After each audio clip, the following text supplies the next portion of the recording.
What's going on? Welcome back to the stream. How are you guys doing today?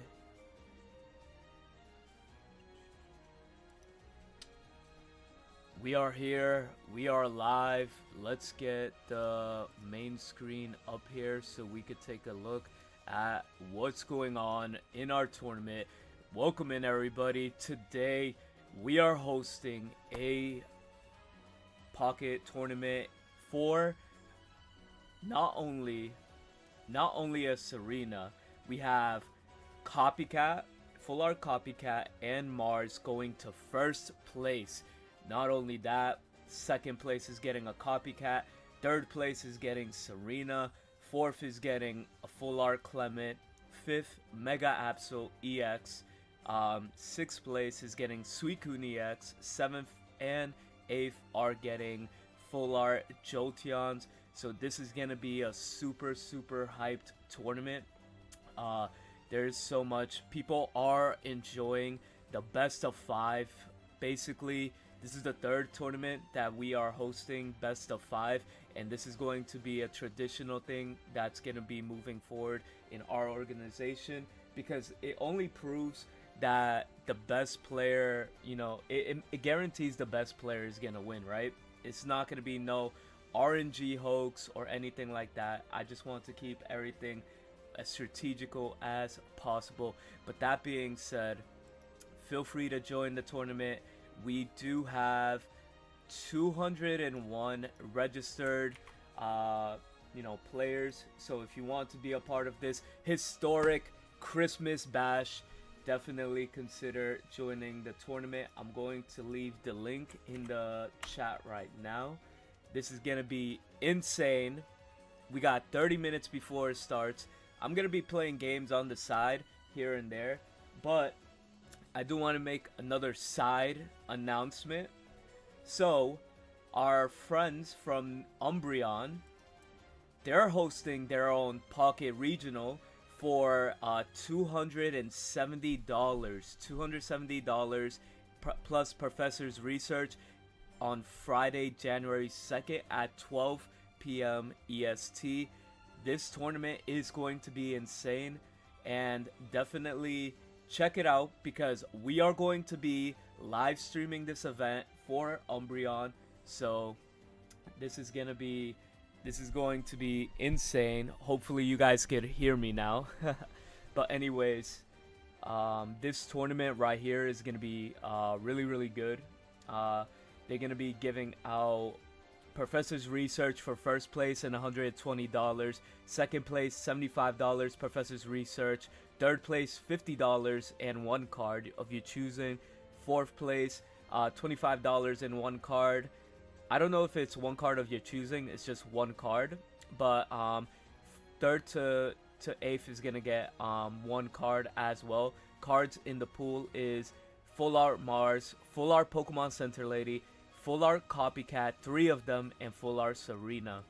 So if you guys want to join this event, we will be live streaming this Umbreon event as well. Alright, so that being said, yo, my bad, Surrender. I don't know why the the ads are loud, but anyways, I think we should be good now. My volume is showing that it's pretty high. If anybody else in chat could verify with that, just want to make sure. But anyways, we have 30 minutes until the next one. So while we wait, you know, I decided we could mess around, play some Pocket. You know, we are hosting these events. Don't forget, I'm a top player as well, so. But anyways, let's see what we could get. Hopefully we get, you know what? I should have went looking for gold Pokeballs. That would have been a lot better, but we got another Mega Charizard Y. Insane. The fact that we ended up with Charizard Y. I mean, I think I have 4 of these. That's insane. Yo, I appreciate you with the follow or subscription. Thank you very much. But yeah, this is about to get crazy. JTR, thank you for the audio check. I appreciate you, my guy. Also, Merry Christmas Eve to everybody that celebrates Christmas. You know, this is why we're doing a high prize pool. The high prize pool is definitely, you know, to give out basically a nice little gift to the top 8 winners. Usually, you know, there are not a lot of tournaments that do it, but Umbreon, me, we're definitely one of the first to really kick it off like that, which is great. So, is it a live tournament, or a pocket? It's a live tournament. It's a live tournament. I'm going to be broadcasting and commentating every single match. So if you guys want to join the tournament, you guys still can join the tournament. Right now, we have 205 people. 205 people in this tournament. So if you want to be a part of this, definitely click this link and sign up and join the Discord, because we are going to be streaming everybody's matches that, you know, that have the that's streaming basically. I don't know why I got tongue-tied there for a minute, but anyways, yeah, Merry Christmas indeed. Oh, yo, I'm not playing in this tournament. I'm commentating. I'm the one hosting this tournament. This is my tournament, so I'm not gonna play tonight. Tonight, my only job is to commentate, and I feel like this might be Gold Pokeball. This might be the Gold Pokeball. This is why we're opening Shining Revelry. We have to look for a Crown Rare Pokeball. That would look insane. 20-ish minutes, 25 minutes until the tournament starts. I'm down to do some battles. Merry Christmas indeed, George. Merry Christmas. This is the Pocket Christmas event, whatever you want to call it. You know what? There was a Charizard deck. There was a Charizard deck that actually won yesterday's tournament, which is kind of insane. So let's actually check it out here. I want to play a little bit of Charizard. I haven't really gotten the chance to play it too much. This is playing the Repel. This variant is super strong. So let's see how far we could get with this deck.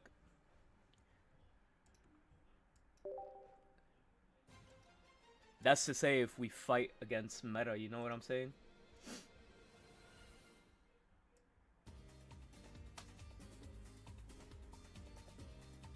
Let me know. The music is good right now too.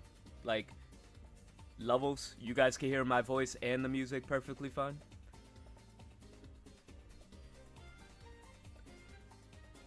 Also, what a perfect day to have Christmas Eve in where I'm from, because it is snowing right now, and you could call it like a Christmas miracle, somewhat, right? Yo, thank you for the like, FFPOS.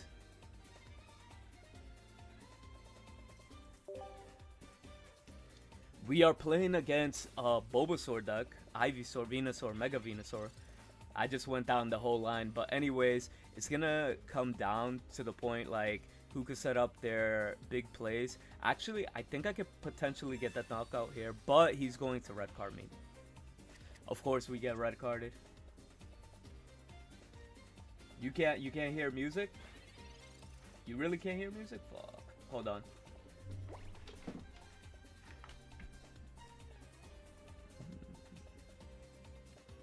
I think here I have to look for a Charmander, right? I have to look for Charmander.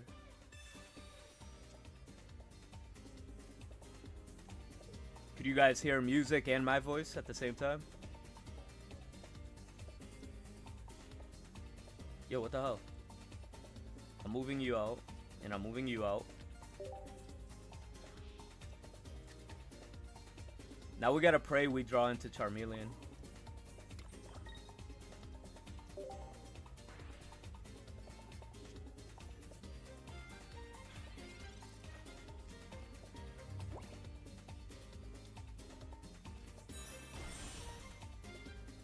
Alright, so it looks like he's gonna go a little more on the aggressive side here now. But at least we get like a good amount of damage here. Please, please give me something good. Charmeleon? No Charmeleon here, but I don't know. I don't like it. I don't like it, but we could do some damage here. We need to get some damage on this Ivysaur.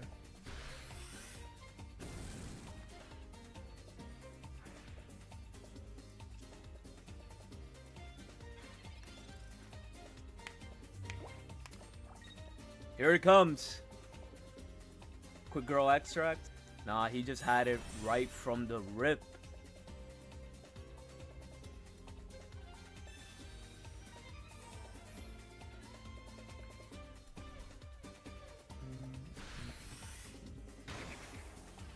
Alright, we gotta wake up. We gotta wake up.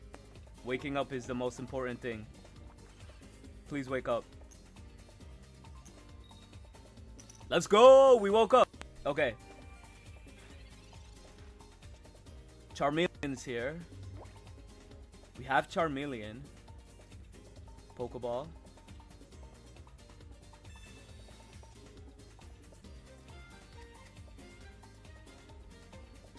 The poison is what is gonna kill us here. Let me think here. 'Cause I have to draw into...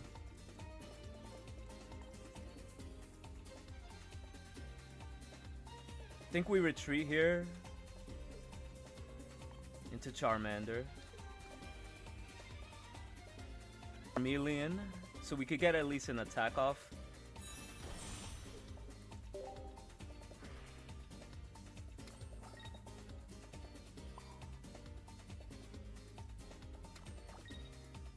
I need one more Flame Patch, but it's looking a little tough, but oh well.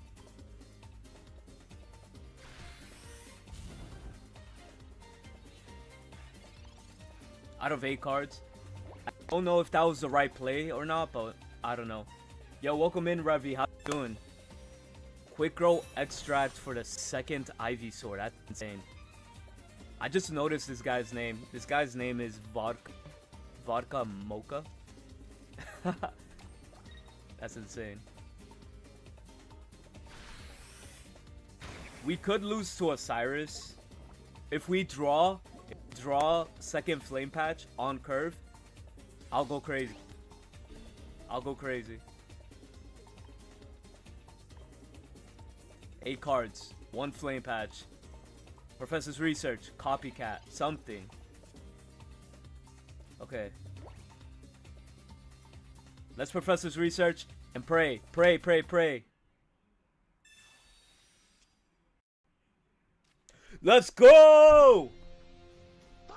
And that's why we are the GOAT of all time. We have Mega Charizard. Why? We're gonna hit him with 1 Flame Patch. The second Flame Patch. And he's gonna concede. Concede? Let's go! Let's go.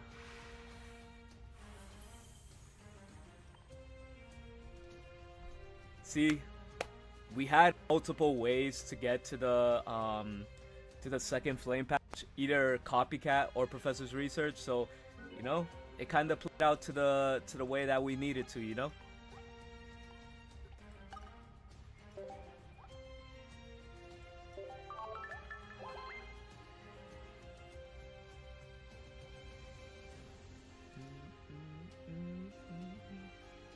Yeah, art has a lot of acceleration. Yo, Revy, hit up HVK, hit up HVK or SoFlo. They'll definitely give you a good guide. Yo, Your Highness, welcome in. How you doing? Again, guys, I do want to let you guys know the tournament will be starting pretty soon, in less than 20 minutes. I'd say 20 minutes. Because we will extend the time to like 3:10, 3:05. I want to make sure everybody signs up. We have 216 people registered A lot of good names, a lot of strong players are in this tournament right now. So be on the lookout for that. Again, we will be commentating and showing off every single deck. Here is the link if you guys want to participate in the tournament. Make sure to hit that like button, because if we get the like goals met, we will raffle off a shiny Oricorio. And not only the shiny Oricorio, if we end up getting 10 members in this stream, we will give away a shiny Greninja to someone in the chat. So be on the lookout for that. 2 raffles going on if we meet the required goals. Alright, let's go back into the tournament. Not the tournament, but actual scene. Yo, we're doing ugly Christmas sweater. Gotta get into the Christmas spirit. Ugly Christmas sweater, you know what I'm saying? But anyways, let's get back into the games because we still have time in order to play. So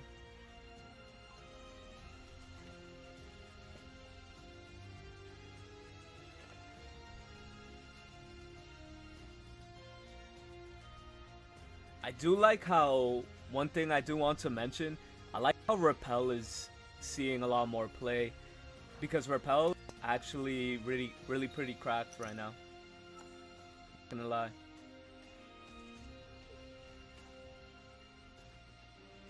I do like how, one thing I do want to mention, I like how Repel is seeing a lot more play, because Repel actually really pretty cracked right now. Okay.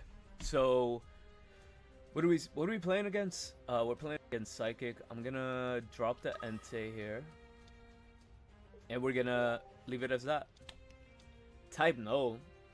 What year are we in, bro? I mean, what format are we in? We did get the optimal lead here, right? The optimal lead. We could trap him in here, but I don't want him to put energy yet on Indeedee. So. What? We got Entei. All right. Give me Charmander. Give me Charmander. Oh, that's a Charmander. That is guaranteed Charmander, because we have a Entei in our hands, which is amazing. So we could drop Entei here. Drop the Charmander. Oh, this is our like god hand. This is our god hand right here, bro. We're gonna pop off. We are going to pop off here. Quick question: when ranked starts, will you be a full tournament host or a competitor on the ladder? Yo, Merry Christmas. Also, what was I gonna say? Yes, we will be playing. My live streams will be mainly rank climb, and I will be hosting tournaments during rank as well. So we'll be on the lookout. Obviously, people will be more focused on the ladder, so there's not going to be a lot of participants, but you know, we'll play that by ear. We will definitely play that by ear and check it out.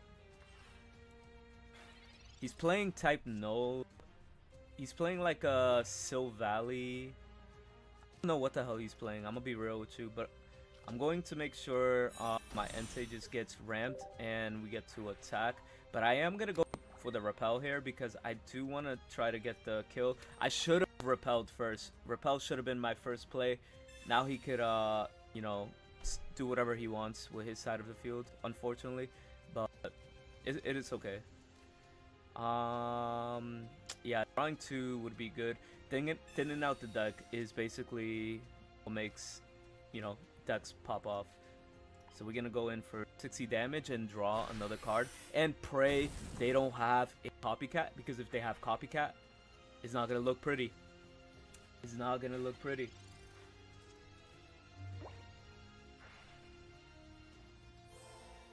Yo, Merry Christmas, Leon. Merry Christmas again, Sutherland. Isla? Did I say it right? What else? Yo, we're so cracked right now. We're so cracked. Look at our hand. Look at our hand. We're so cracked. We don't even have to do anything. I could burn this May for no reason. I didn't wanna lead with the Charizard yet, because if I did, I'm taking 150 damage. I'm taking 150 damage for no reason. So it's gonna be a free win. Oh yeah, a lot of people. I've never really gotten to the situation where playing this Charizard actually mattered, but I probably could see why it's nasty, right? You're doing 150 damage, and you only take 30 damage, so it's not that bad. Not that bad. If he leaves this Indeedee and does not hand disrupt me, this is our game. This is our game.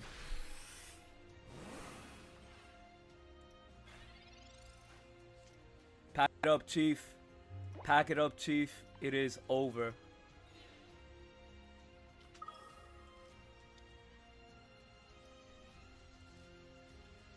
Not one, but two.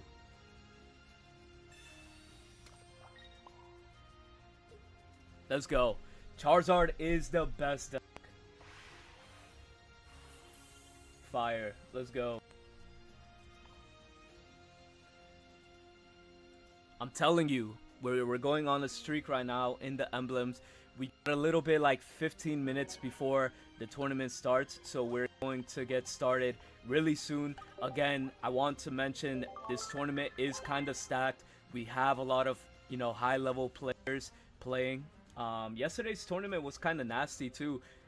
This is the second time we introduced best of 5 for our grand finals, and we had what do you call it? Seagun won the last event, and we hosted 2 tournaments. Big C also won the tournament before the one at 8 p.m. yesterday. So 2 great players, and that was in a best of 5 format. Again, I do want to show you guys the tournament. We currently have 232 registered. If you guys want to participate in this tournament, feel free. You still have time. 232 people. Let's go. First place gets Mars and Copycat. Mars and Copycat. That is insane. All top 8 is getting prizes. We are giving out Copycat for second place, Serena for third place. We're giving Clement for fourth. Fifth is getting Mega Absol. Sixth is getting Suicune. Seventh and eighth are getting Jolteon EX. And I do want to advertise, Umbreon's tournament for $270. Professor's Research. This is gonna be an insane tournament. They have basically a prize pool of $270 as of now, and $120 and Professor's Research for first place. Second place $75 Professor's Research. Third place $50. Fourth place $25 and a card.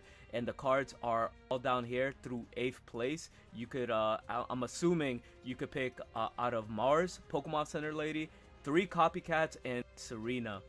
So this is also going to be a stacked tournament. They have their Discord linked right here as well. So we will be streaming. We will be streaming this Friday, January 2nd at 12 p.m. EST. 12 p.m. EST. Be on the lookout for this. Now, that being said, let's go back into our tournament. We do have, let's do a quick refresh. We have 236 registered players. This is gonna be a big Christmas showdown, and I'm excited. I want to see who's gonna win. If you guys have any predictions, let me know, because we have like people already submitting decks in, and since yesterday our event, Dark Magnezone won our event yesterday. We have 30 Magnezone players, 19 Altaria Greninja, 16 Suicune Greninja, 14 Altaria Frou. This deck is a menace, and honestly, it's just being, the increase of play of deck representation.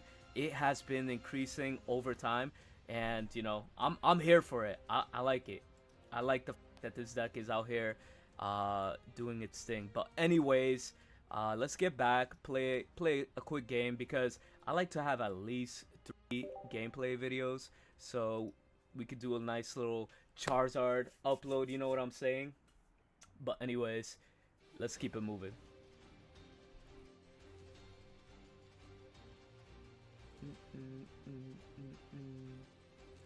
Shout out to my 1 Twitch viewer and my 41 YouTube people.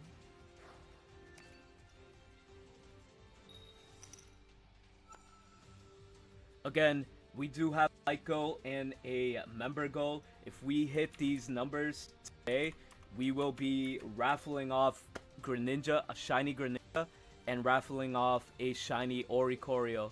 So be on the lookout for that. Be on the lookout for that. Members get exclusive emotes, including these right here.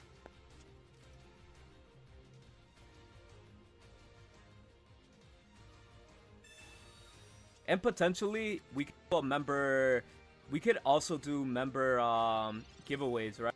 Every month we could give away a 2-star card, a full art card to one of our people. I think I have to slow build here. I really don't have, I mean, I could go into I could definitely go into Entei if I get it. Let me think here. We do have 1 Flame Patch. We do have double Charmander. If I wait here, right?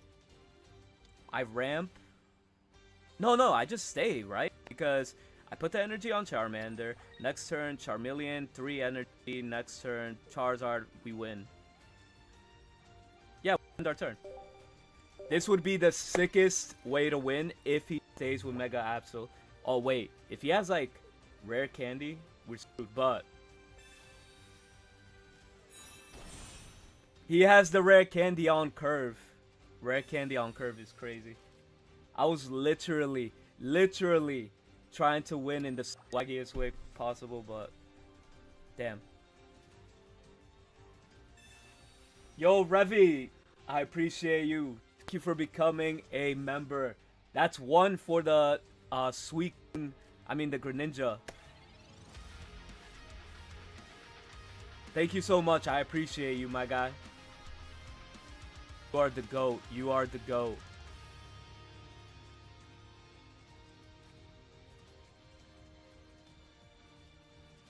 But unfortunately, I'm gonna have to retreat here. And I got red carded. I just noticed that.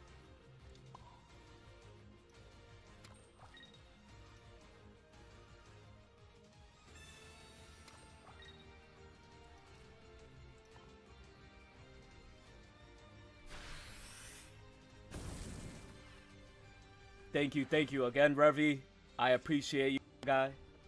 You're the GOAT. Yo, Tanny, welcome into the stream. How you doing? New to the game, you come to the right place because we post videos on Pokemon Pocket TCG, competitive, anything to Pokemon Pocket TCG. We are here, and you know, helping new players, you know, play really well and this and that, and just have fun, you know. I had $2 in credit thanks to the 10 X10 boost. That's fire. Yeah, welcome in, Revy. Welcome in. But yeah, no, we will do member giveaways for sure.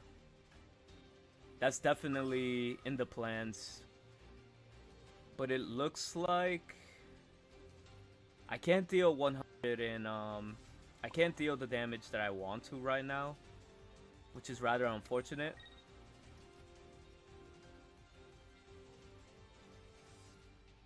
I could retreat and not give him a point, and then swing with Entei, then he has to swing with this, but it's kind of the same situation.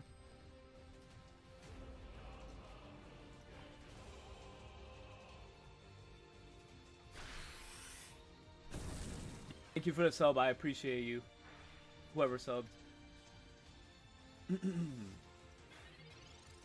Again, it is 3 p.m. right now, so the tournament will start right after this match.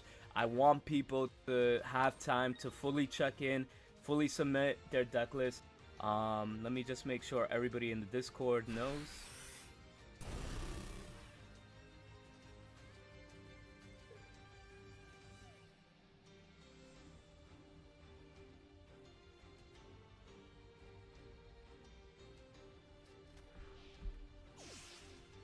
He already knows what I have. If I draw to an Entei, Charmeleon, we win. If we get Charmeleon, we win this game. Give me Charmeleon. 8 cards, Charmeleon. You know what? Yo, thank you for becoming a member, Lila Sutherland. I appreciate you as well. 2 members. Let's go. Y'all are the GOAT. Y'all are the GOAT. Y'all coming in with the score. I appreciate every single one of y'all. Thank you again. But now we're in a situation where we have to copycat. I'm gonna copycat because we have to get the Charmeleon. We have to pray we get the Charmeleon. Pray. Charmeleon. 2 Charizards? That's not looking nice. We don't play Cyrus, bro. We don't play Cyrus. That's unfortunate. Maybe I should have gave the energy to Charmander. Damn, that's kind of crazy.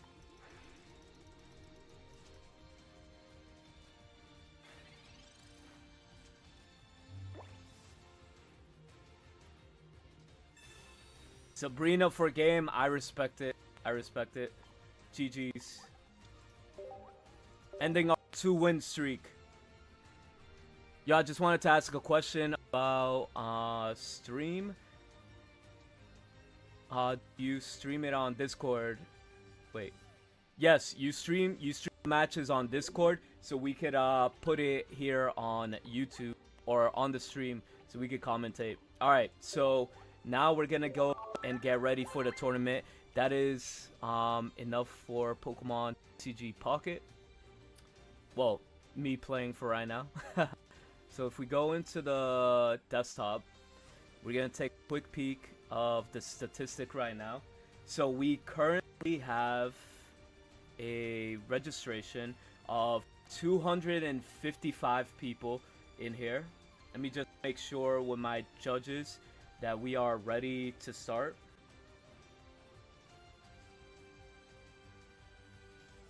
Remember, if you guys are participating in this tournament, make sure to start the tournament. Stream the tournament in the Discord, and then we could get you guys on the live stream. I'm gonna check everything here. Give me a second. I love that I can pull everything up in mobile. It just makes life so much easier.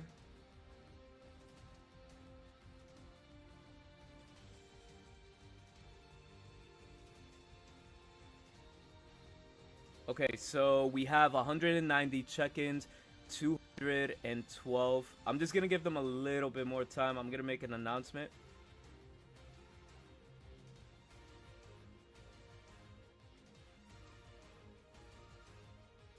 Tournament chat.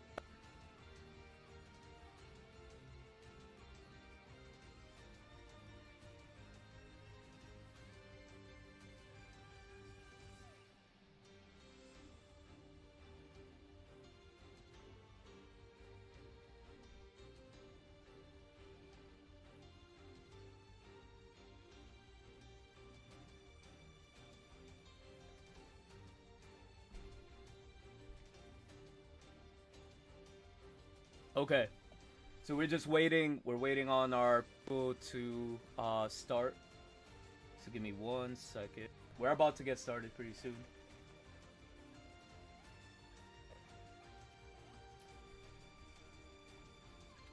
Yes, if you're able to stream on Discord, we would want you guys to stream on Discord. There is a delay on the stream, so nobody will get stream sniped, and we do hide the hands. So people, to respect the player that we're showing.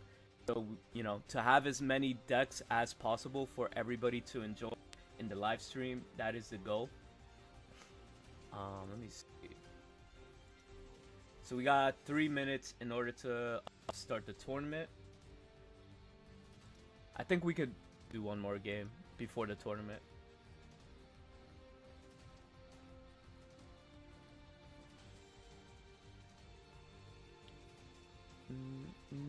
Did it? No. Okay.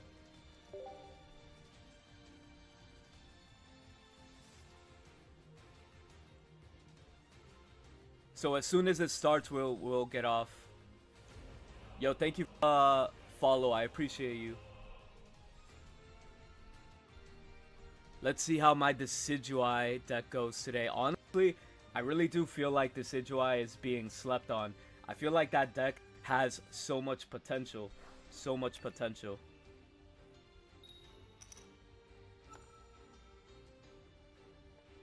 Playing against Dark. We got the optimal lead. We are seeing a lot of Repel hit the metagame right now too, which is crazy. We could end on that.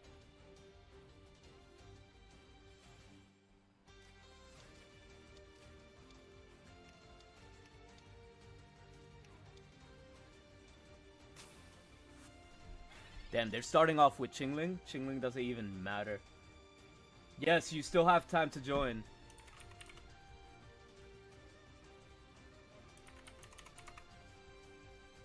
Anybody that is questioning if they could join or not, we are just gonna give you guys a quick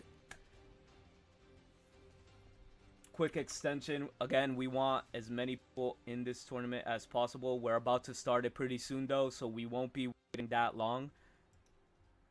We won't be waiting that long, so just keep giving you guys an update.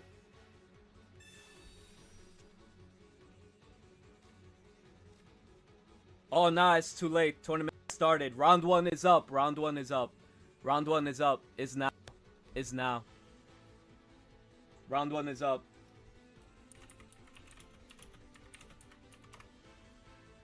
Yeah, it just started as soon as... I'm sorry.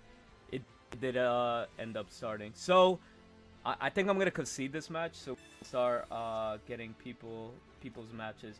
We do have a lot of people streaming matches. So, let me get out of this. I'll give this a win. Even though we had a nice hand. We had a nice hand.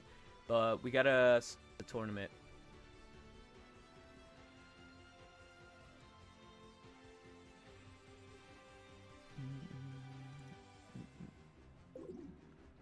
Alright, who could we spectate?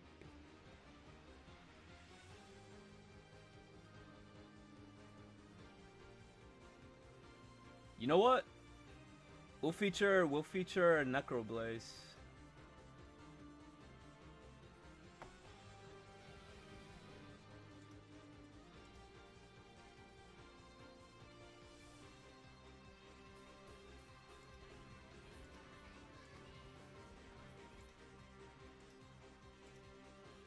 Okay. Tournament.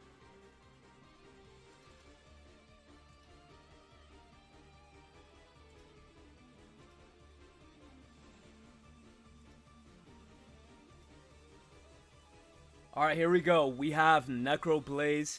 He is playing Magnezone with Chingling. So, Dark Magnezone versus Altaria, Altaria, Indeedee, Jirachi. So this is going to be a interesting battle. We have round number 1 up.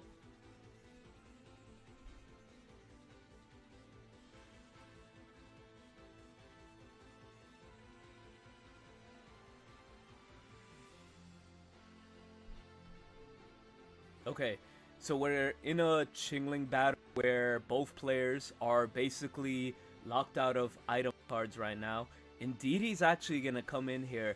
This is actually pretty huge for him because he gets to definitely heal his Chingling and make sure it lives forever. But he is dropping the Giant Cape as well, making Chingling just have 50 HP, which is kind of crazy. Having a stacked up Chingling to prevent your opponent from playing any cards as well.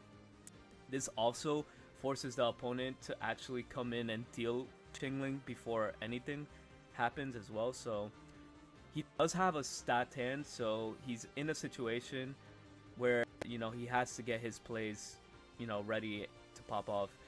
So going into the Clement, getting double Magnezone is insane here.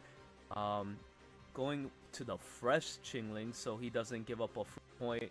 You definitely do not want to give away free points in this game. He has many options here, but we're just gonna go in for the attack here. Surprisingly, not surprisingly, because he's locked out of his item cards and he's unable to use anything like Pokeball or red card of that situation. So coming in with a second Indeedee, so you have double healing. So every turn you're healing 40 damage. It is insane. And has the Mega Altaria all set. So this is going to be a crazy pull-up right here, because we're going to actually come in with the Altaria to take care of the Chingling. He doesn't really care about losing HP here, because you have 40 HP. That's going to be basically 80, because he can like return the Altaria into his other Chingling, right? In order to just keep swinging, healing for 40 each turn. So he has at least guaranteed 80 HP coming back into the Altaria. Altaria is your deck? Yeah, I feel that. A lot of people love the Mega Altaria, and it's awesome. Like overall, it's a great time to shine if you're an Altaria player for Pocket, you know. So switching into Magnezone. Magnezone is gonna be really strong here, because it's gonna force your opponent to coin flip in order to attack. But like I mentioned earlier, he does. Kawano has the ability to retreat into Chilling, and just stall. So there's this attack basically did 10 damage if he doesn't have the Cyrus or have the Cyrus in his hand. So we're gonna opt in for the 40 healing. See, in any other situation, this Magnezone would have been super strong, but right now it's not looking that strong at this moment, because the double Indeedee setup with Altaria getting the actual Mars Cyrus is insane here, because you're gonna force your opponent to get the point, and using red card to diminish his hand. He had like 6 cards in hand, so it's not looking that pretty for Necroblade right now. Kawano taking the second point.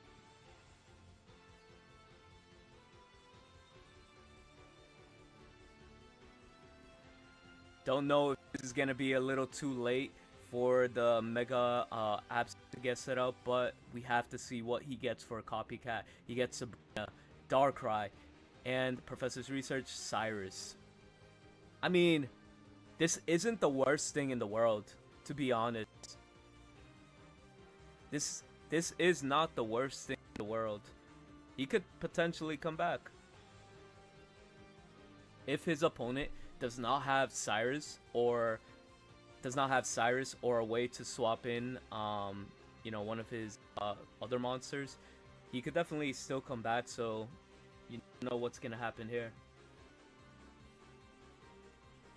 But that's unlikely, because Kawano has basically half of his whole deck in his hand. He wasted one Cyrus already, so. Oh yeah, Darkrai was definitely needed two turns ago in order to pop off. Yo, Neo, no! You bricked. That sucks. I'm sorry. But still have a way to make it into top cut. Wait, there is a possibility here. He could just swing with, Absol, and rip a card from his hand, getting the red card here. This is actually really good, because in this situation, you could shuffle back his hand and then make it a little less likely to have the second Cyrus if they play the second Cyrus. But at the same time, if they have a lot of cards in hand, you could definitely, the odds might be higher that the Cyrus might be there, and then you could just swing now, you know? So, but we're not going to opt in for that. We're going to opt in for red card. And he's going to end up having 2 cards left in his hand. Let's see what he ends up ripping. The Sabrina! That's actually pretty huge. That is actually pretty huge because Sabrina was one of those cards that would have, you know, got him back into the game. So Sabrina is definitely all out. But right now, he cannot afford to play super. He cannot afford to play super passive. He has to start getting on the attack. You know, getting into the offensive here. Wait, what? This was the biggest misplay. This was the biggest misplay. No, wait. No, it's not the biggest misplay. Hold on. I thought he had 2 points. I almost had a heart attack. But anyways, there's actually a way he can actually win this. It's insane. There's a win condition for Kawano and for Necroblaze. I wonder if he could see it. I really wonder if he sees it.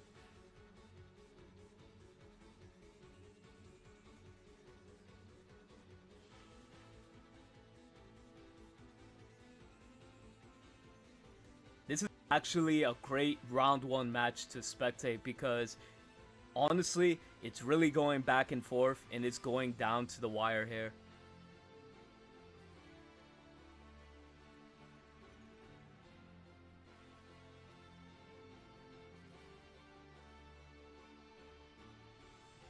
Getting the second point here. Getting the second point. We're in a situation where Necroblaze could force him to coin flip to win the game. It's just kind of crazy how this game is playing out. Because he could attack with Magnezone.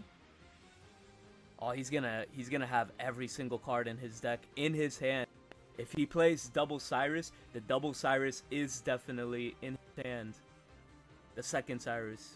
But I really doubt they play Double Cyrus because if you're playing Sabrina and you're playing Cyrus, you have 1 and 1 in hand. So this is just round 1. I'm telling you guys, we have a lot of strong players in this game, in this format right now.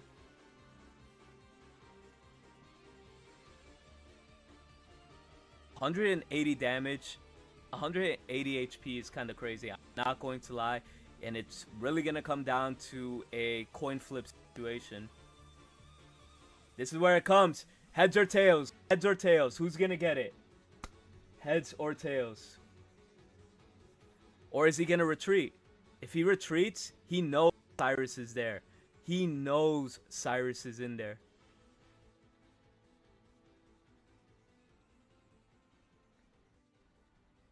But the Ndidi could attack. The Ndidi could attack. It is heads. He got the attack. And Awano is winning this match. GG's. That was an insane game 1 right there. Insane.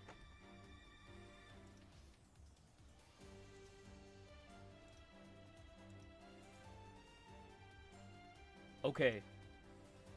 We have another match here. We have Suicune, Melmetal? Wait, what? That caught me a little off guard. We got Melmetal versus Greninja EX, a Suicune Ndidi. So it looks like we came to the last part. Got it. It was kind of laggy, but the Suicune Greninja EX ended up taking it from Melmetal EX, which was an interesting deck to spectate. I'm not going to lie.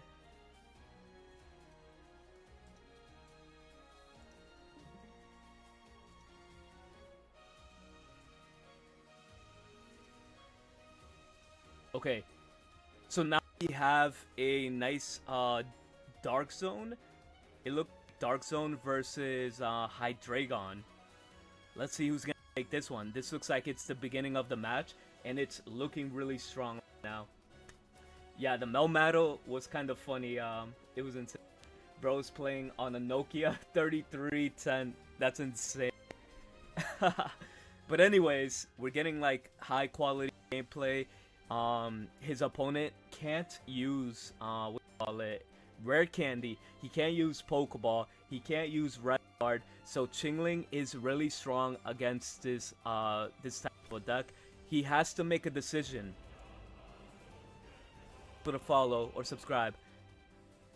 He has to make a decision here. Do you retreat Absol in order to attack, or do you swing on the Darkrai? But he has the second evolutionary stage for Suelos, so he could definitely evolve into Hydreigon naturally here. So it doesn't really matter, but do you want to use all of that, you know, take 20 damage to attack a Chingling? I mean 30 damage to attack a Chingling to take a potential 100 damage from Darkrai is kind of coming to crazy in that situation. But I lied. This ain't Dark Magnezone. This is Mega Absol Greninja. So this deck is a strong contender as well. So don't sleep on this deck.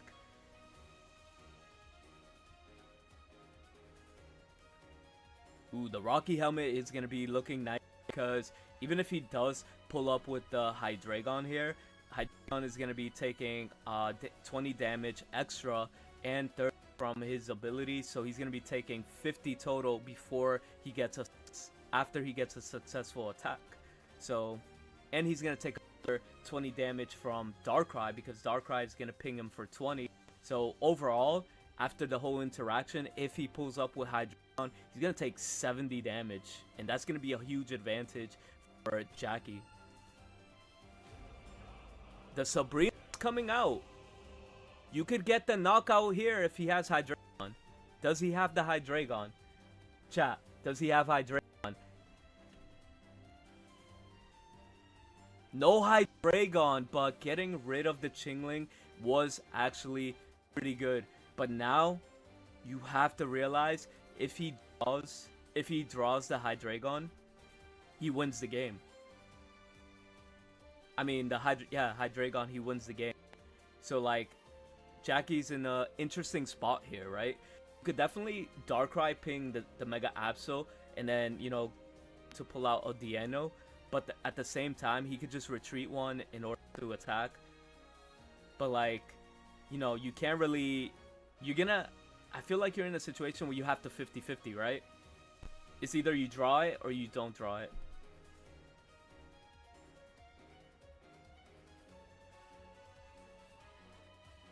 No, the matches are Swiss, so you could lose a maximum of 2 or 3 times and still make it to 32. So I think X2, I'm sorry, X2 is a minimum for qualifying for top 32, and once you make it to top 32, it's single elimination, best of 3.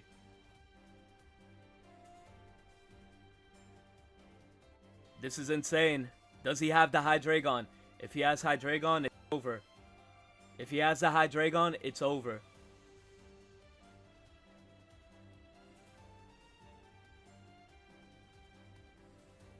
Hydreigon is here. It's going to be enough to take the game. That is insane.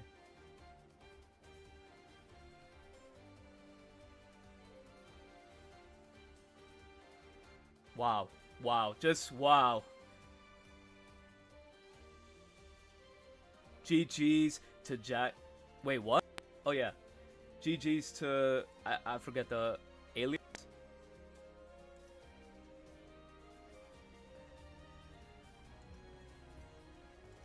Okay, let's see if other players are still playing their rounds. Hopefully we could get another match for round 1.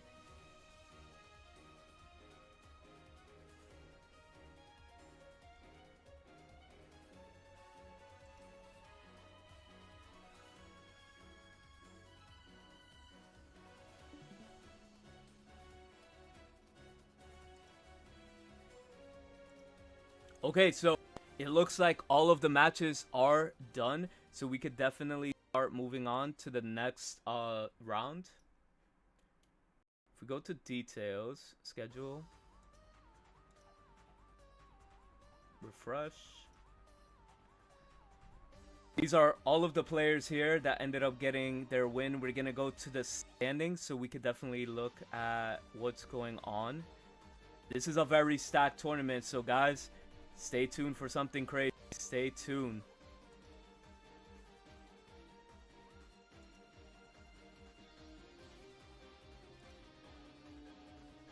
So let me double check so we can start moving on to the next round.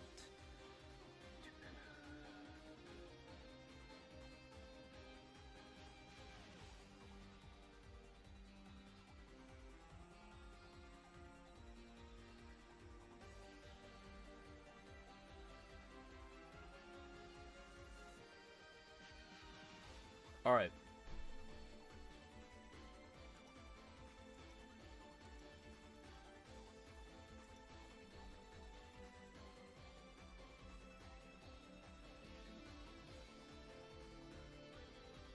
Okay, there seems to be a judge call. So while we wait for that judge call to be finished, right? Let's go over the meta game for today. So Mega Absol Hydrate, Mega Absol Dark Zone basically has 31 entries. Mega Altaria and Greninja have 19 entries. With Ninja seeing a popular rise, I know it hasn't been performing really well in the last couple of tournaments, but we have 19 for almost a 200 person tournament. We have 18 Altaria Furfroos, 15 Indeedee Altaria decks. We have Hydreigon at 9. We have Mega Lopunny with Lucario 7, Mega Charizard Y with Entei 7, 5 Decidueyes, 4 Jolteon Zera Auras, 4 Greninja Mega Absol. Like, this deck, I'm not going to lie, had a lot of popularity in the beginning of the format, but starting to fall off and dwindle off because you're not seeing too much tournament success with this build. Sure, you can make it into top 8, but it's not winning any events like the decks that are mentioned above. So even Jolteon has been winning events, you know? So that's one thing to check. We have Mega Altaria EX and regular Altaria. Shoutouts to SA for using this deck and inspiring others to bring this deck along. This deck is really strong. We got 2 Mega Venusaurs, Oricorio, and you know, Magnezone. So we do have a pretty diverse metagame here. The metagame is looking nice. And the next round is up. So if you guys want to spectate the next round, let's go. We have Nabrix won his match with Indeedee. We have Kaizen won his match with Indeedee. We do have the Greninja Mega Absol winning his match, Mangalo. We do have Dark Zone. Zuki ended up winning his match. Kabesu, I hope I pronounced his name right, with the Frofru deck. And then we got Pain Peko also winning. So you can see a little bit of familiarity here. We do have Zeraora and Jolteon winning their match, Crash. That's pretty cool. And this is interesting. We do have a, Crobat winning. Crobat is insane with Mega Absol. Don't sleep on that deck. It's pretty good. But thank you for the follow or the subscription, whoever did that. So now let me find a match for you guys to spectate. I definitely want you guys to start watching some cool matches.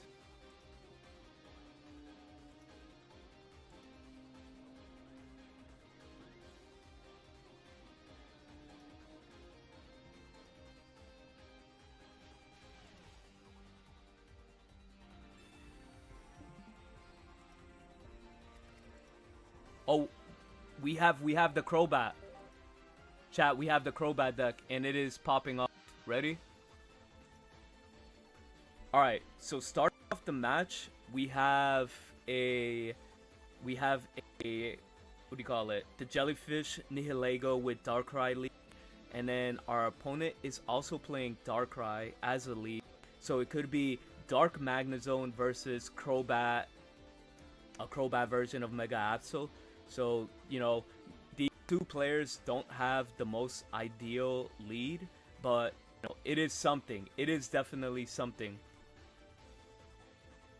Let's see what Joni ends up doing here. Going to go in for Professor's Research to draw into Giratina.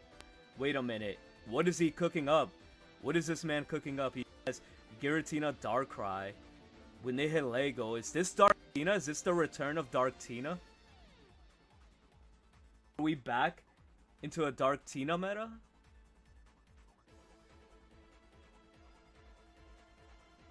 This is looking kind of crazy, I'm not going to lie.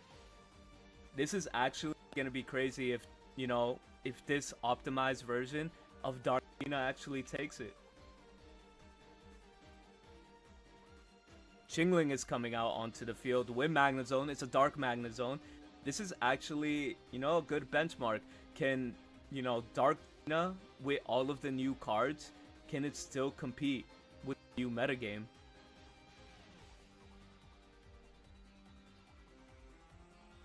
So dropping in, you know, Mega Absol is pretty good, but you have to wonder what's more of a priority, right? Having the Darkrai EX get the energy, or the, what do you call it, the Mega Absol. But here we're gonna go in for Darkrai EX.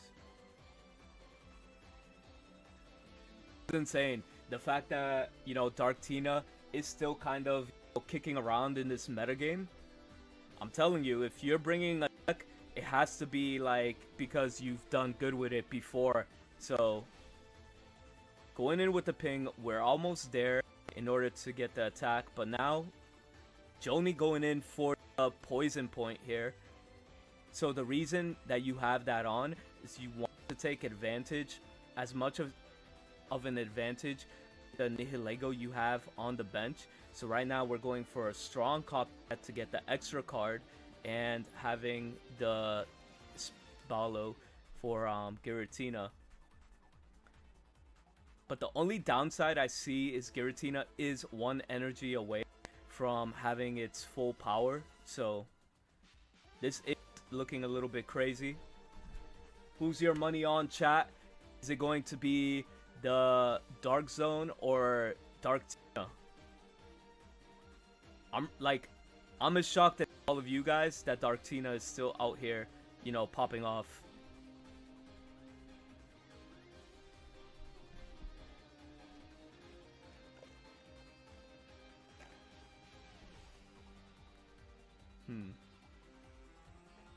Opting in, we're gonna go aggressive with Darkrai. He does realize, you know, you are gonna lose that Darkrai in return with the Darkrai EX that's on the bench. So there's still many plays that the Dark Tina has in order to win this game, but thing is, could he get there fast enough, you know?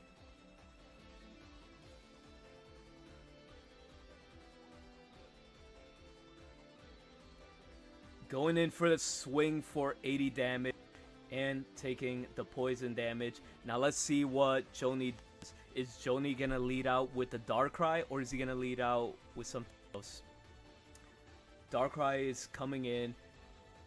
It is insane. Now he has 2 options here. You know, either go a little more aggressive with the Darkrai and start swinging. You do have the second Nihilego as well, so that's actually pretty good for him. But at the same time, you have a second poison point, so now you could be you could dare be a little bit more aggressive here. Giving the attachment tool to Darkrai EX, and gonna go for the knockout, and he's going to grab an additional 2 points, tying the game 2-2. Now it really does come down to, does he have the Magnezone? Because that's gonna be the make it or break it. He's definitely checking the rest of the deck to see how many Cyruses he has. So this is a open format deck, open format, you know, tournament. So you could do things like that and double check and track the cards that they played. He was double checking on the Cyruses, I believe. 8 cards left in his deck. Chat, who's gonna take it? Dark Zone Dark Tina should be extinct, but maybe it'll surprise you. The GOAT is back. Yeah, the GOAT is really back. Dark Tina. So now that's an interesting position to be in, right? Because now Magnezone player is in a situation where, you know, it's poisoned and it's gonna take a lot of damage. Now Tina loses to Cyrus. So I mean, no, wait a minute. He has a win. He wins there, right? He does 100 damage and then the poison. No, but it's still a coin flip situation. It's still a coin flip situation. I don't know if you want to risk that, but he's gonna likely pray. He's gonna pray that no Cyrus pops up, because if Cyrus pops up, the game is over. Chat, who's gonna win this? Is Dark Tina going to win this? He's checking again. He's checking again. Is Dark Tina gonna win this against Dark Magnezone? It really depends if he has the Cyrus or not.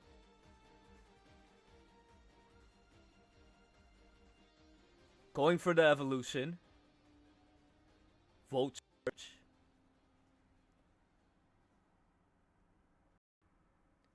And you have the Cyrus. Good games, good games.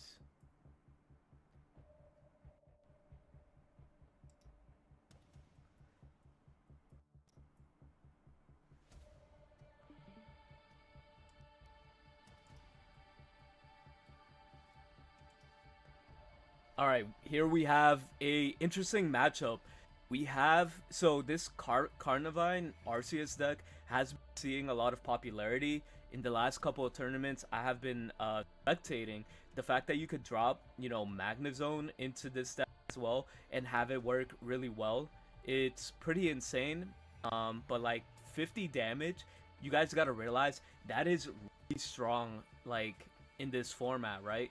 Because cards like Alicia get you a lot of 50 HP Pokemon. People lead with Swablues, people lead out with Chinglings, people lead out with Magnemites that have 50 HP, and having that Carnivine that gets you that one win is pretty good. But Mega Altaria takes that game. Let's go into the next game if we could spectate something else.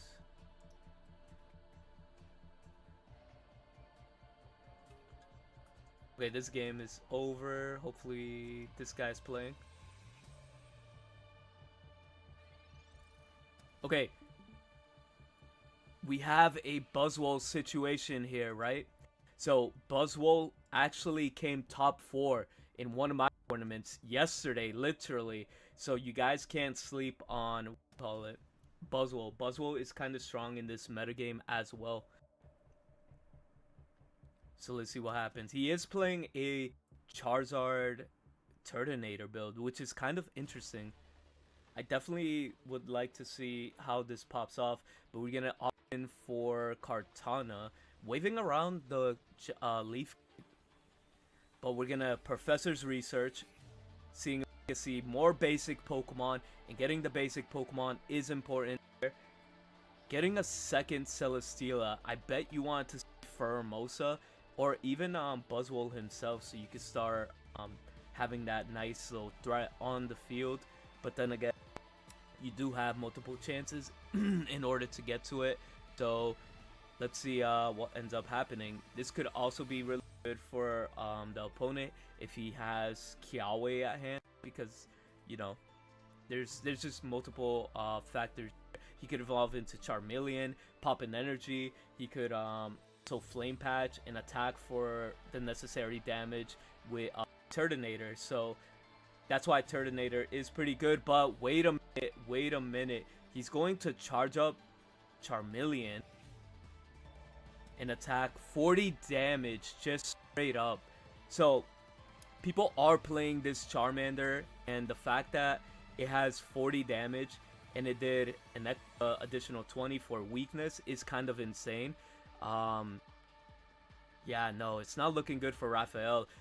He doesn't have any access to another basic Pokemon. Going in for the Sabrina, because no matter what he sends out here, it's going to have a hard time, swapping out or getting energy. So we're just gonna slow build, it looks like. This is round two.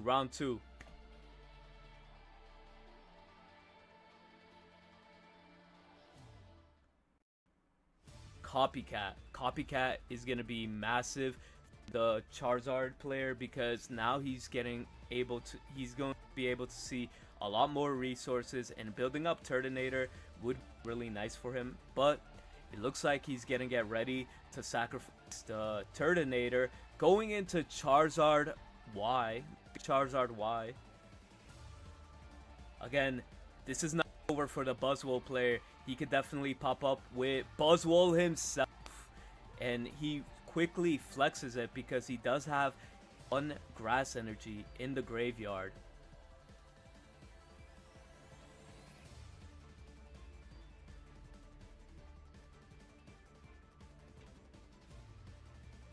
Going to switching into Buzzwole, because we do want to do damage.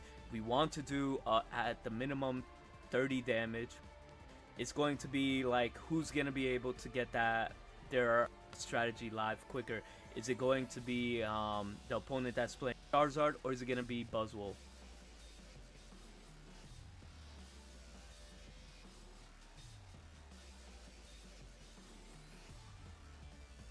Dropping in the second Turtonator, right? Because you don't want to get copycatted or anything like that if he is running double, right? So the slow build is going to be paying off for the Mega Charizard. Why? Because he could one-shot this, what do you call it? He's gonna concede. Because, yeah, obviously there was no way coming back from that. I'm just gonna be real with you.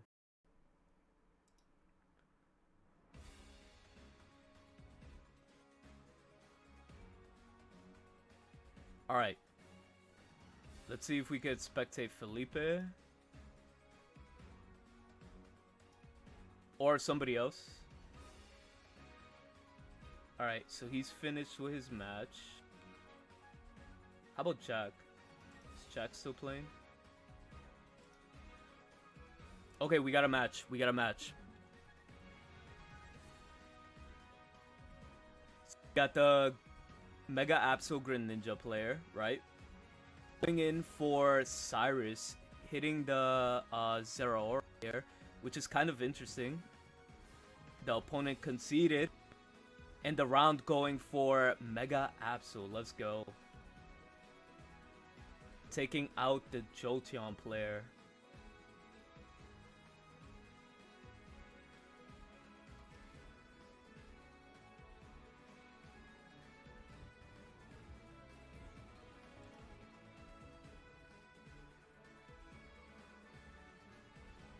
Looks like a lot of the players have finished their rounds. So let's go back into the the desktop stream. Going back into the desktop, let's check the pairings. We have 93 matches out of 94 completed. We are waiting on one more match. So let's check out what's actually been winning. So we do have the Indeedee Jirachi. Well, Indeedee Mega Altaria winning.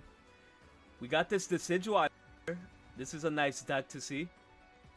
Now, this deck, one Quick Grow Extract, one Chingling is actually popping off.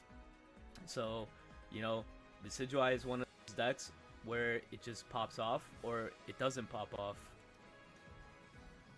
We have Prelux 2-0 with Swinninja. Swinninja is looking pretty strong here.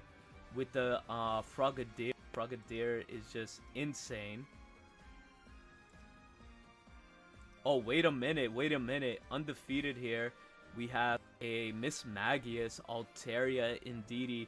This deck right here could put up quick damage, and my camera's frozen. Let me fix my camera. I'm chat. Oh shit. 4K. But anyways, I do want to mention this. Okay, we're fixed. Are we fixed?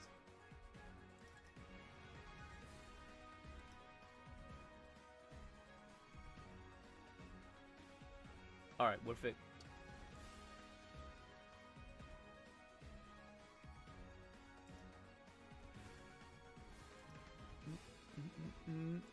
Alright, we got Skyflare, that's also undefeated as well.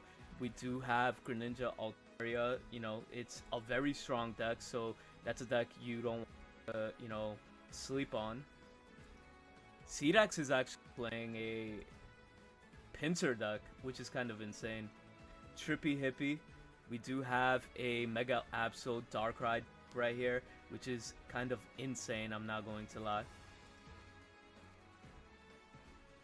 But let me double check if everything is done. 94 matches out of 94 matches completed. So we are popping off. Yo, what's going on, HVK? Of course. Gotta go Christmas spirit. Haha. Christmas spirit. So let's go. We're gonna get started with the next round. Round number 3 is up. Checking the pairings. Let's check the standings actually, because I want to see what's doing popular. We have a Jolteon that's undefeating. We have a Helio deck with Zero Aura. Hold up. Is this playing Magnezone? This is not playing Magnezone. Is this a new deck? Is this a new deck that's super powerful? Focused on strong hitting attacks? Because you got Clement's backpack to make Helios hit for 140.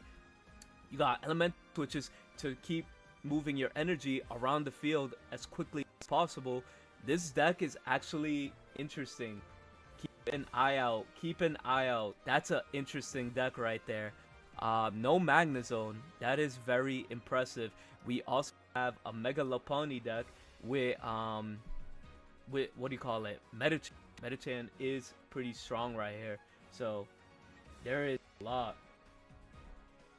How to join? You have to create a limitless account, join my Discord, and when I post a link, you can definitely join any single time. That goes for anybody here if you want to be a part of these tournaments. Let me see who's playing who. I want to see if we have any streamers that are playing. We could probably feature a streamer. Who's streaming right now? Oh, we could feature the bricks. That would be kind of sick. If playing his round, I'm down.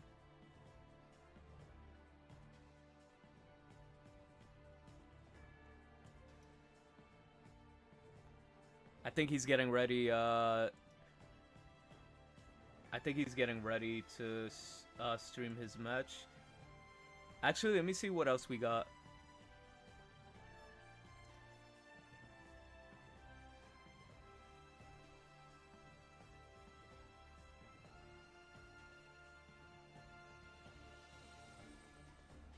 We do have a match. We do have a match here.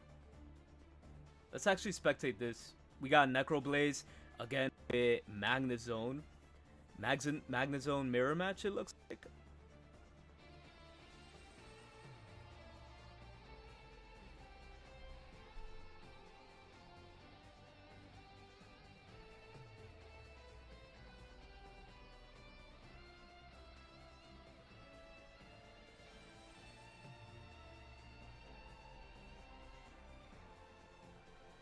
Alright, so it looks like Zero Aura is popping off. Hold on 1 second while we check something.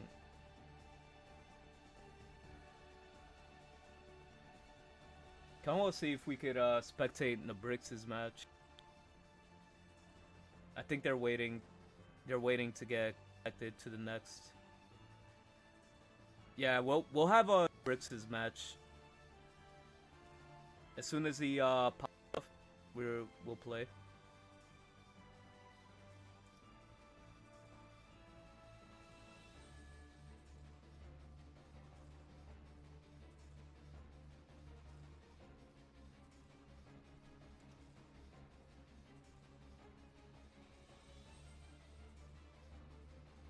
So we're playing Necro is playing against Jolteon, which is kind of crazy. Okay, we got a match. We got a match.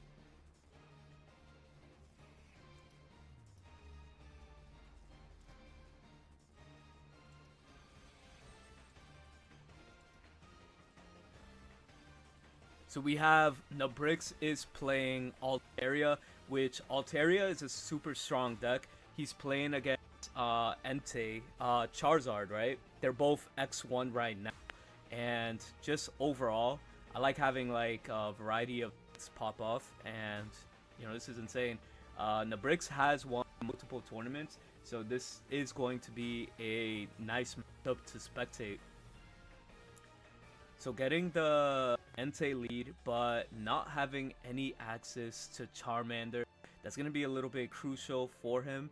But then again, he's put in a situation, right, where no matter what he does, he's probably going to have to lead out in Altaria at some point, because not a lot of his Pokemon could do that much damage, and it's going to be a quick hindrance on the Altaria player where I could see why, you know, Charizard does well in this matchup. But the only problem is you have to set up the Charizard, you have to draw the Charmander in order to pop off. If you don't have that, you don't have a game.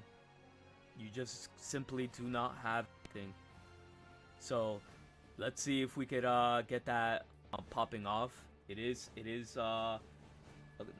looking nice for the Entei player right now. He does have a lot of cards in his for the advantage right now, and going in for the one back row, the Entei in the back row. My thing, he's probably going for the Entei in the back row in order to get rid of it quickly with Cyrus and end the game. But there is the Charmander, and going in for the spray, right? This is gonna be really good because he gets to get rid of a Chingling and not take 20 damage as well. So the card advantage is just looking insane for that Bugman. That Bugman has so much resources. I wonder what he's going to lead out with. He's gonna send another Charmander. This is crazy. Now just hear me out why this will be crazy, right? It's the simple fact that he could activate. It's the simple fact that he could just activate any Charmeleon, right? Both Charmeleons, and then get a Charizard out of nowhere. If he has double Charmeleon, right? Double Charmeleon, double Flame Patch, he could pop off. But the red card is going to be devastating for the Charizard because losing a lot of card advantage is going to probably cost you a lot. And going in for the Cyrus, because knowing that you're going to be safe from an attack here, you know, you want to take advantage, and this is a smart play. Building out the Indeedee, attack with Indeedee, because a lot of this whole deck requires you to have a lot of HPs. I mean, a lot of energy to pop off if you're Entei, right? So if you want to do like 120 damage, you have to have 4 energy as well. So that's another thing you have to look for. So this Entei is going to be live and getting ready to ramp up to attack, which being aggressive is going to get reward. He's going to be rewarded for being super aggressive here. But wait a minute, we are swapping into the Entei in the back. Now, my reasoning here, I think he did that in order to have Flame Patch, but at the same time, he could have just attacked and it would have been the same situation. But Nabrix is definitely in a troubled situation here, right? He can't really put that much damage on the board because he needs a lot of basic Pokemon to hit the bench in order to attack. So he's not going to be able to now. No, he's only doing 70 damage as of right now. Now he's in a position, does he want to take the extra damage or not, you know?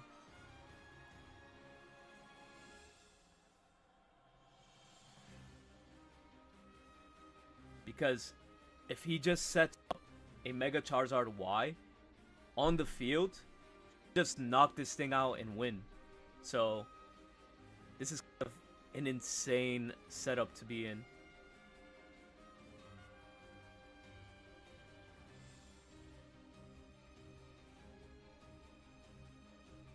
Yeah, because if you bricks, you really don't want to, like, you really don't want to be put in a position. You don't want to be in a position where you're just throwing some random stuff on the field, right?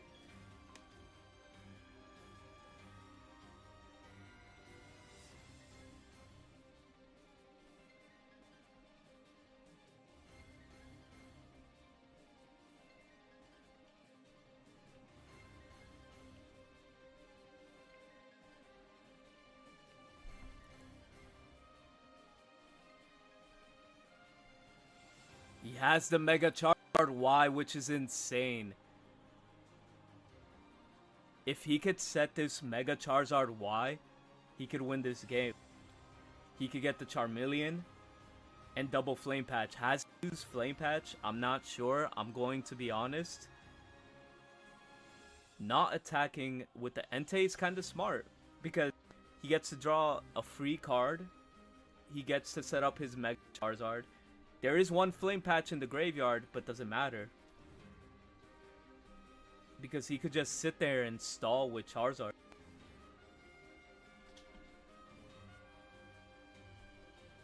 That is insane. That is insane. Twitch getting the 2 points he needed. But like, let's say if he had, like, he already wasted his Cyrus, right? So he doesn't have a way to get into the other one. But Flame Patch is coming. In the million, double Flame Patches here.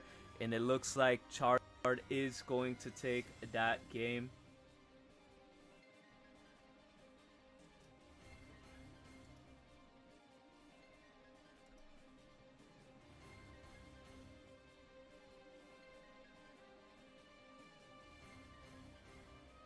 Alright, I'm getting another match for you guys queued in. Just be on the lookout. Give me 1 second.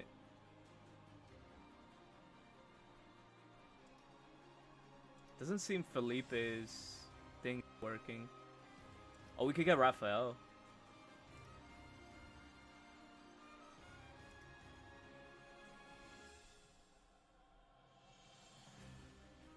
His match just ended not long ago. His match ended. Can we get Crusher? Crushers ended. We get Dark Tina back in. Dark Tina could come back. Dark Tina game is almost over.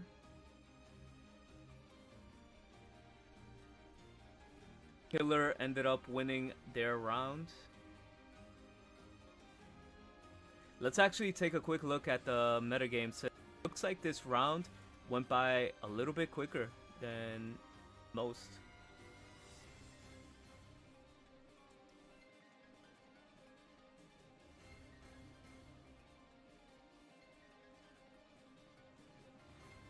Yeah, it is.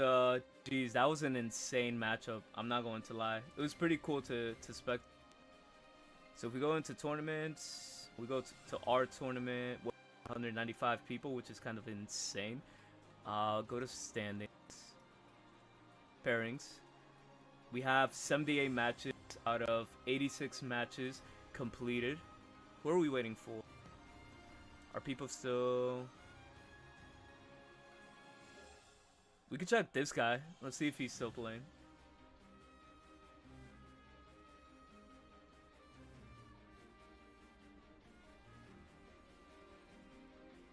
I think he needs to be playing his match. Let me see what his name is again. His name is... Plasma? Reality Pocket? Plasma. Let me see if Plasma is still playing his match.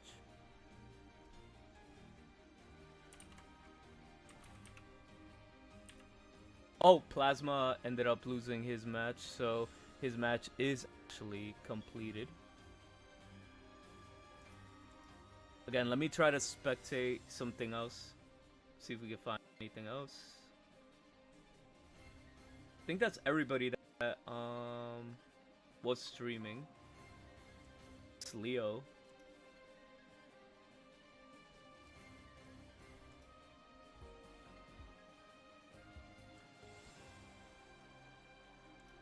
Okay, so we're waiting for the next round to pair, I guess.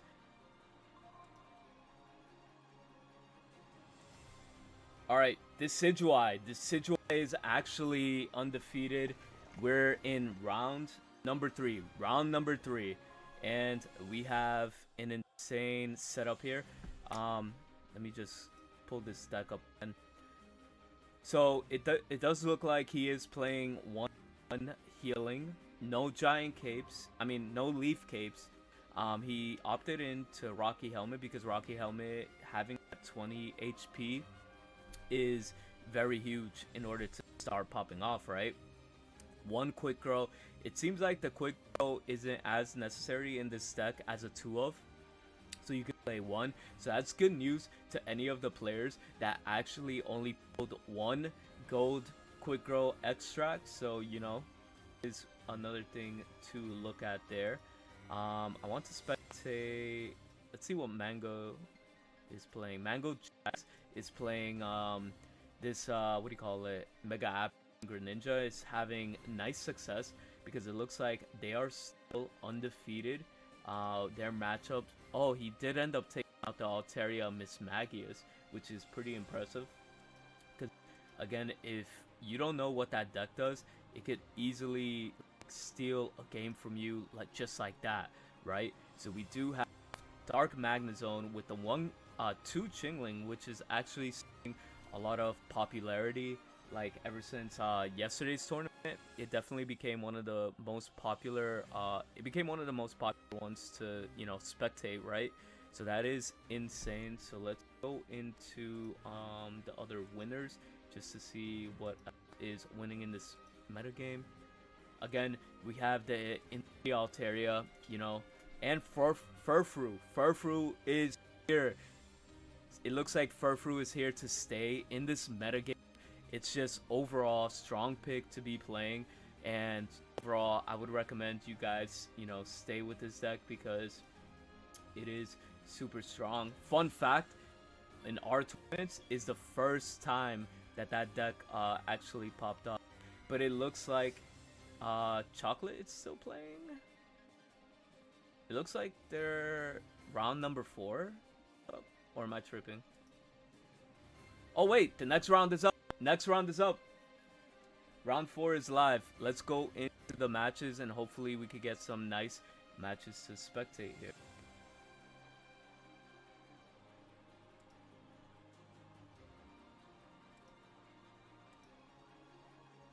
Okay. We're gonna spectate Felipe here. Give me 1 second. Oh, he's playing against Supreme. This is actually gonna be a good matchup. We got 2 strong players facing off with each other right now.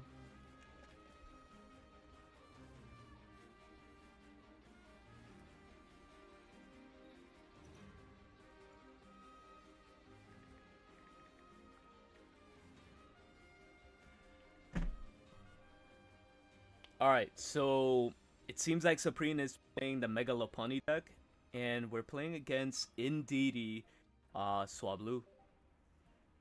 Or Mega Altaria. Oh, excuse me, we're leading out with Himo-chan. Himo-chan is actually pretty much insane. Alright, let me change the music here.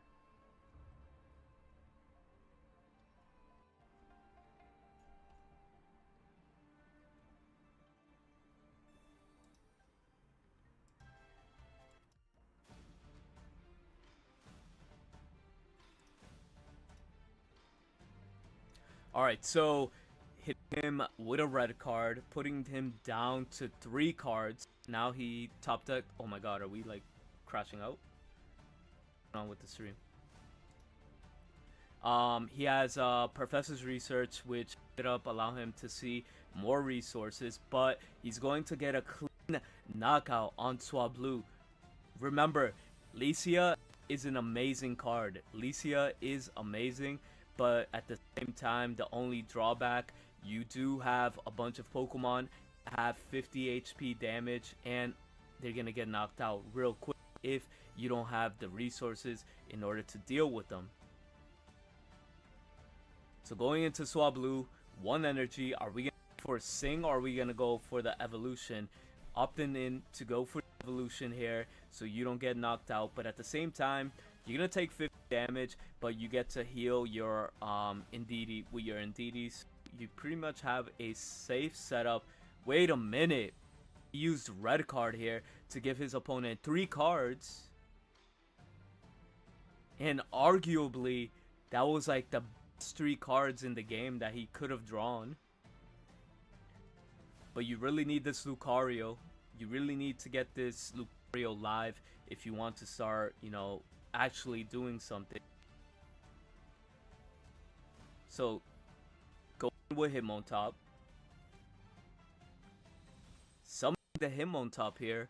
And trying to attack the Indeedee.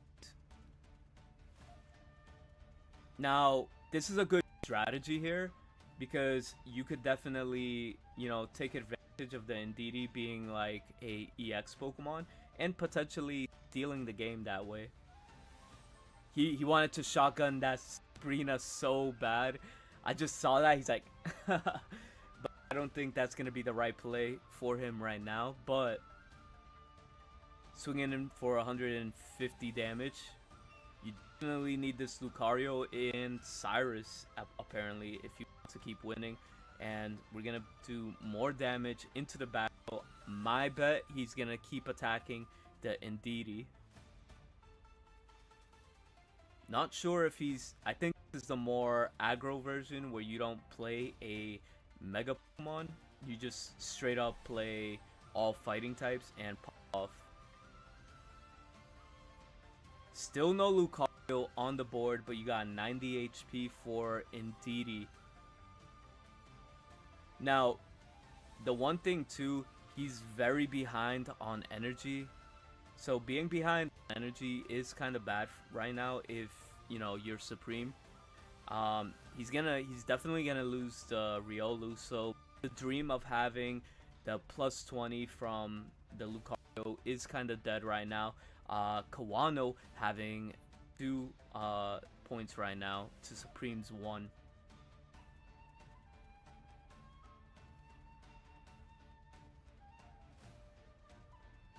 Wait a minute, Cyrus is coming out. Does he have something that's gonna win him this game? Have double Cyrus? I don't think there's a way of coming back here because the Indeedee is gonna do exactly 130 damage and win the game. GG's.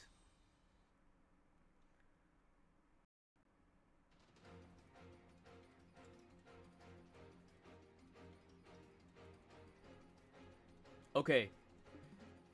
We have this match ending right now.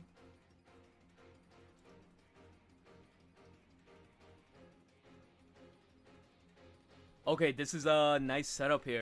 So we got Dark Zone versus Buzzwole. Now right here, this is looking kind of crazy because he has a full setup.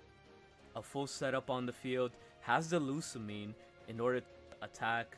So he's going to have a energy in the graveyard. He has a Buzzwole ready to go. And this potentially will bring him 2 points. But you have to remember... You got to remember that Darkrai loses to this hard, and then afterwards, you know, Cyrus is pulling in the Darkrai, and Raphael is gonna take this Dark Zone game with Buzzwole. I'm glad we're getting Buzzwole gameplay here. This is insane. What do you guys think about Buzzwole making it back into the format?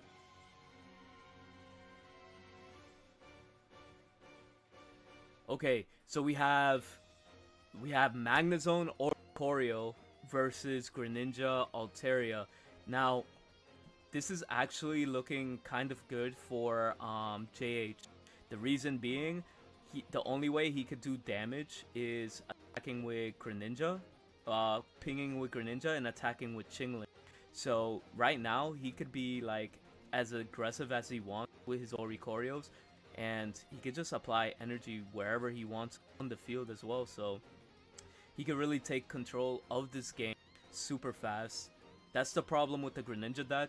You really don't have many options to win, but at the same time, you could definitely come back by taking out the Oricoreo and Cyrusing in Magnezone. You know, there are different ways of winning this game, but the Mars is going to put him down to 2 cards. The problem here that Azu is facing, are you going to have Cyrus? Are you going to have another Pokemon on the bench in order to do your 130 damage? You know? So it looks like you're going in with Swablu. Maybe he wants to go Sing. Maybe he has the second Altaria, because the second Altaria will put him at 190 HP, which, there we go, we are seeing.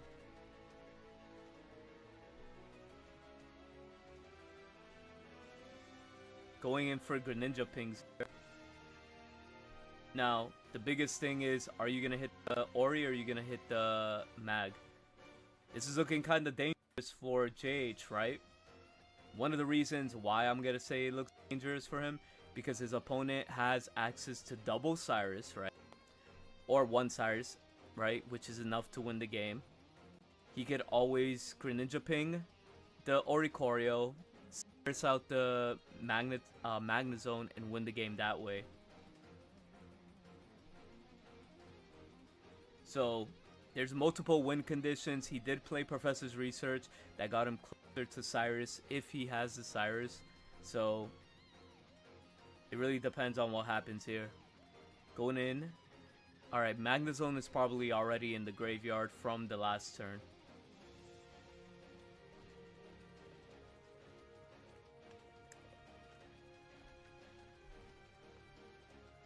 Damn, this is looking insane. I'm not going to lie. This is looking insane because it could be anybody's game. Oh, it looks like the opponent wasted already a Cyrus. Does he have the second one?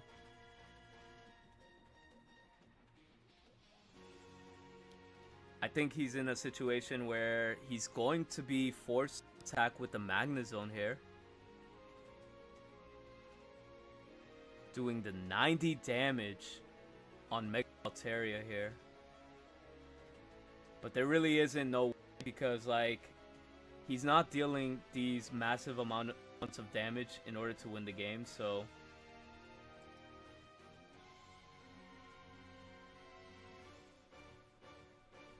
no match here. Let me see if we can get a match here.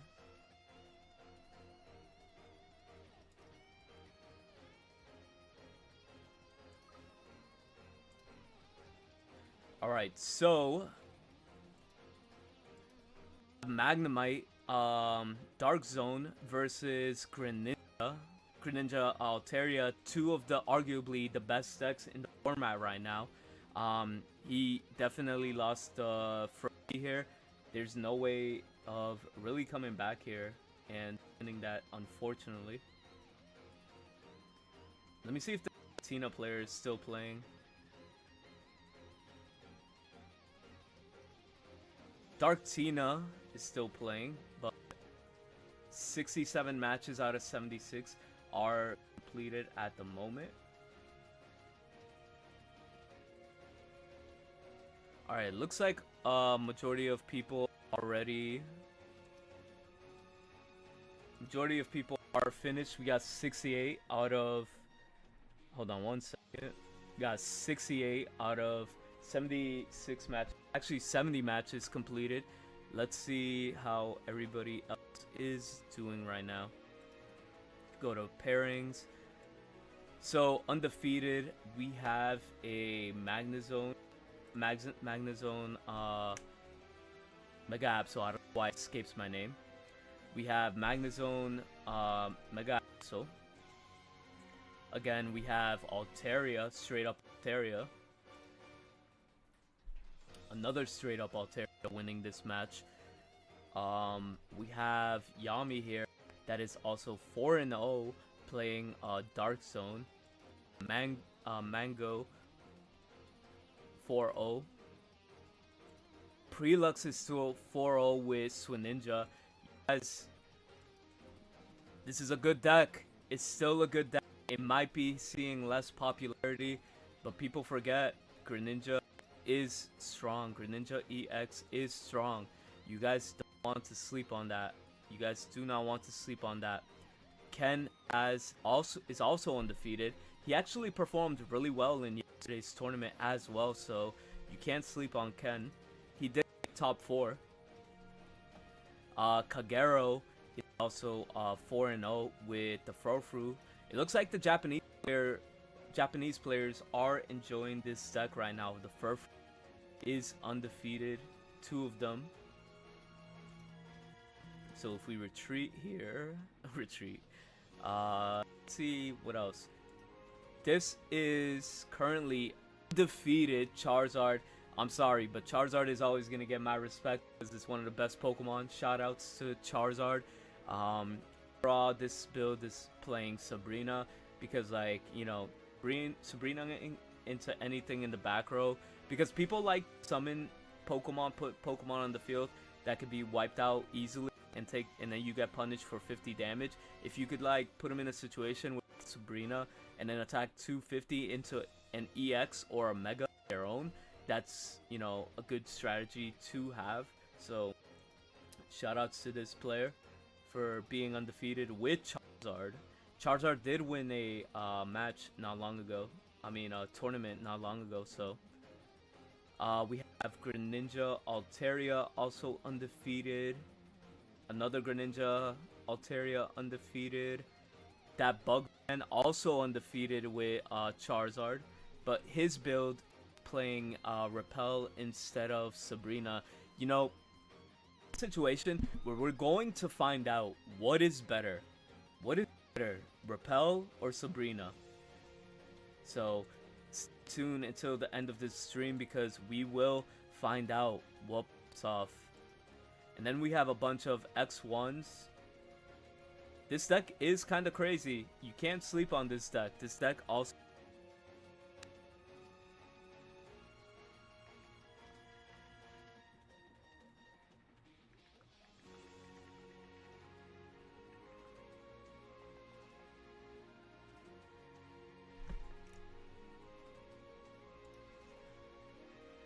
So let's check in. Hopefully we can get started with the next round and started. So if we refresh here, we are waiting on one match. As soon as one match is over, we could pop off. 2-2 with Zone and OG Ditto. That's actually pretty interesting. Let me see if we can find you. There's a picture here of Zone with Ditto.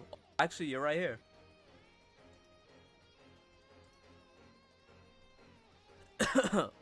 Copy anything. What does this do again? Choose one of your opponent's Pokemon attacks, use this attack, and if this Pokemon doesn't have the energy, can't do anything. So Ditto what do you call it? Magnezone is popping off. Well, it did win against Baneri. It did be Decidueye. So I'm pretty sure these were probably close games. So we don't know yet.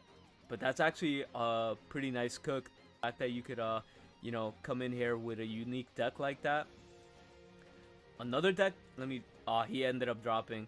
I mean, you want to try out, everybody wants to try out Blastoise, but like, real Pokemon Pocket did not treat Blastoise right, making it 6 energies in order to have his, you know, ability pop off.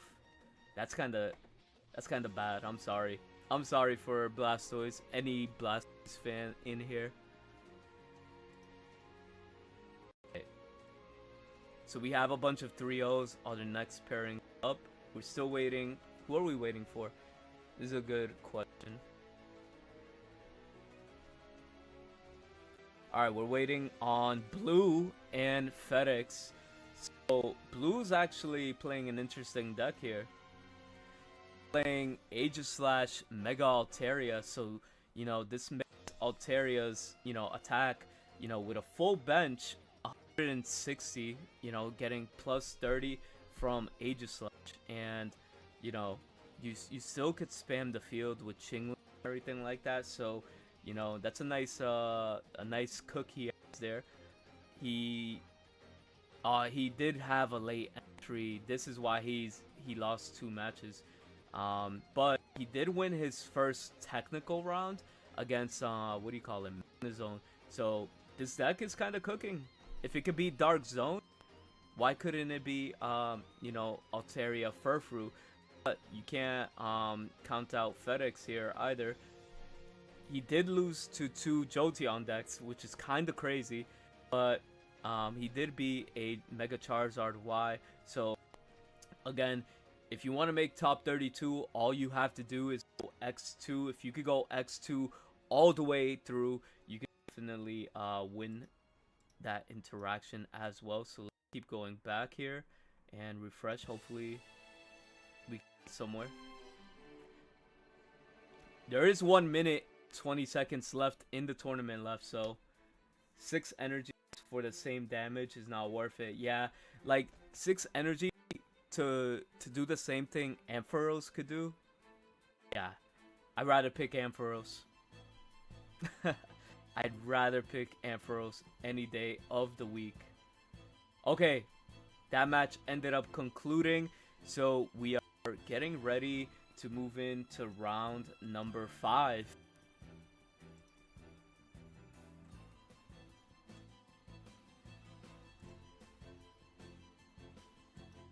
Just making sure there's no judge calls or anything like that.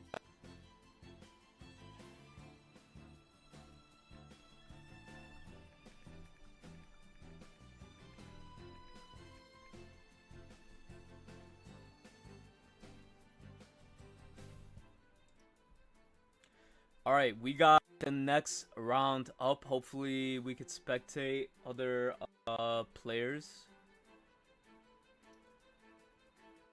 Standings here. So undefeated, like I mentioned.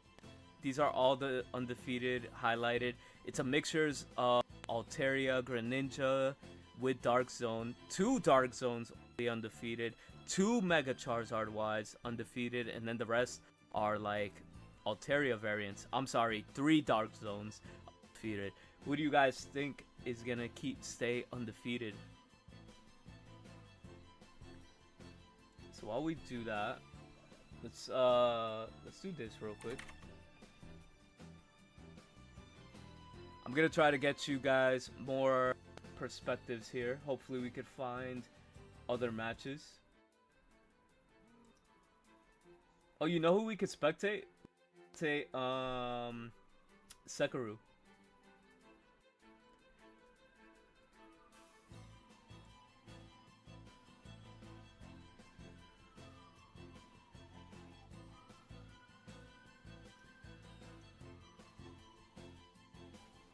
Alright, let's see.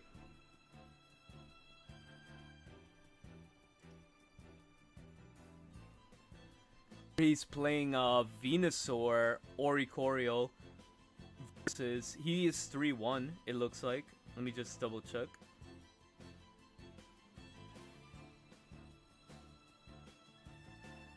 Pairings.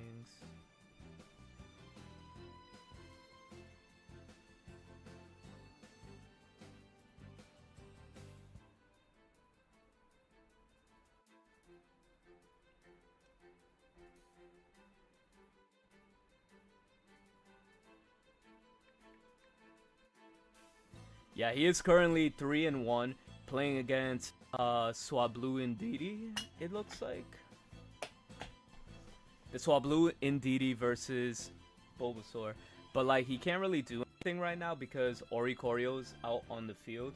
But kind of unfortunate that he ended up starting with the Oricorio. So Oricorio Pichu with, I guess, Bulbasaur is going to be an interesting cook.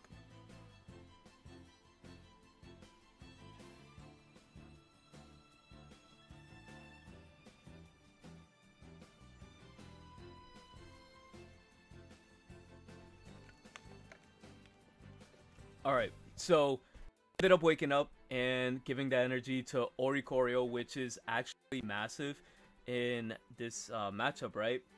Not only is your Oricorio going to be able to attack, your opponent's not going to be able to attack either, but you have Copycat in order to get different answers on the board. So let's see what ends up happening here. Froakie popping off. Oh, so it is the Swin Ninja version. So the Swin Ninja version here is kind of crazy because, like, you know, you are popping on the Oricorio 20 damage each, but we're opting to take the free point on on Pichu, which he desperately needs right now, right? Now, the interesting part here, you could slow build. You could slow build your what do you call it? Your Bulbasaur if you have that, right? But he's going to copycat here. He's thinking of copycatting here because I think he needs access to Bulbasaur. He is playing 2 Bulbasaur. If, you know, having that on the bench, because you do play Quick Grow Extract, you could also start popping off. He gets the Bulbasaur and the Quick Grow Extract, which, you know, puts him alive in this game right now.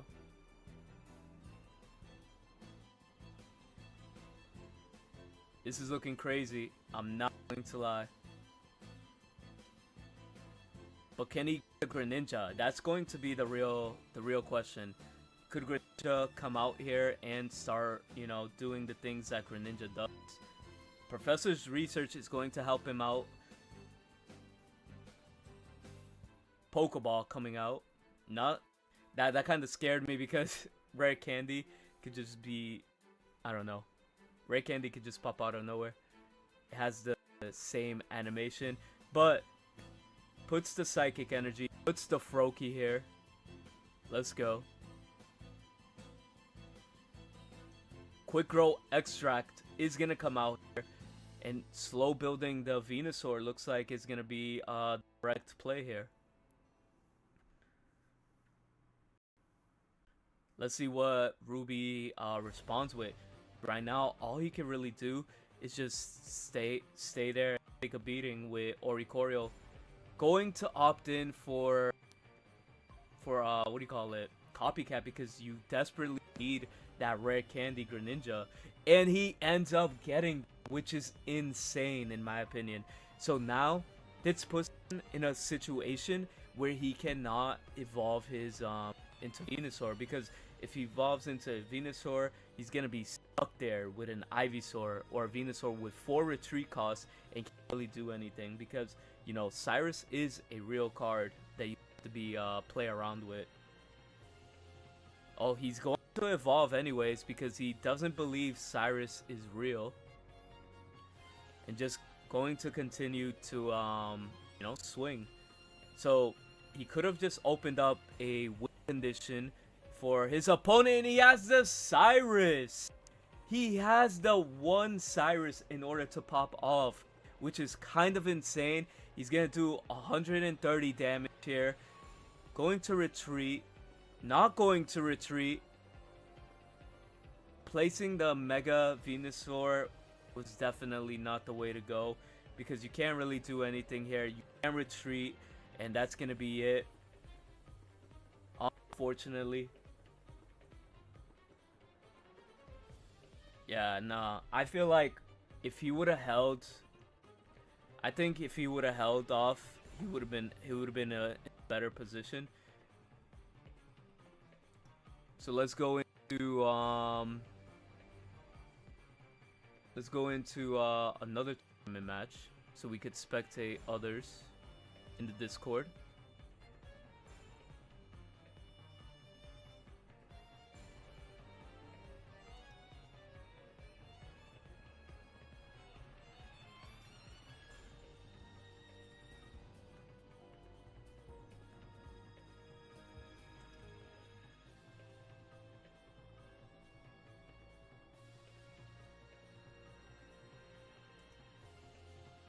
I'm trying to find them.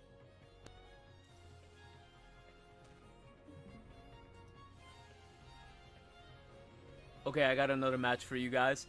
So we have Jolteon here popping off with against Mega Altaria, which is insane. Oh my god, there's music! Okay. I had to deafen that real quick. Yeah, that was kind of insane luck. He did get like red carded, right? He got red carded. He got Cyrus. Sorry, did he get red card? No, he copycat into a low hand. Ended up getting Cyrus and ended up getting Rare Candy and Greninja in order to win that game, which is insane. Insane.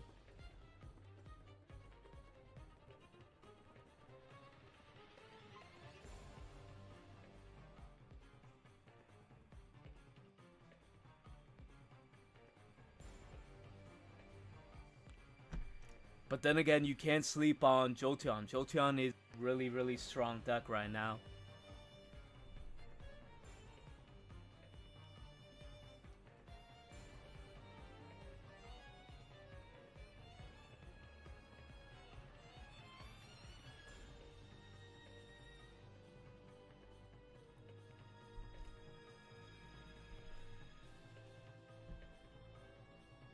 So ended up taking the win there. Let's see if Killer is streaming his match. Okay, we got a match. We got 2 Furfroos. This is actually going to be an interesting match because Furfrou has been being undefeated but Cyrus is actually gonna take it for the first player. GG's indeed. This is insane. These matches are going by quick, but he lost. This is his first one, so we do have high quality matches here. We got FedEx versus Jackie, Mega Absol, Greninja versus Furfru Altaria, which is the most popular deck right now in the metagame. Well, both of these are kind of popular, so it's insane.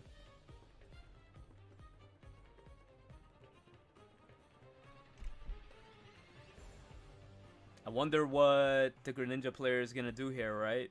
Because you could either give up a free point. Yeah, I feel like you're in a point. Like, so they both have 1 point each, right? You can't really... You could apply max pressure on the Altaria here, and then just chill. But now he has to realize if he does apply the max pressure here, Mega Absol could come here, rip a card, and do 80 damage, and you're not going to even be able to knock it out unless you have the Rocky Helmet to put on Mega Altaria, which is something you need. But opting in, send out the Furfru, because you could two-shot this if your opponent doesn't retreat as well.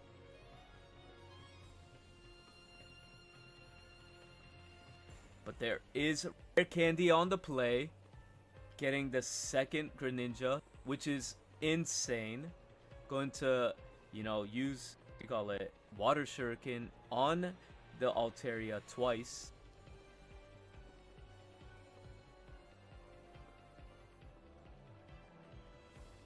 Cyrusing in the Mega Altaria to put him out in a crazy situation here. What Jackie is doing is putting the most optimal damage on the board for him.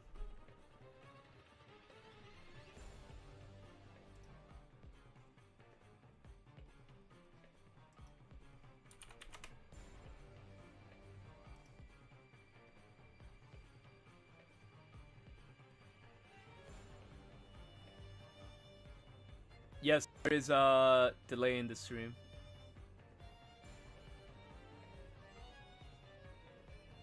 So we're switching into Furfru, going into Rocky Helmet.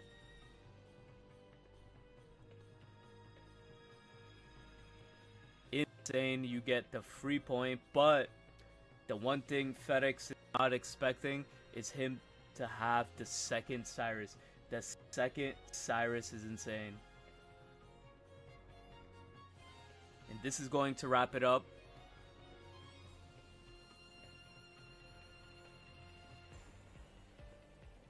Jackie taking forever. You could just drop the Cyrus, man, and you win the game. But opting in for the BM. Oh, no, it's not BM. Because you have to bring it down to 70 to win the game. And this game is over.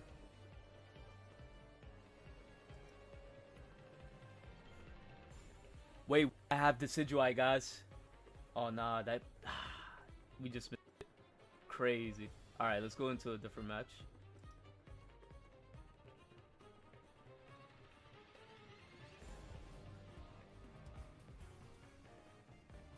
Okay, I feel like all the matches that have officially concluded, so let's go into the next, the desktop and see what's going on here.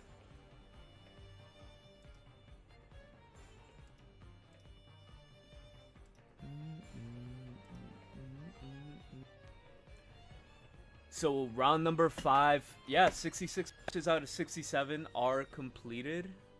Sorry about that, chat. Garo with the highest point, well, the best tiebreakers it looks like, with Furfru and Altaria dominating. Yo, Don, thank you. It's the ugly Christmas sweater. We gotta go all the way in for Christmas. And Merry Christmas Eve to everyone in here if you celebrate Christmas, that is. So if we refresh here, yeah, we're still on one mat. No, actually everything is all set up. We're ready to go into the second round. Chat, what do you guys think is gonna take it? What do you guys think is gonna win the tournament? There's so much, so many decks here. Remember, people that are X2 have the potential to move on to the next round. So this is looking insane. Because like, if we take a look at the pairings and the standings, not only these players can make it, all these players have a chance to make it. And then you have like Melmetal that's 3 and 2, you know, things of that nature. But we have the next round up, undefeated decks. We have these right here. We have 2 Dark Zones, 1 Altaria Furfrou, 1 Altaria Indeedee, 1 Mega Greninja with Mega Abs, regular Greninja and Mega Absol. Have a 4-1 Decidueye. You say Mega Altaria or Dark Zone? Yeah, I feel like that's gonna be like the best bet. All right, what I'm gonna do for you guys, we're definitely going to get like a match. Hopefully, we could get something. I want to see if we could get the Decidueye player on.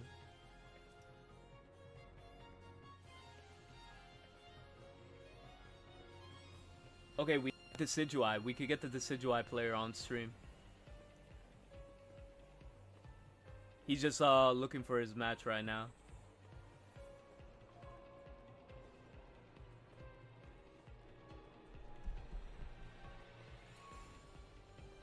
As soon as he gets there, we'll stream his match.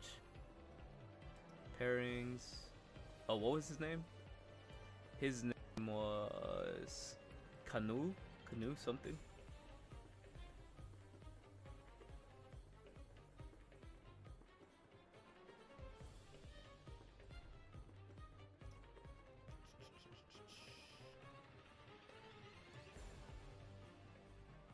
Okay, here we go.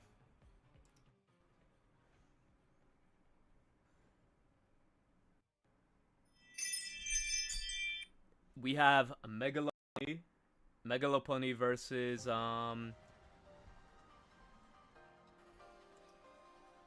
Megalopony versus Decidueye X. Who's going to take this? This is going to be an insane match.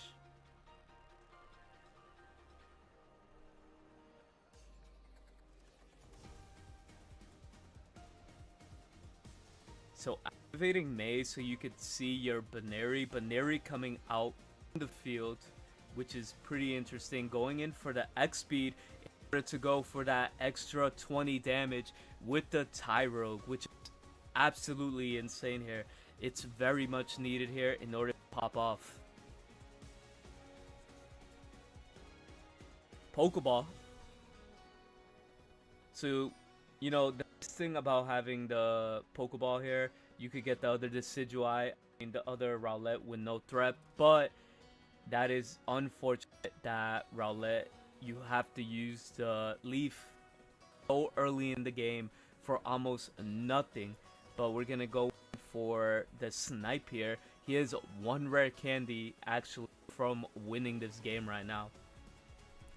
If he gets access to the rare candy, he could pop off. But at the same time, mind, because Mega Lopunny is actually hitting the field right now, which could be dangerous for this guy right now. He has to pray that rare candy is coming up or be all over. Rare candy actually just came through. Rare candy coming through for the Decidueye EX, going to do 100 damage into the back row.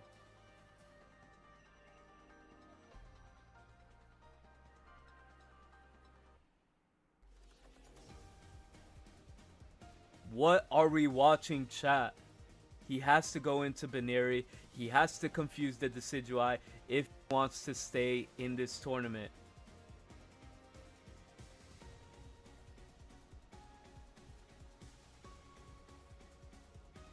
Oh, if he got double heads here, that would have been insane.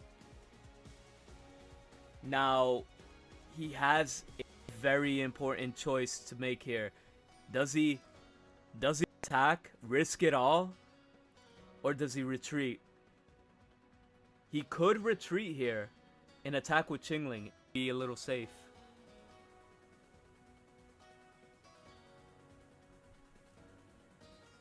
Copycat for 0. Could be BM. Going into the Chingling. They top deck Cyrus or Sabrina or Repel. It's over.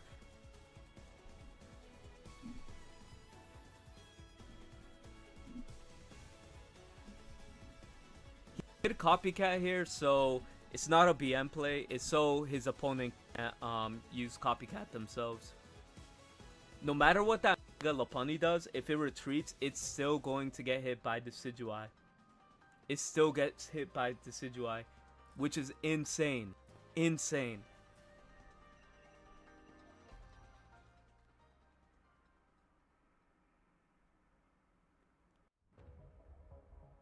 Who's gonna take this? Who's gonna take it?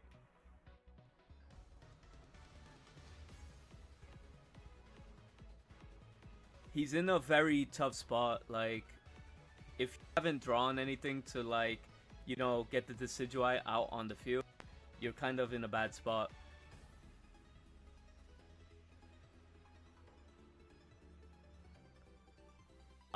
That's unfortunate. He had the will.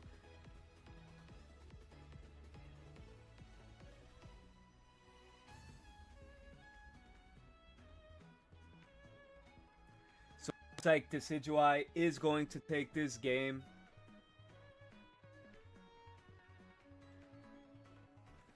Good game, good games.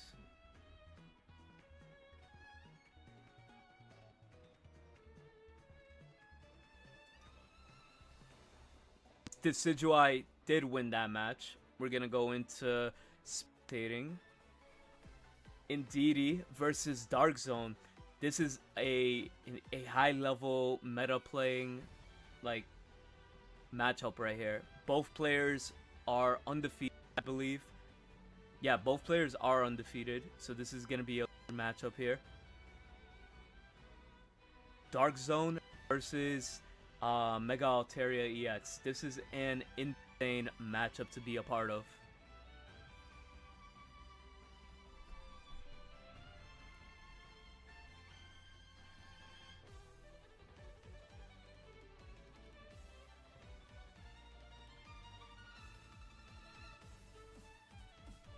Alright, so let's see what's happening here.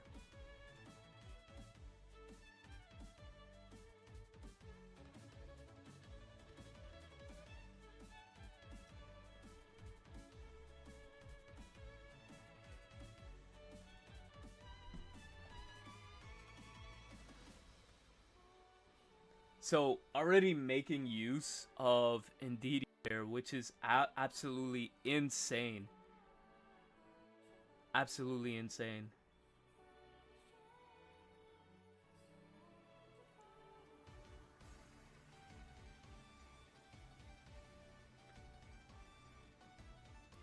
You know what's kind of crazy about having this Indeedee out on the field, right? He's gonna do massive amount of damage to this Darkrai. There's absolutely nothing this Darkrai could really do. I believe he does not have any access to Magnetons in order to pop off here. But maybe he just drew one, right? Maybe he could just charge up an energy and then drop a Magnezone in the next match, a round, or whatever. But going to swing here, right? For 120 damage.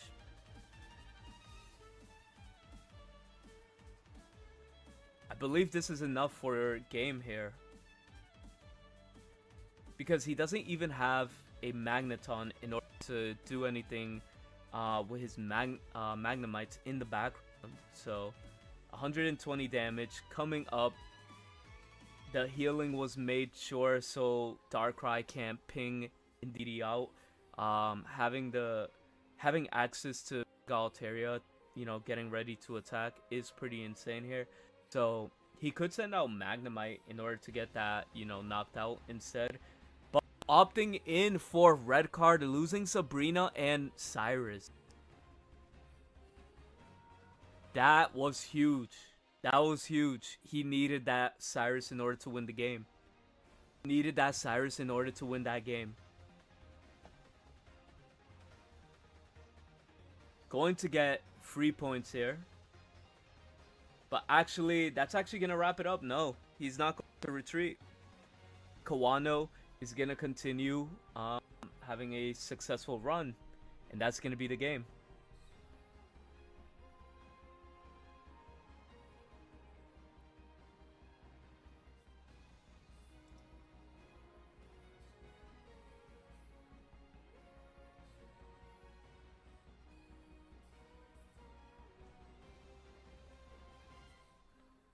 Let's see.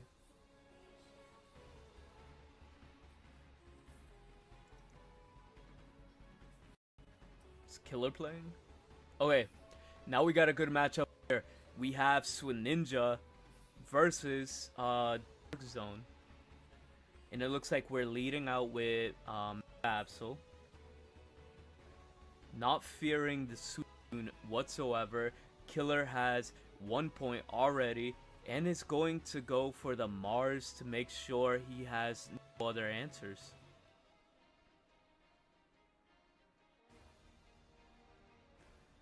He's going to go for the hand rip here. Getting rid of the Irida. Getting rid of Irida is actually insane.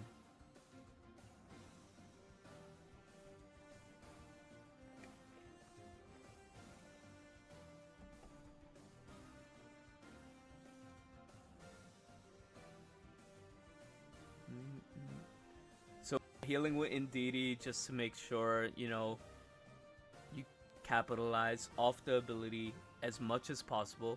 Suicune is going to come in here and attack for 100 damage. Now, he thinks he has him in a crazy position, but he has Cyrus, which Cyrus is going to end the game for him.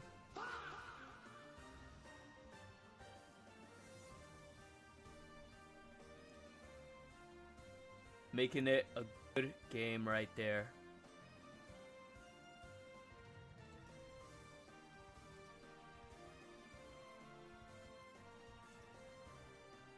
Now let's take a look into the pairings. Oh my god, that flashbanged me. I need dark mode built here. Okay, we have 49 matches out of 50. 50 matches out of 58 matches. So, you know, for the undefeated, it looks like Indeedee is still undefeated. Dark Zone is still undefeated. Kagero is still undefeated with the Furfrou. We have Skyflare with Altaria Greninja. X1. So we have 3 undefeateds. The 3 undefeated decks I will showcase right now. This Furfrou deck is undefeated, playing the Sabrina double copycat. You know, some of these decks playing copycat whatsoever, but copycat is always something that's going to be a strong setup. Next up, we have Trip Hippie here with his undefeated Magnezone deck. His Magnezone deck right here is pretty Dark Zone deck is pretty strong. Looking like, I believe, like yesterday's Seaguns win. So I could be tripping, but then again, he is also undefeated. And then we have Javier with his undefeated Indeedee build, which is also Furfrou. So we have 2 Furfrou decks that are undefeated. See, his version is playing 1 copycat. His opponent is capitalizing with double copycat, which double copycat is really strong in this metagame right now. So let's see what happened. I just want to make sure everything is all set here, and we're getting ready to move on to the next round.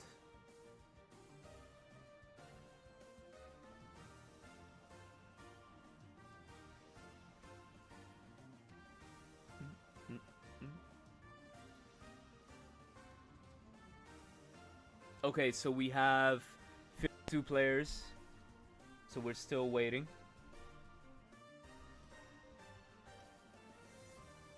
Let me see if anybody streaming has a match going on.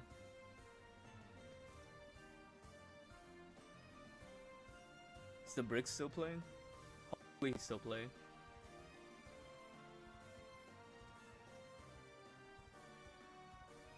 Nope.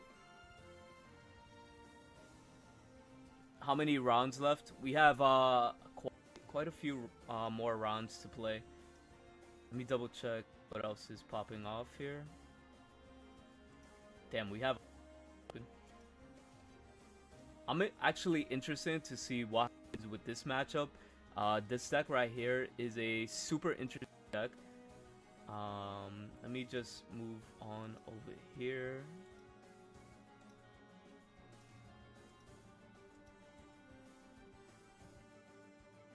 The old school way.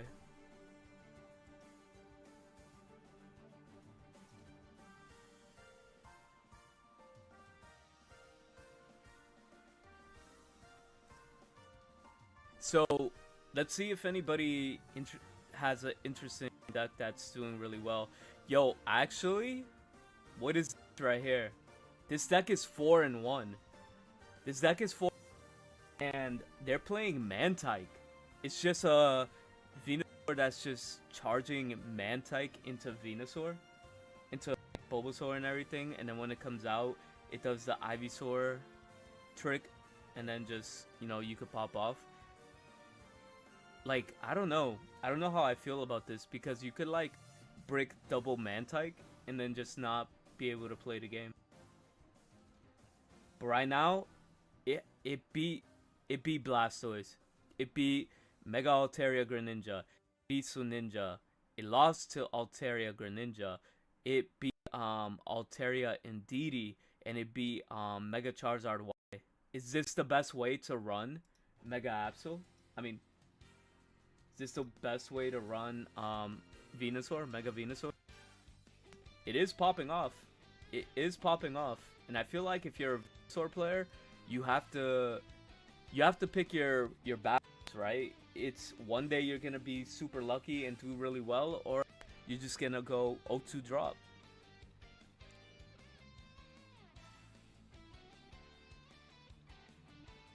I kinda had high hopes for this deck. I had high hopes. This deck looked kind of promising. We're ready to start the next round. We're ready to start the next round.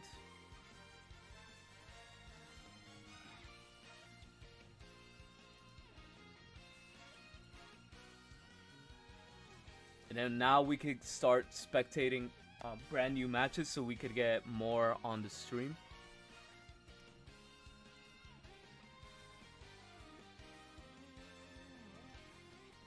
Alright, next round is up, and let's go over the undefeateds. We have Kagero, we have Trippy Hippie, and we have Javier. 3 decks are undefeated. Who is gonna knock each other out of the undefeated spot? Kagero looks like he has the undefeated person. Javier has to battle somebody that's 5-1. This is going to be an interesting match 7, because match 7 people could tie to just make it into top cut, so that's also one thing that could happen. But the people that are X2 are gonna fight it out. This is basically to make top 32. So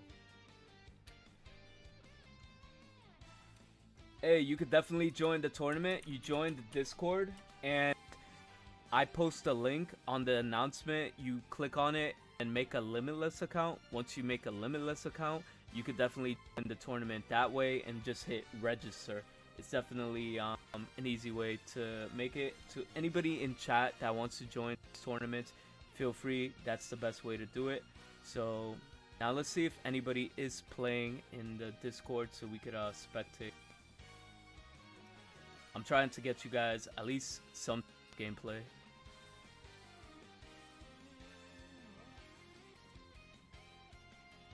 Alright, he's searching for his opponent. I don't want to dox the code, so let me make sure he finds his opponent.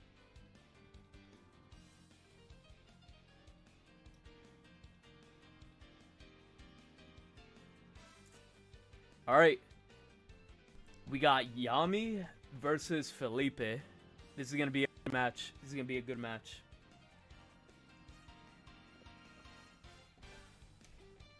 Kawano versus Felipe.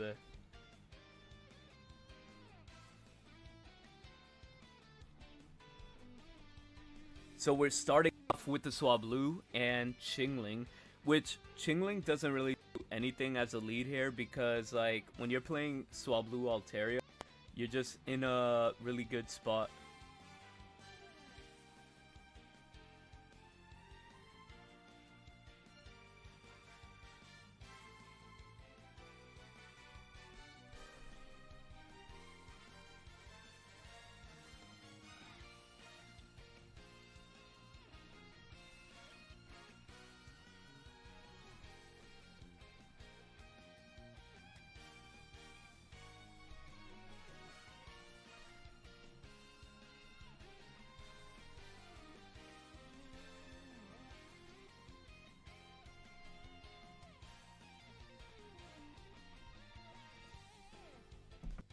Alright, I'm sorry, I just had to take care of something.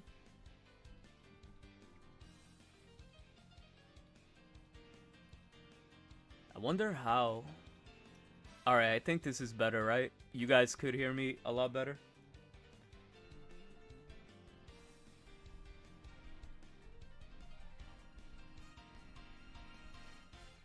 Alright, so we have double Magneton on here, which is actually looking really good for the Dark Zone player, right?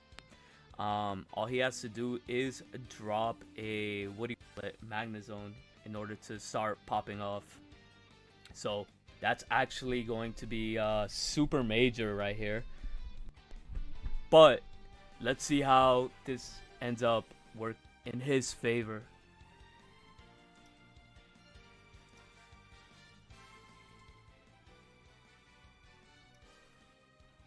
Okay, so we're gonna go with the Indeedee to heal that extra 10 damage, and looks like we're gonna go in aggro attacking the Chingling for the damage that you need. So now he could either A, stall with the Chingling, so he could charge up more energy with the Magnezones, or he just end up, you know, going aggressive and start attacking with Magnezone, because if he does that, right, he could put him in a coin flip situation, or in a position where he has to retreat to Chingling.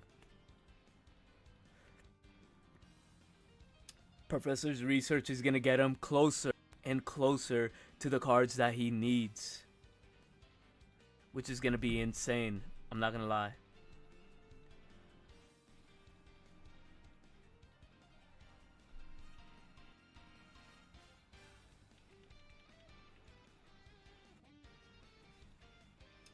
Professor's research is going to get him closer and closer to the cards that he needs. Yo, SoFlo, if you're watching, put your volume up. I think the volume's all set. Everything's good. Alright, so Magnezone hits the side of the field, and we're hitting 90 damage on the Altaria, which is going to be pretty good for Yami here. And just having access to the Darkrai in the back is going to be super good, because now you could just burst in the Mega Altaria here and put like so much pressure on him. But you know, then again, if he has the other Magnezone in hand, he could definitely pop off and just win that way. So it's not looking good for Kawano, but Kawano could definitely pop off here as well, so don't sleep on that. Going in for the Professor's research, does he find the extra Magnezone in order to pop off? Because it's coming to that situation where he's going to have to, you know, do that. But no, he's just going to go with the aggro attack. Kawano still has 2 points. I mean, 1 point, so. I mean, also, to be real, in this play, the Mega Altaria can't knock out this, what do you call it, Magnezone, so. But this is actually really major here, and we're going in for the double healing, and we're gonna get an attack in with with Indeedee, because Indeedee is gonna put so much damage on this Magnezone, and it's not gonna knock out the Magnezone here. Or is it? No, 120 damage, but the thing here, Darkrai could just come in here and with Dark coming out on the field, he could definitely do 120 damage and potentially just lose to Cyrus. Magnet Zone hitting the field on the opposite side. Going in for the red card, which taking away most of his resources, leaving him with 3 cards, and he has access to his own red card now. And staying aggro here, he's confident that he's going to be able to win this game no matter what he does. So in this situation, it kind of screams he has the Cyrus, right? He's checking the deck to make sure he doesn't have the Cyrus, but you know, I think he is in a situation where he's gonna have to use that red card because you can't risk Cyrus coming out.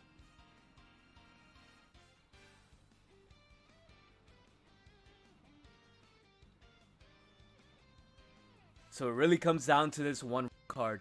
Is he gonna get access to Cyrus or not?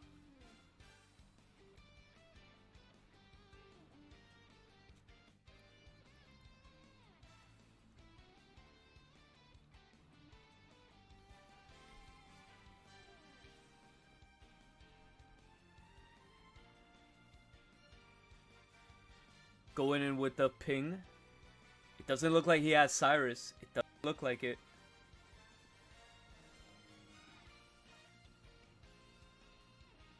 Six cards left in his deck. Sabrina's actually coming out. Interesting. He's gonna send out Mega Altaria. Mega Altaria is gonna be put in a bad situation where it has to attack. It has to hit heads in order to attack, but you really don't want that. You really don't want to be in that situation. But right now, everything on the field is kind of one shot, so it's not looking good for Kawano. Kawano is definitely in a bad position here.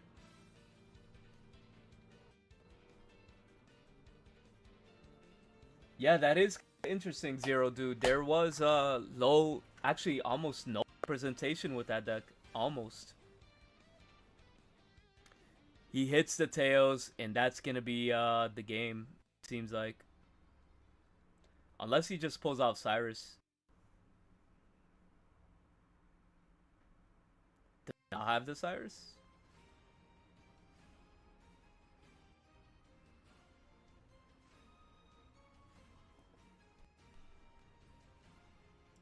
And that's the game. Let's see if we could spectate anybody else that is live. Maybe Supreme?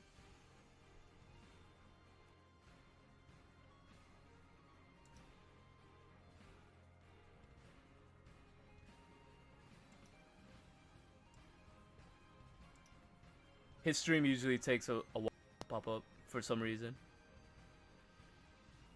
Actually, I have a match for you. We have the Decidueye player still not playing. I thought he was... The preview showed that he was playing.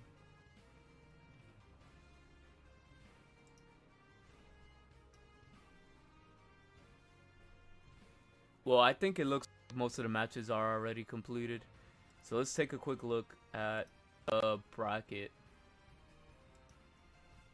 Yeah, it's going to be a quick round because a lot of people are tying. But it looks like Kagero and Trippy Hippie are going to play it out.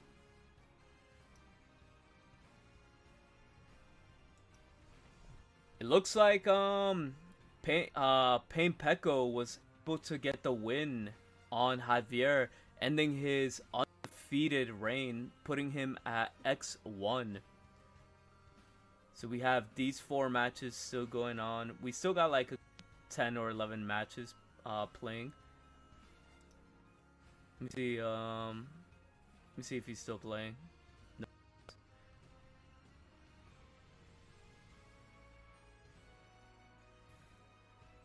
Okay, I think Nebraska ended his round. Plasma looks like he's still playing his round.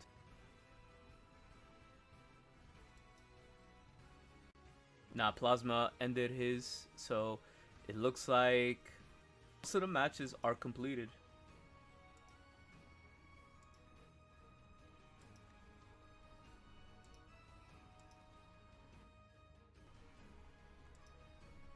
Top 32 is coming up, chat. Top 32 is coming up.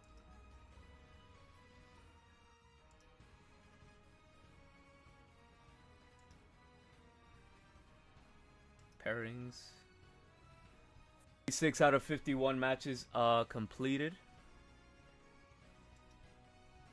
So like the people that are X1, this is like their time to shine right now. A Moose is 5-2.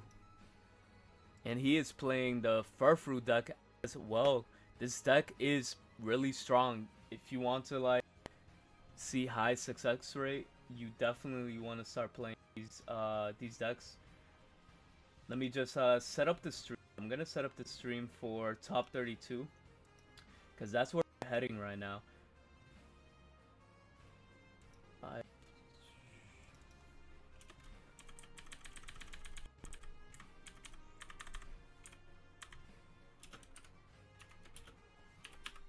Top 32.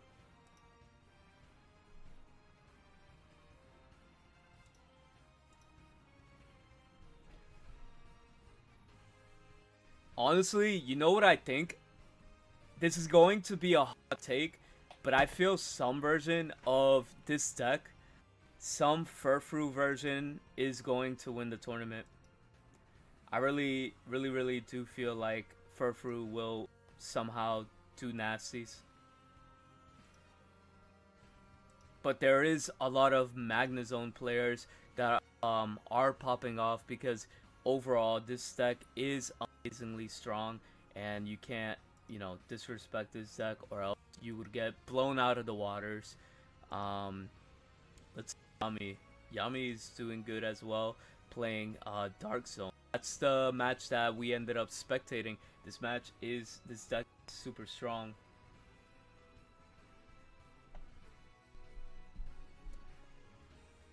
I'm surprised yeah, we're not seeing Wish Whimsicott.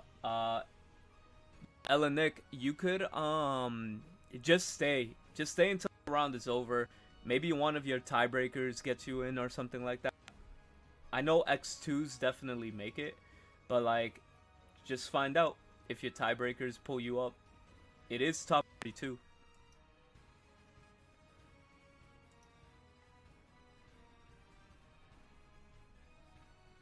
Use Kabnik and Indeedee to counter Furfrou. And now Furfrou is just overall a strong pick.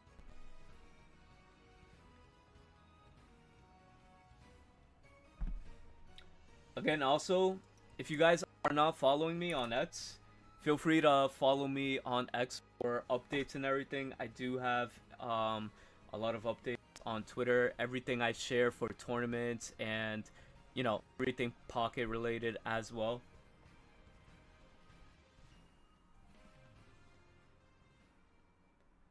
We're gonna move into top 32.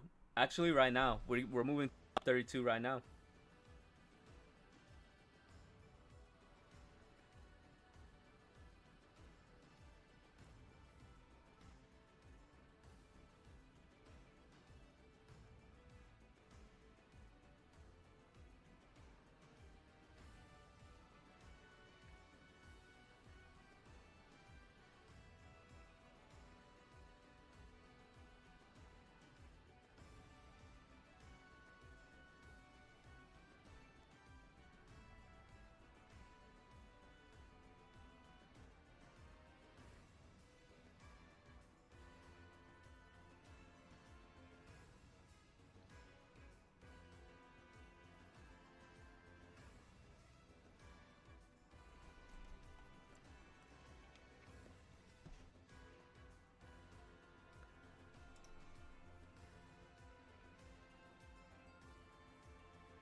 Oh, chat. Just give me 1 second.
All right, we are in top 32. Top 32 is currently live. Let's get the matches in.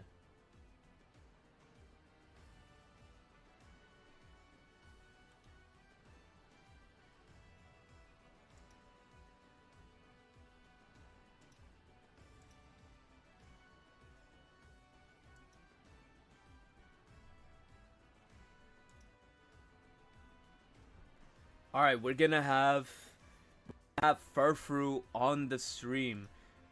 As soon as they match, we will get them started here.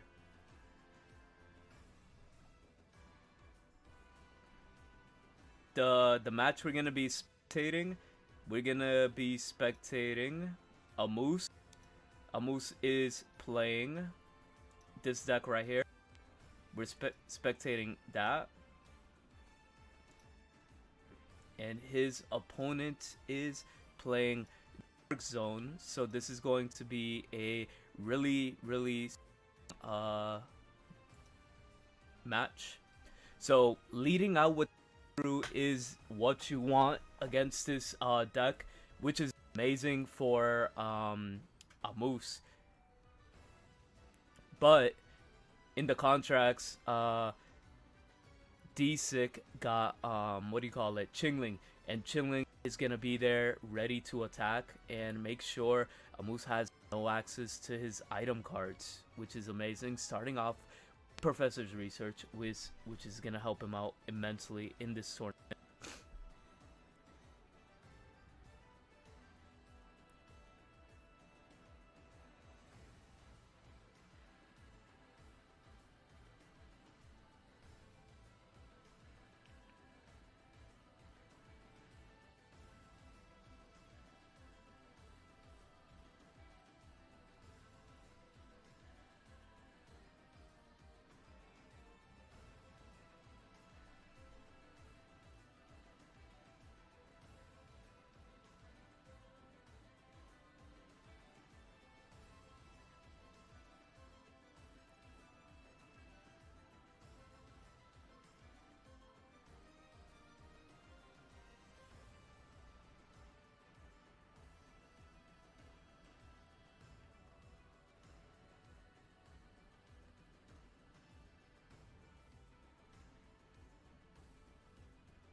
Okay, I'm super sorry. I was just dealing with a judge call.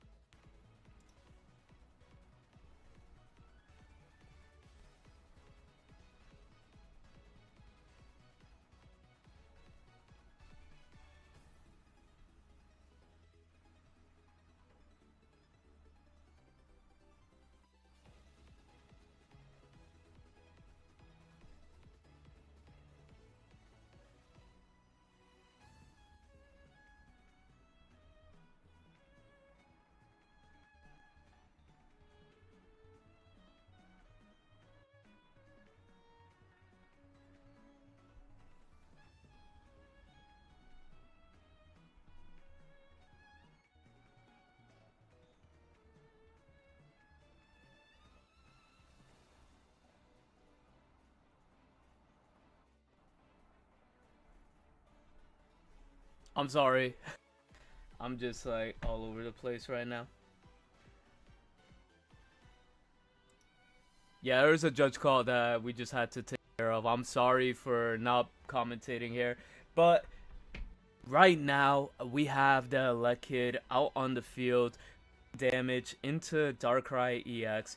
A Moose has the one energy.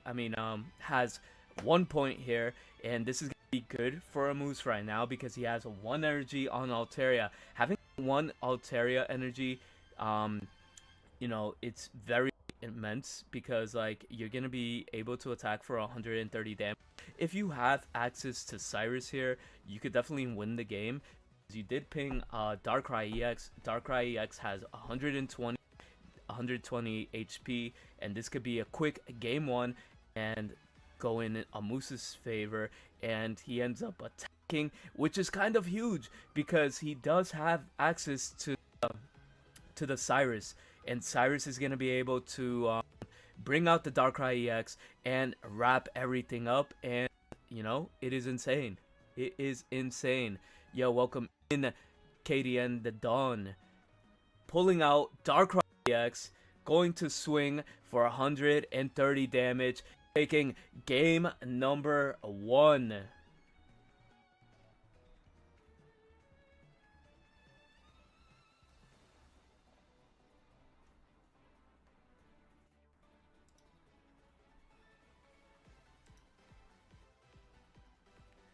Alright, here we go. This is another match I do want to bring to you. We have Swininja. Swininja versus, you know, it could be the Lucario, Hitmonchan, but it's actually the Megalopony deck. Megalopony is a very strong contender, and, you know, you have to definitely look at this right here.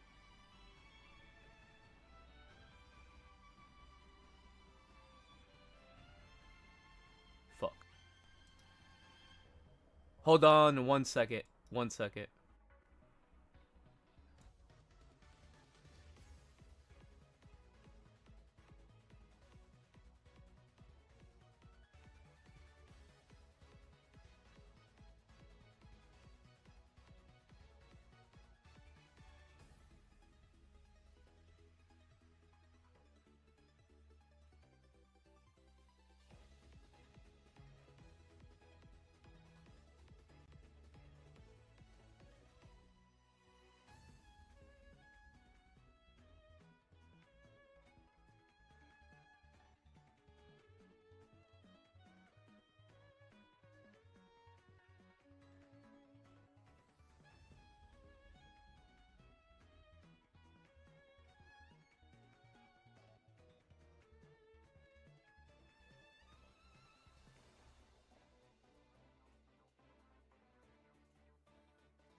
We're back.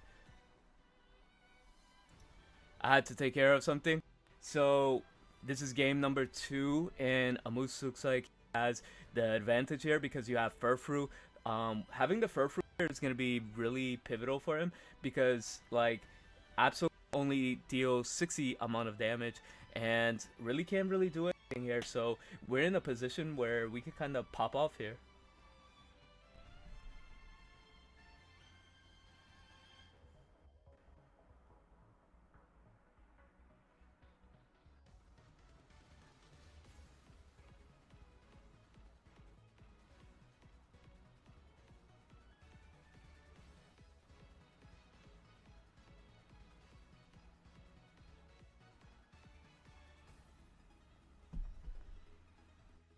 Okay. So we have Mega Altaria here. Mega Altaria is going to evolve. And this is huge, right? Because now, not only that, you have access to an attacker for 130 damage, and you have access to potentially Cyrus off this copycat. He had a large hand that he could definitely take advantage here. But since we are seeing this on stream, no access to Sabrina. With no Sabrina in hand, he could definitely, I mean, no Cyrus in hand, he could definitely Sabrina into something else, but apply massive amount of pressure onto the Mega Absol, putting him in kill range. He cannot stay here with Mega Absol. He has to retreat in Chingling, and then start building his Magnezone if he wants to save his life. Yo, KD, thank you. The sweater is pretty fire. Really fire. Christmas Eve to everybody. Ugly Christmas sweater. But anyways, we are here. Got the Magneton. He's gonna charge energy here and then potentially just swing with Chingling, putting the energy back into Mega Absol, which is the correct move here. Even though you're taking 0 damage here, you know, preventing your opponents from playing. Oh my god, you got the Cyrus, and Moose is just gonna take the win. Moose is gonna take the win easily. A quick 2-0. Moving on to top 16.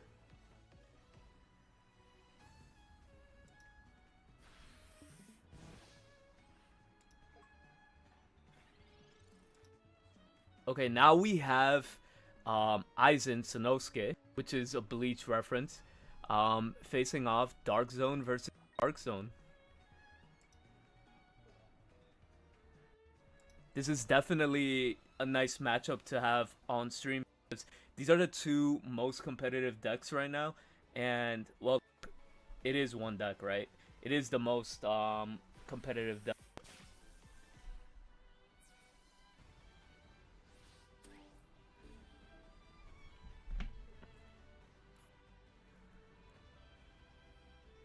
So he ended up getting Chingling destroyed, because like 30 damage is nice. He's actually playing an electric version, my bad. I thought he was also playing Dark Zone, but not having... I thought it was Dark Zone for a minute, sorry. But we're gonna opt into going Darkrai. Darkrai is gonna put a lot of pressure on the opponent, because like if he doesn't find his Magneton here, he's just kind of screwed. But look at that Professor's research, getting the Magnezone is really strong in this situation. Oreo popping off, it is crazy. We have Magnezone.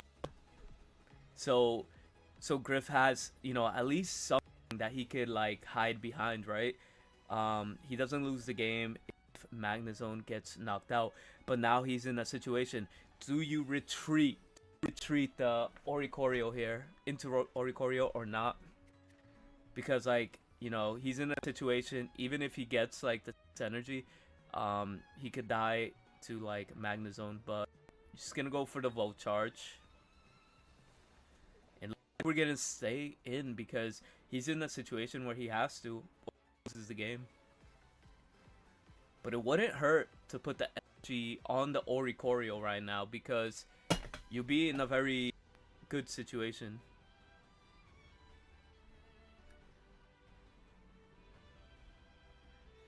There's so much going on here. So we're opting in to do the retreat, and he's kind of praying that there really isn't anything going on in the front line. But he does have the Magnezone. We're gonna do the quick charge to get the free energy. So the Magnezone is gonna be able to get the free kill. Sabrina opting in order to get the kill on the Magneton, ruining everything for Grift, which is insane. The game going to Isaac here.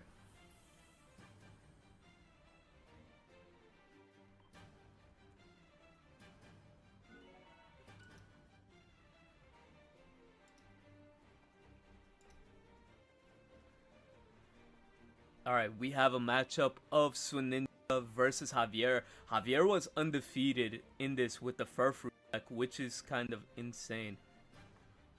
So Swinninja versus Furfrou.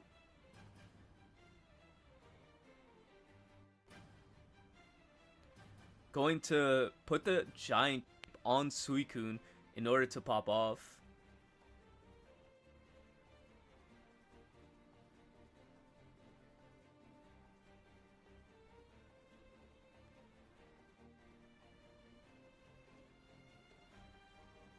He's gonna draw 2 cards. So like, you know, Javier is not in a very like good situation here, I would say, because like I mean, he does have the energy on Altaria, right? But the problem here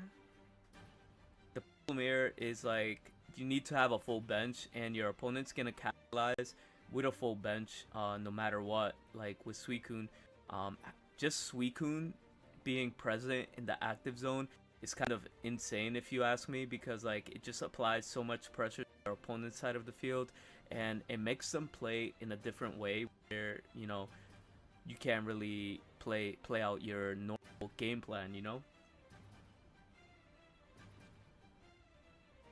Yes, this Furfru was undefeated, like either 6-0 or he lost.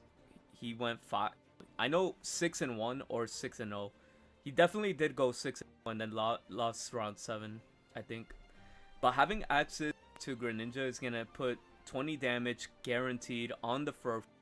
But we got, what do we have? 80 damage. This is gonna be enough to pick up the KO on the Furfru, but you're gonna take 20 damage. Oh no, we're not opting in for the easy KO. So it looks like they're just gonna attack for 80.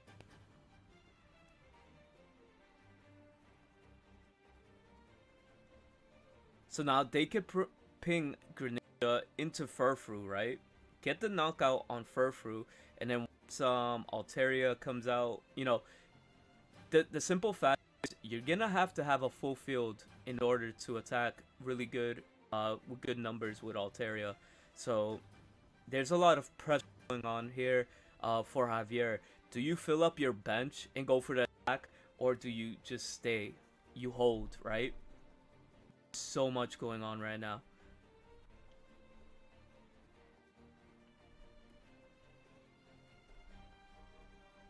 Yo, shoutouts to everybody that followed on X. Y'all are the goats. The goats. But now, really don't know how this will pop off for Javier, because he's in a very tricky position. Because now, Greninja could definitely just ping on the Furfru. Getting that ping on Furfru is really important. He does have access to another Suicune that attack, hovering around Cyrus in order to just get the maximum damage on the Altaria, which I do respect, right? You're gonna do what, 80 damage, 20, so you're doing 100 damage here.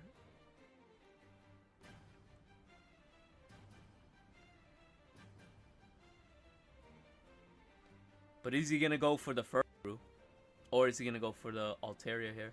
Going in for the Altaria, honestly, I think he would have been in a good position here. I think they would have been in a good position to just the Furfru and then swing with Suicune.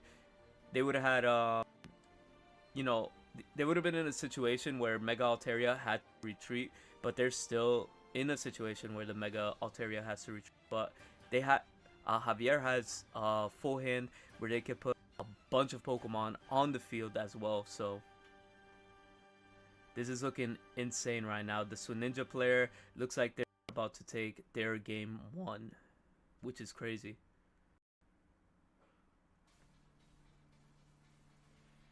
Getting the heal, you're definitely forced to retreat here, but the question is, who are you going to retreat to, and who's going to be able to do the maximum amount of damage? Because you're giving Suicune more energy to play with.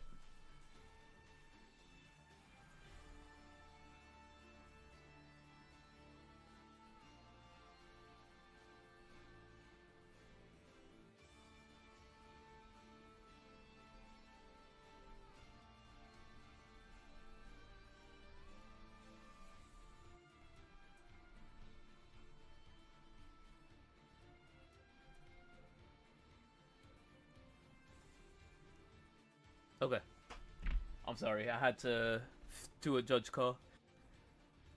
Alright, Sabrina is gonna force out something else to come on the field, but if you're here in this situation, it doesn't matter what you put on the field, because you could just drop Suicune and just chill.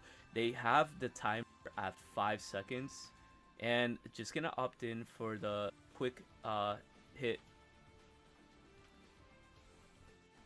Drawing into Irida is actually pretty nice here, because you could definitely just heal the Suicune in the back, and there really isn't there's really nothing your opponent can do.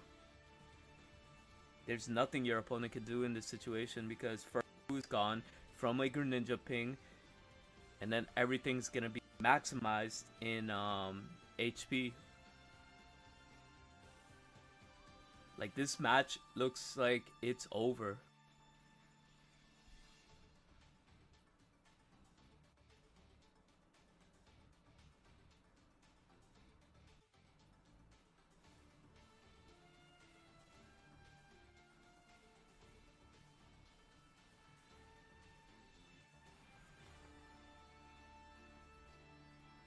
Going to for 80 damage right now.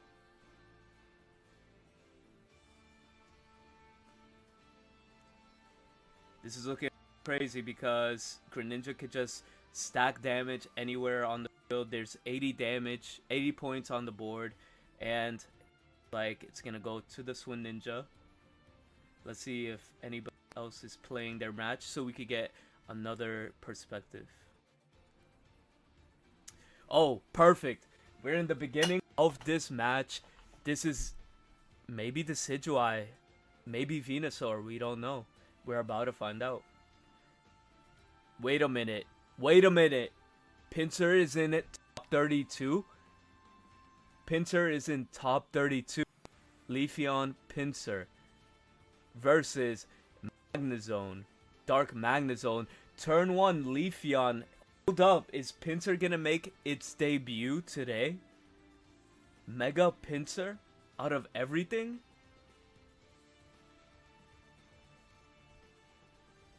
Don't close your eyes on So Sad Seedax. He could definitely just come out here with a crazy deck and start winning. Yesterday, he made top cut with Charizard.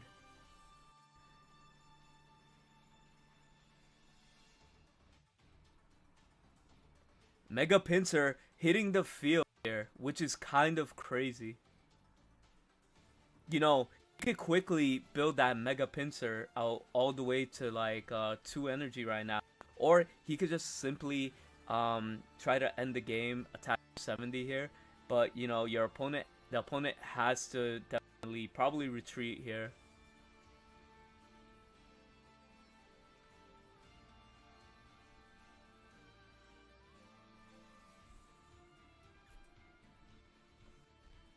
Now, let's see where the priorities go, right? Are you gonna charge up Mega Pinsir and let the Chingling just keep chipping you?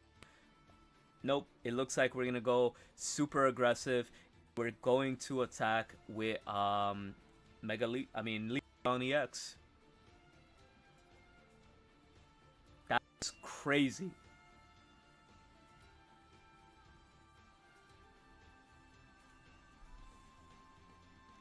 Guys, we have a Mega Pinsir here. We have a Mega Pinsir. It is insane. Who's going to take it?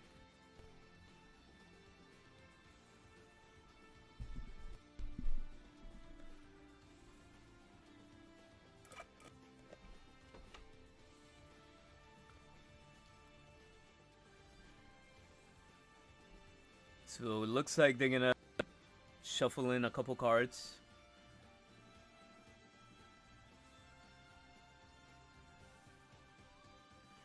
Getting the double Magnezone. No, one Magnezone, I'm sorry.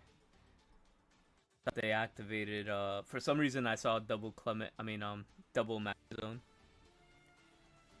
But right now he's popping off with the Mega Pinsir, getting that live and ready to attack. Gonna give Leafeon the energy here so he can start doing 90 damage, which is insane. So the reason why he did that, it didn't matter if he did it either or, but like it come down to the same outcome where he could do extra damage with the Leafeon. Leafeon does to 90 damage, which is insane. Coming out with the Chingling, gonna do 90 damage, and gonna use Mars to put him down in one card. So now it comes down to if he draws Will, he could just play Mega Pinsir and win the game here. Does he have Will?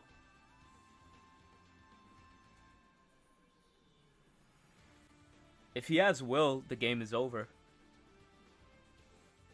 Mega Pinsir? He's giving it to Pinsir. He has the Will. He has the Will. The Will is here.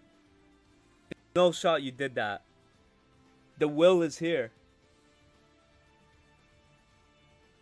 No Will. Oh, he was just betting it. He was just betting. Okay, the reason he probably did that as well, you want to get 980 damage, right? But the problem here is if you attack all you could do is put damage on the pincer, and then Leafeon comes in hitting for 90. Regular Leafeon, not even the EX, right? And that's it. So sad it's gonna take the game. Leafeon pincer is popping off. Chat, did you guys expect that pincer was gonna make it this far? Leafeon pincer out of everything in this format.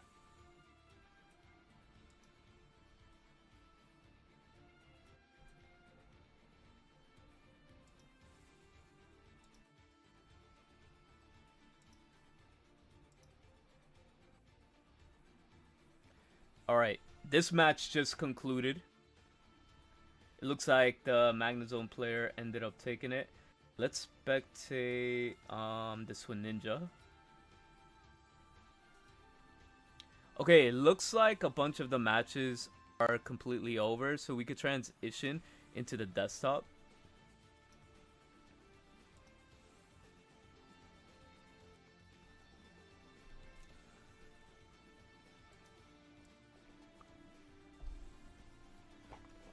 Alright, so we have 14 matches out of 16 completed. It looks like everybody is almost done. Yarye and Tello are 1-1. We have Trippy and Juice 1-1. Here's a quick screenshot of the number one, the top 32 decks that have performed in this tournament. Let me give you guys a quick update just to make sure everybody knows what's up. Oh, Yarye is streaming. Thank you. Appreciate you. Where is Yarye?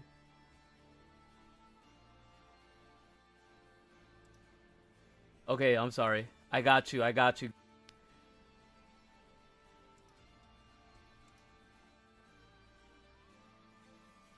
Oh, Yarye actually ended up winning their match as we walk in. Well, alright, back I guess to the desktop as we were going to continue. We're heading into top 16. Is this top 16 already? I think it is. No.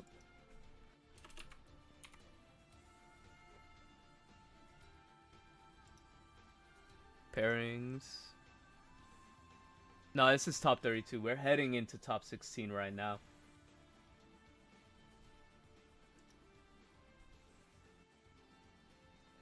Alright, so that was a good way to end the match, I guess. This is looking insane. Again, we do have a 50 like goal. If we hit 50 likes, we will raffle off a shiny Oricorio to the viewers. And if we end up getting 10 memberships, we will raffle a shiny Greninja to one of the viewers watching. 2 separate raffles could definitely happen, so be on the lookout for that. We do have 2 memberships already that happened today, so with 2 memberships we just need 8 more, and then we could do the shiny Greninja giveaway. Oh, and the like. And if you guys are new and enjoying the channel, make sure to hit that sub button, because we have so much more content coming to this channel. It's going to be huge.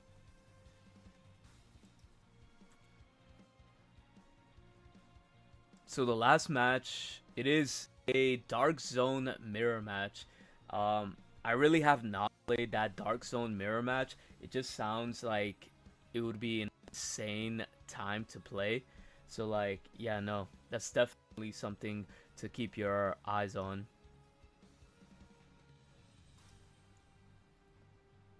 So if we see here, the only undefeated, the 7-0, the real true 7-0 is Kagero. Kagero is the one that made it undefeated. Let me see if he's still undefeated right now. Now, if he wants to win this tournament, he has to go undefeated all the way. And Kagero actually won his match, so he's 8-0 with a Furfrou deck, and this Furfrou is playing to that. Is this the thing that it needed to be optimized? Double copycat in order to move on? This is insane if you ask me. Insane.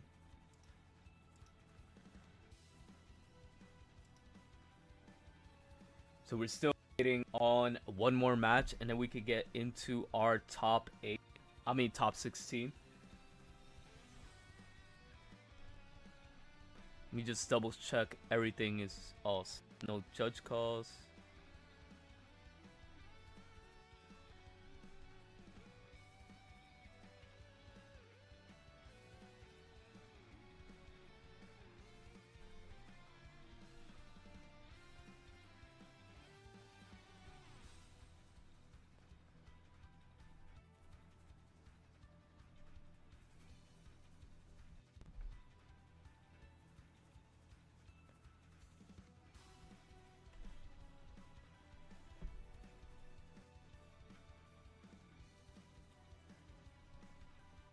Alright, so ensure everything is looking straight right here.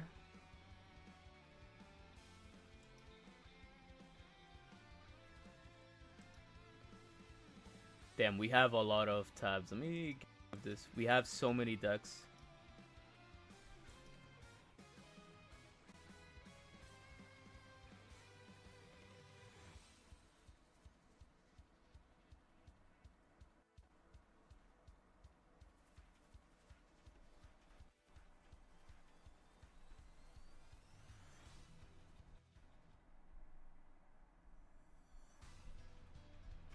That shit was funny.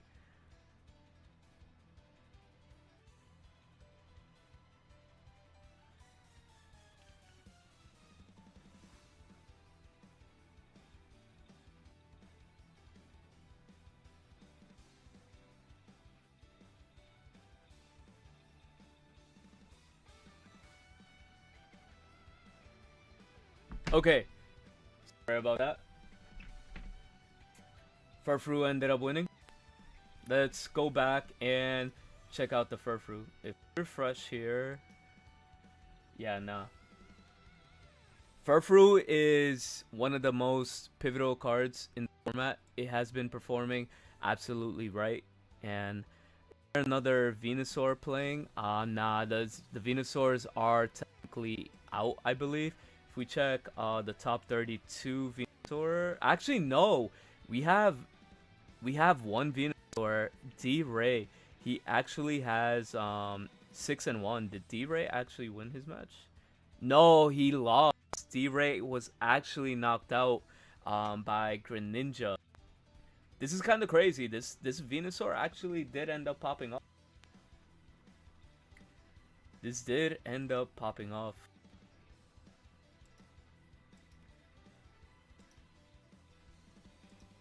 Let me see.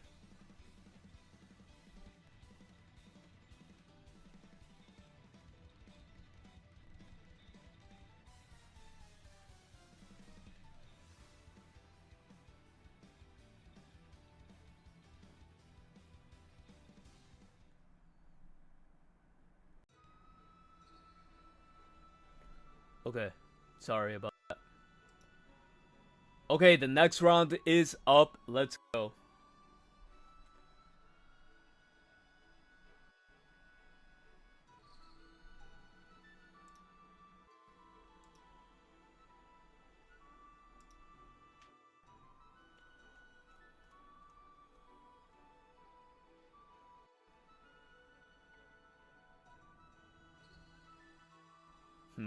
We could look at Trippy. Trippy ended up winning.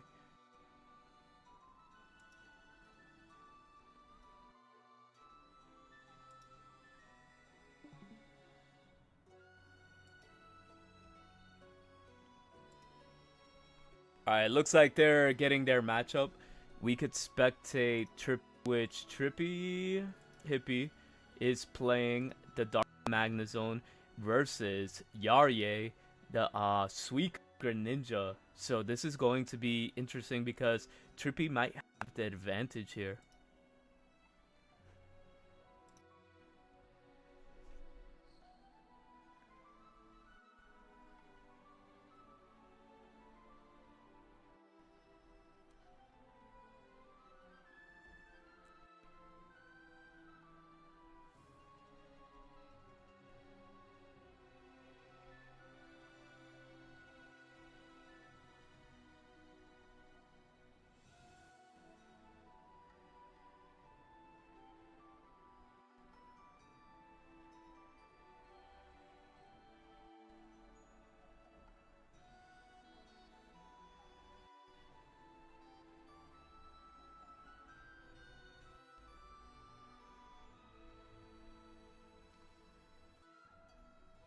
Wait, I'm sorry. All right. So starting off with Mega Absol, what if he went second? If he did go second, that would be a no. He is going second. Going second, he's gonna have the energy advantage and is going to be able to put 80 damage either on the Froakie or on the Suicune. It might be Suicune, right? Because in this deck, you definitely want to keep your Froakies alive as long as possible, and because Greninja or Greninja EX really makes it or break it.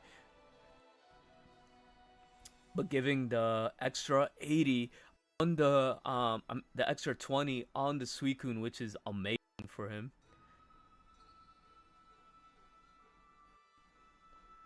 Insane.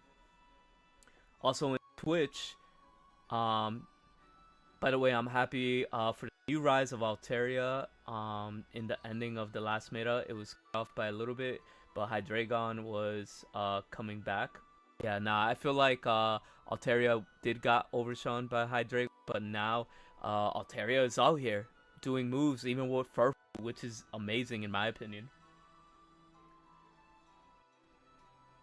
I take it back, Furfrou's cooking. Yeah, you know you hunt. Exactly. Exactly, Moas YT. Alright, we're going in. Was that the nastiest what do you call it? Is that the nastiest draw 2 that we ever seen here? That's gonna hurt Yarye really bad, because now he has the opportunity to attack for 80. He has no energy investment anywhere on the field, and he sees that there's Greninja, but is Greninja gonna be impactful here? I think he has to look for Greninja EX if he wants to stay into this game. So not playing anything on the field was also a good play for Trippy, because he could just pop off in any way.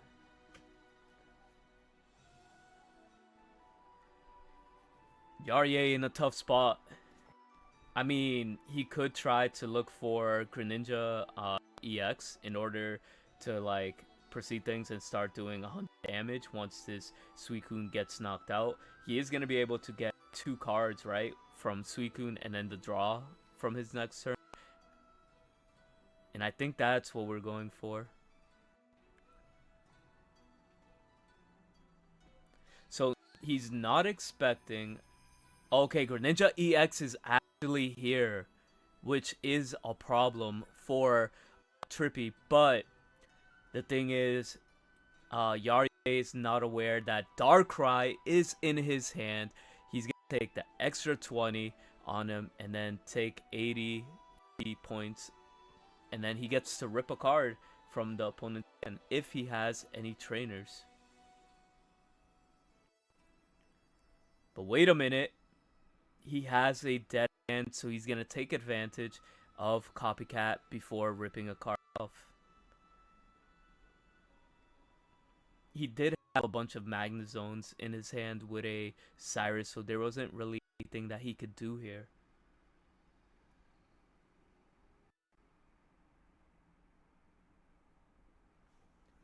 Nah, you're alright, 13, Juice. You're good, man. No worries. But thank you for playing, or if you're still playing.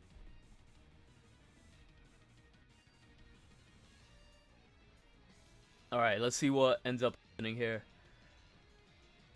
He's definitely has to go for the 100 damage here, right? Listen to me real quick, right?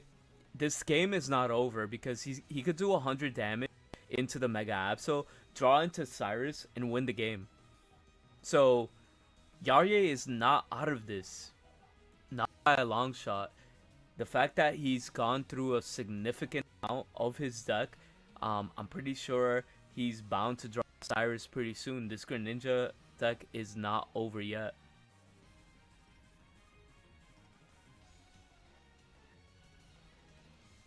It is insane. So, Yarye is in a good position here. Definitely in a good position here.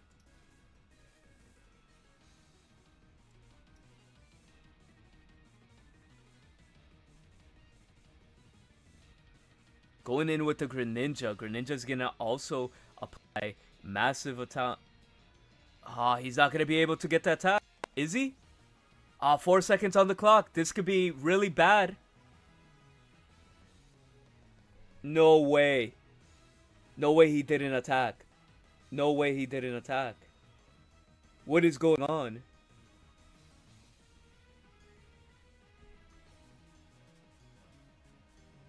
Was that a misplay? Top 16?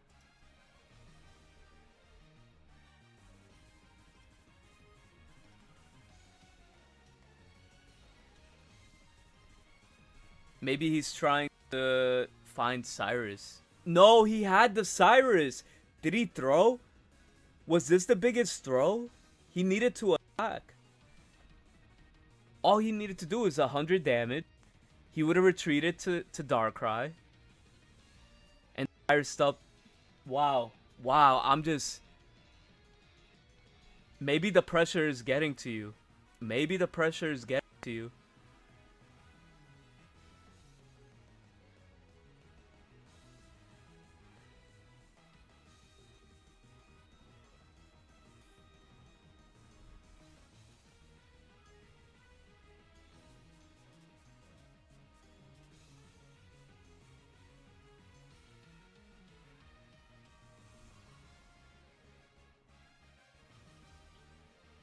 And Yarye is gonna pay because there is the Greninja himself. Greninja himself is out there.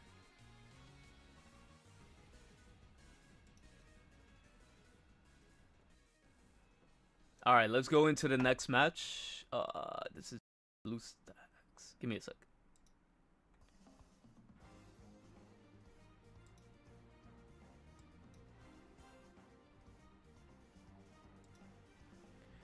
Okay, let me see if I can fix the screen for you guys.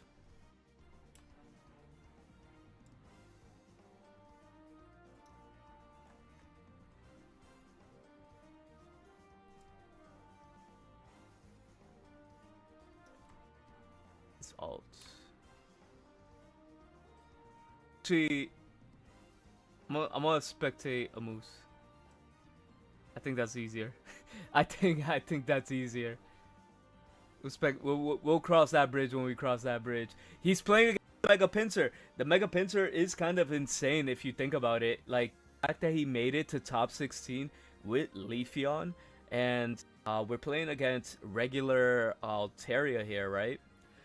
To opt in with Sing, it looks like? No.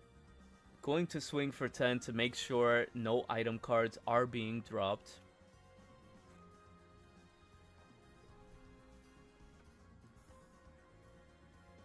Let's see what So Sad had. I don't know who's up in the game, but let me double check right now with the stats.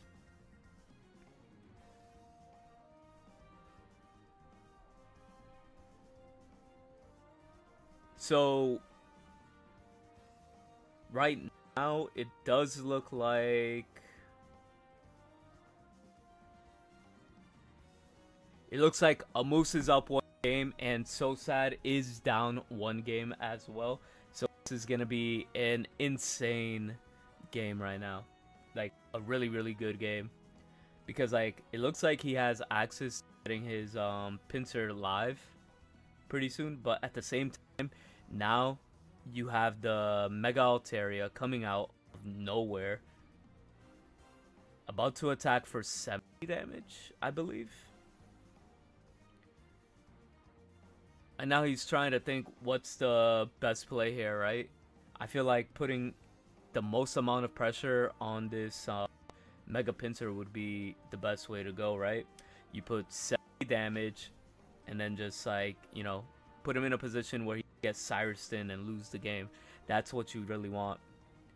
120. He still has to find 2 more Pokemon for a Cyrus to even matter in this situation. But he is safe from being attacked. Look at that. We got a Leaf. Leaf coming in clutch. So give Mega Pinsir with the retreat, so, you know, Pinsir not going to be out of the game just yet. Pinsir getting all of the energy right now. You know, all it really takes is one coin flip, the Mega Altaria, to win this game. One coin flip. Putting it out with the Cyrus at this moment is going to slow him down really, really bad. Because now he has to play another energy. He has to play another energy on Pinsir and retreat twice, which is insane. This is top 16, Olive. Yeah, Erica was amazing in this.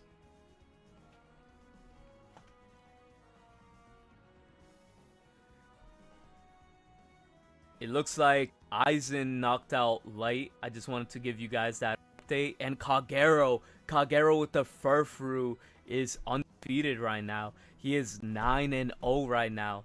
Again, Kagero wants to win this tournament. He has to continue undefeated for the rest of the whole tournament. He has 3 more rounds going into top 8, going into top 4, and then going for grand finals, which grand finals is best of 5. Best of 5 is insane.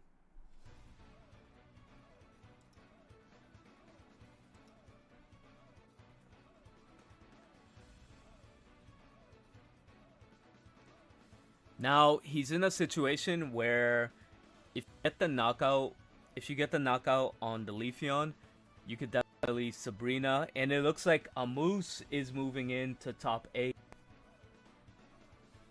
knocking out the Pinsir.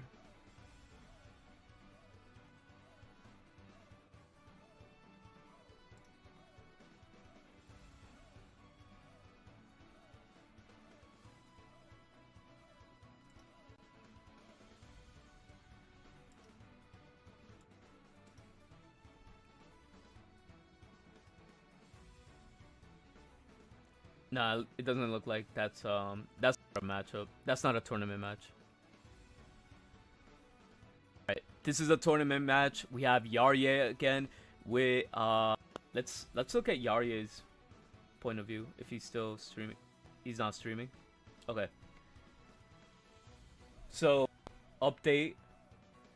Yarye is still down 1 game. He has 1 point on the board. Trippy has 0 points.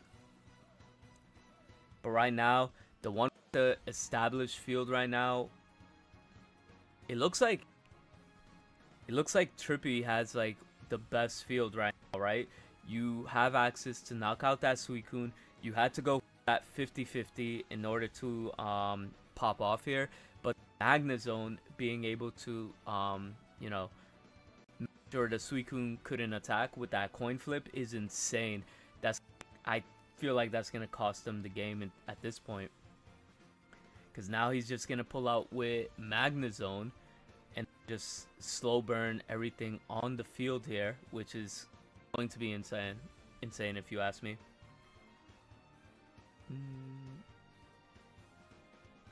Not going to drop the Mega Absol, which he was actually flexing for the longest time, but actually did not commit, which is actually pretty good in his way.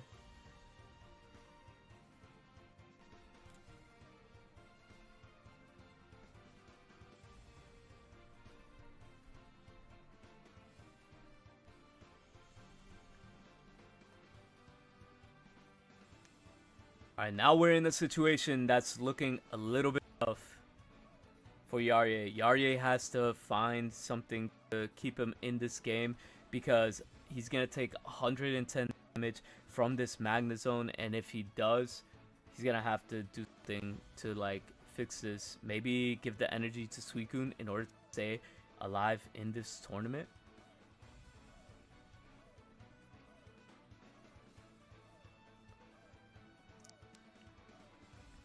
Wait a minute. He could pull out a Cyrus out of nowhere. If he pulls out Cyrus and drops 2 Pokemon, he could potentially win. Oh, he conceded. Takes the second game.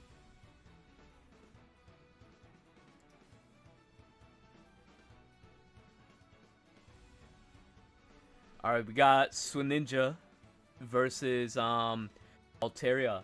This is insane. Insane work.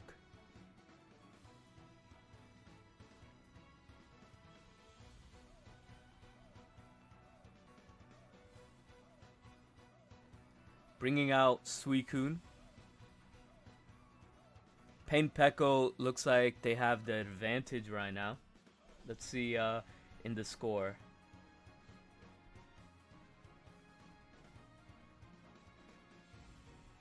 So yeah, Pain Peko is down one game.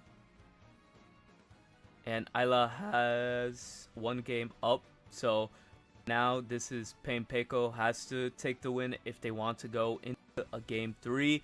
And this is gonna knock out the Ndidi.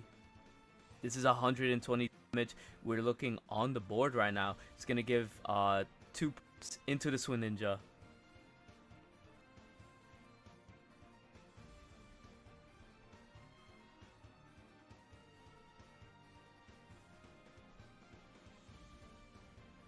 So now we're in a situation where you potentially have to sing here. You probably have to sing here for tournament life. Because Altaria in the back has no energy.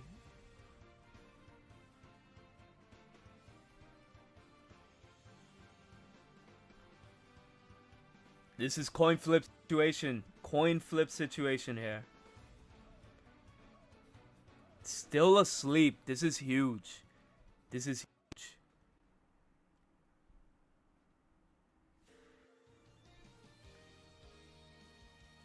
Imagine not healing here. If you did not heal, you would be in a tough situation.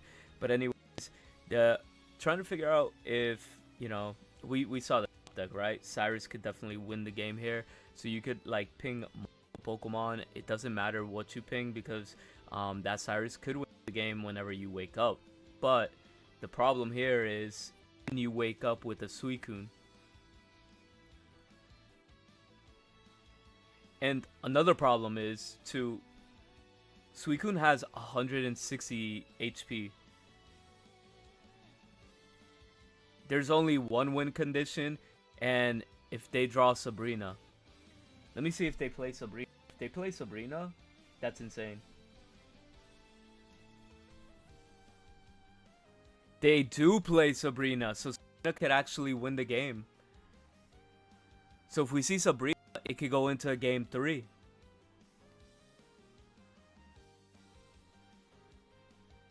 He needs Sabrina and a Mega Altaria.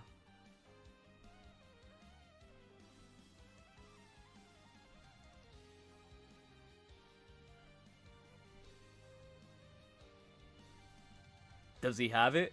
Or are we gonna go for another sing?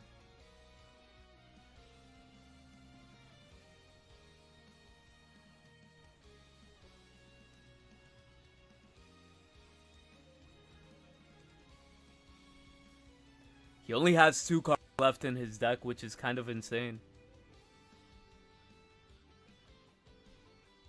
Oh, I got you, Alme. I'll stream you after. My fault. I'm sorry.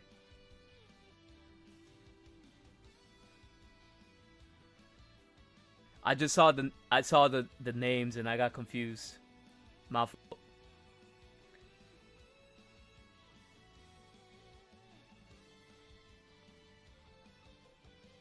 They're going to pray for another Tails. This is broken. This is insane.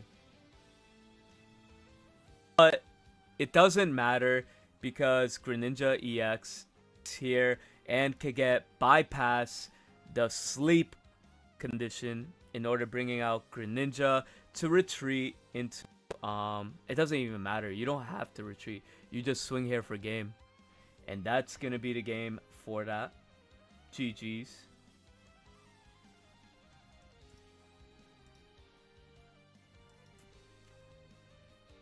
So going into the desktop stream, let's go back into the pairings.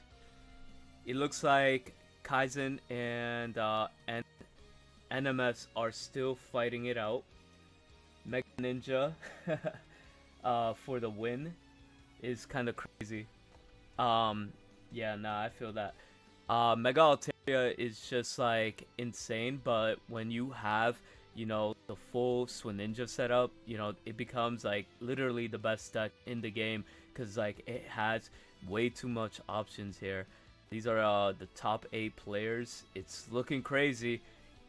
I do want to mention all top 8 players are receiving prizes today. So, you know, first place is getting Copycat and Mars. Second place is getting Full Art Copycat, Full Art Serena for third place, Full Art Clement for fourth place, Mega Absol Full Art for 5th place, 6th place Suicune X Full Art, and then 7th place Jolteon, and 8th as well too. So this is gonna be a crazy prize pool tournament. It's insane. So we're getting to the final phases of this tournament, and it looks like NMS ended up getting the win with Altaria Greninja. So this is gonna be insane. I hope we get a insane grand finals. There's so many decks that are worthy of, you know, being here, and we have a lot of strong competitors in this metagame right now. So we're waiting until the judges could pair this next round.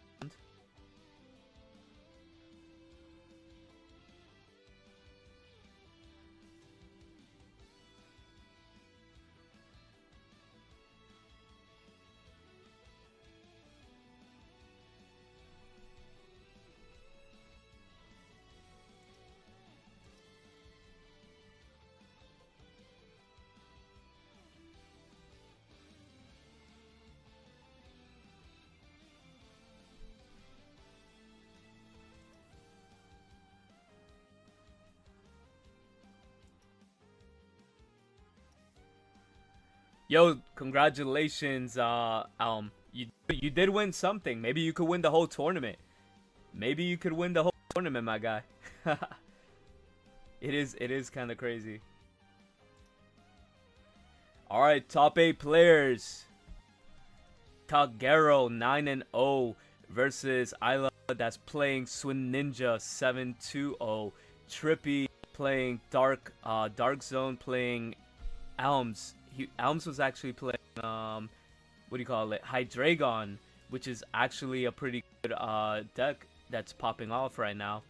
We got Eisen playing what do you call it, Dark Zone, with Fatal playing Swinninja. We have 2 Swinninjas here, 2 Swinninjas, and Moose making it to top 8 with Greninja, Furfrou. So there's 2 Furfrou Altarias here, and then playing against Altaria and Greninja. So these matches are going to be like a crazy cook. Who do you guys think is gonna win the next round? We are in top 8, getting closer to the finish of the tournament.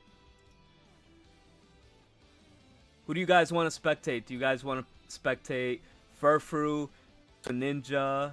We have many options. Let me get somebody on the match.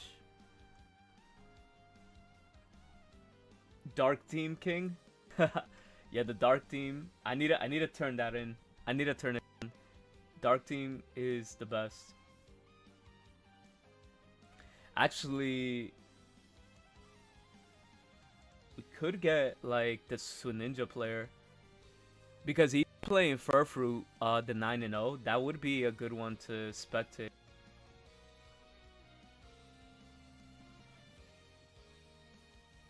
Let me see if they have it. Okay, we got it. Let's go.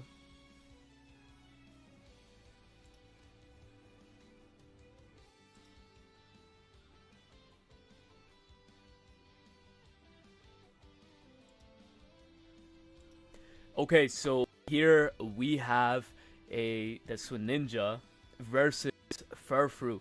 But this Furfrou is currently undefeated, 9-0. 9-0 right now.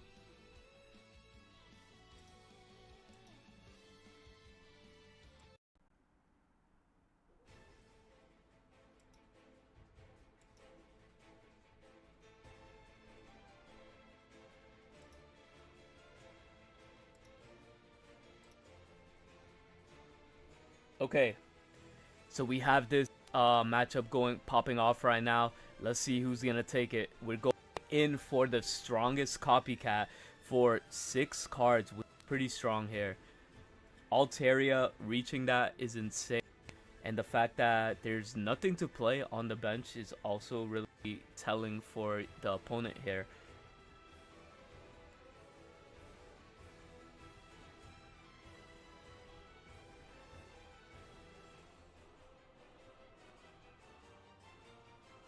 Going to place the energy on Swablu, because Swablu could easily steal this, but they need to draw another Pokemon in order to, you know, stay safe or get some sort of Greninja out on the field.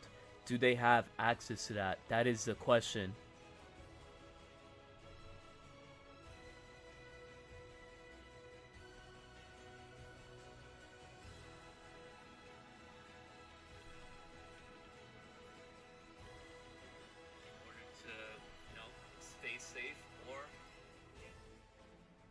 Okay, so what are we looking at right here? We got double Froakie on the field, and we have, what do you call it? We have Suicune EX popping off. So now he's gonna be she's gonna be able to draw 3 cards. 3 cards is very important here. Going to retreat, I believe, into the Suicune, right? Because you want to capitalize on drawing cards here.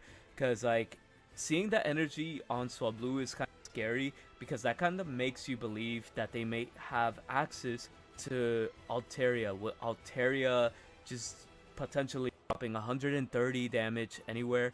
But right now, Altaria would have 100 damage on the board. And it looks like we're just going to go for the swing. Now, does a Furfrou player have the actual Altaria in hand in order to pop off? It's gonna be make it or break it right now. It's the other Furfrou.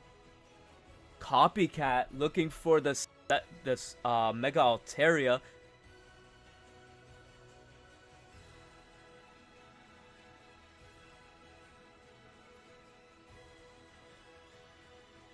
Nine cards left in the deck.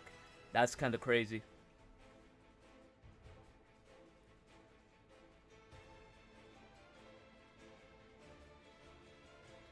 Bunkai, I just read that. There was a Aizen player. Interesting. That actually paid off. That actually kind of paid off, but at the same time, that's kind of rough because you're not seeing the cards that you really need to see in order to, you know, progress your game state right now, right? So we're gonna give the energy to Suicune and retreat, because it looks like we need to get that healing factor, right? And not only get the healing factor, we need to get access to any of the Greninjas, because once you have your Greninjas, the game could swing to your tempo, and there is a rare candy, as we saw that top deck. Pokeball coming in.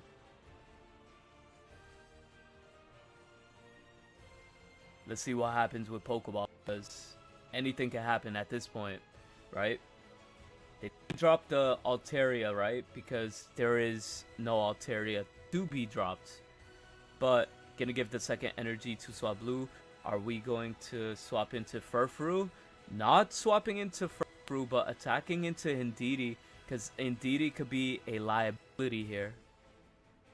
But now this is insane, because we have access to the Greninja. Greninja's gonna ping Swablu, and then Swablu is gonna get Cyrused in and attack for 120 damage. That is big.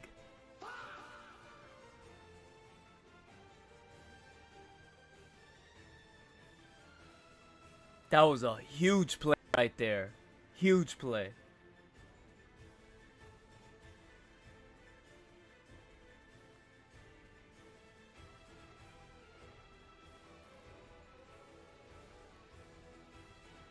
Also getting the Mars is pretty nice, I'm not gonna lie. This is insane. There is no coming back from that.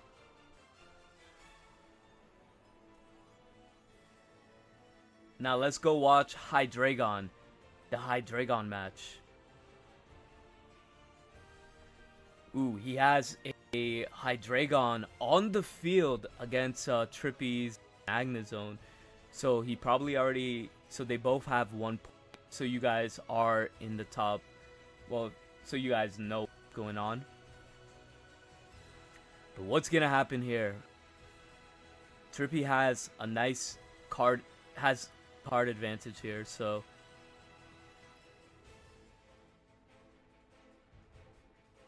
This match could look like it's over, but at the same time, you know, it's whoever takes the most damage from, what do you call it? Wood Mega Apple, you know? Sabrina coming in, that is insane because if he puts out Indeedee gonna take 20 ping from Darkrai, and then could definitely get hit for 90. So getting hit for 110 damage right here.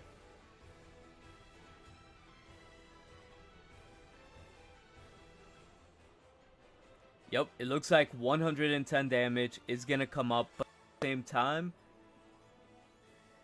maybe he has access to getting double Cyrus. Maybe that's why that play actually happened here.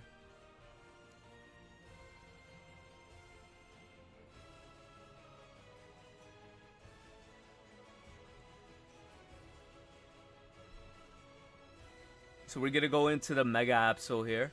Mega Absol is gonna rip the Cyrus from the hand, which this is a good play. Maybe Trippy played a little too obvious.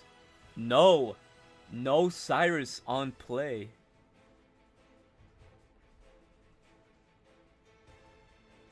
Did he top the Cyrus? Maybe.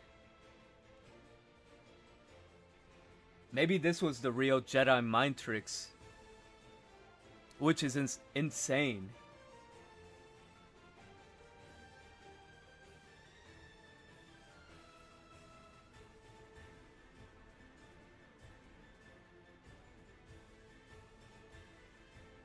Going in with the Giant Cape on the Magnezone.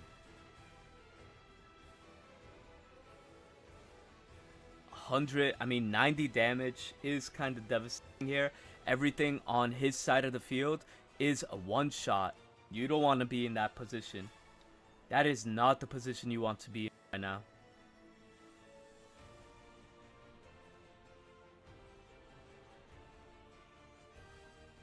Yeah. It's kind of cooked here. It's kind of cooked because everything on his side of the field is one shot.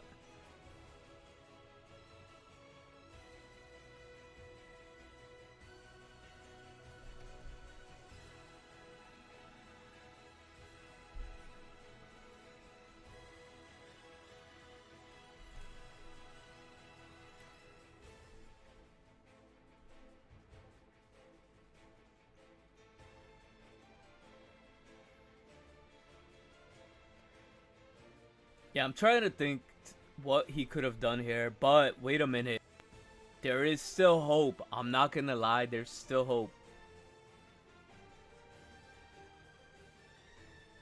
If there's no Cyrus in Trippy's next turn, Alias wins. Alias wins. Ah, there is a Cyrus. So game number 1 is gonna go to Trippy.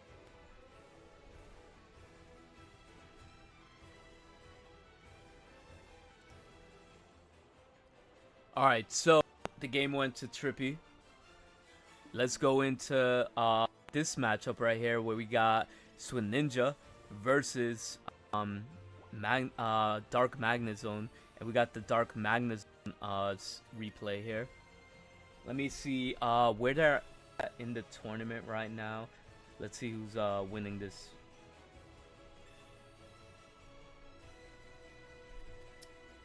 Right now,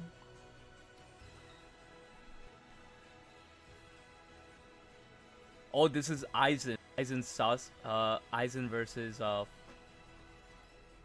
Fatal Fury, and they're 1-1. So this is game number 3. This is the life of the tournament. This is what they're playing. This is what they're playing for. Right now, using the Chingling is gonna stop Pokeballs, going to stop red cards, and things of that nature. But Suicune doesn't really need too much. It also stops rare candy plays, which gives him an opportunity. Oh wait, he summoned the second evolution of Froakie, saying, "We don't care about Chingling. We don't care about rare candy. It does not matter."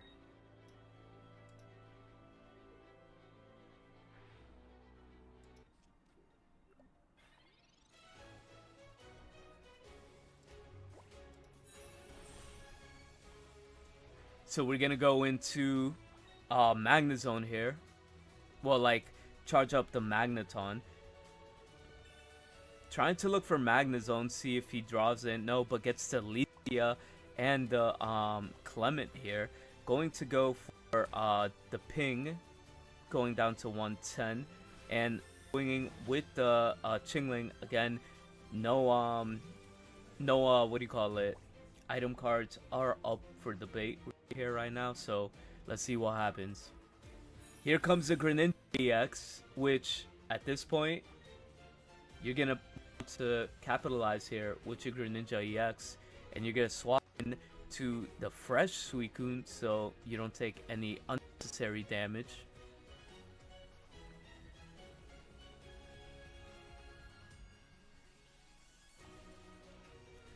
Filling up the board here. It's looking good for Fatal Fury. It is looking amazing right now for him. They are playing for tournament life right now, and he's gonna get a free draw, and it's gonna be able to deal 100 damage anywhere around the field. But right now, that Suicune in the back could definitely do 120 on the board. So if he gets access to rare candy himself and gets Greninja, he could do 140. I don't know why I keep 200. Maybe my brain is fried from commentating all day, but we're gonna go in for a double swing here. He definitely needs to answer that Darkrai.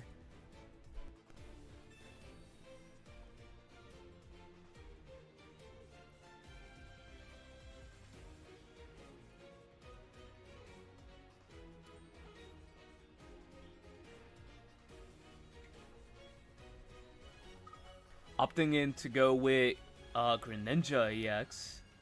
Going to do 100 damage.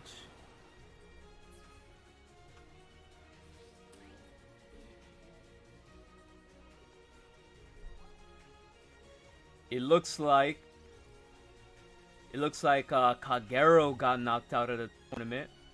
Isla is getting the Swinninja Isla is going to moving on to the top 4. Moose won their match. They're moving up to top 4. We're waiting on Aizen and we're waiting on Alms. So this is gonna be a good top 4 right now. Good top 4.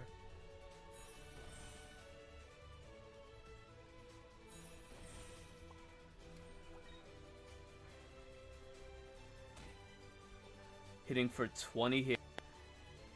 Going for the type advantage, which is great.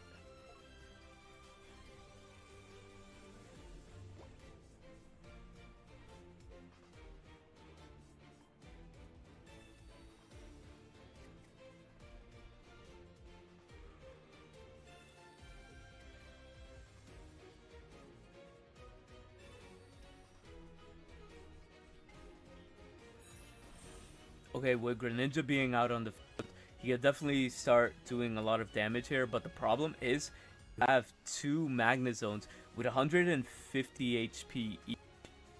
That's gonna do massive, massive amounts of damage to whatever you put on the field.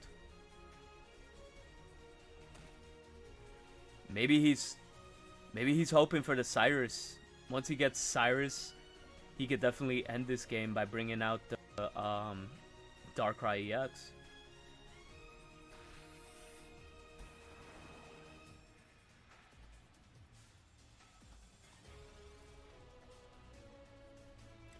Coming in with his own at this point.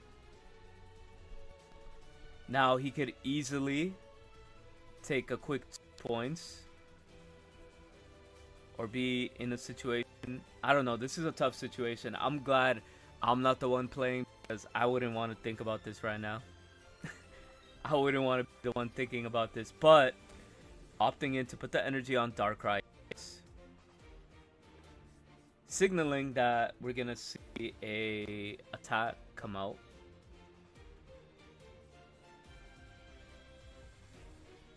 Marsing to 2, which is huge here.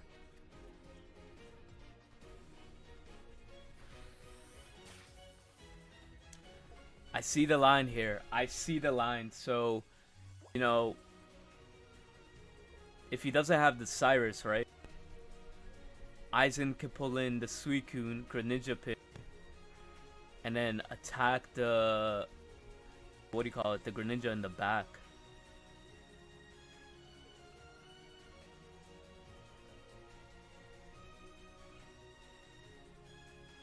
Yeah, this is looking tough. Aizen does look like he has a strong position here. Putting energy on the Suicune in the back.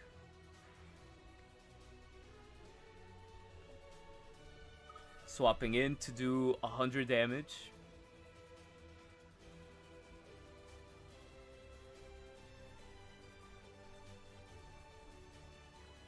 Let's see what happens. This is scary right now for Fatality. I mean, Fatal, for Fatal.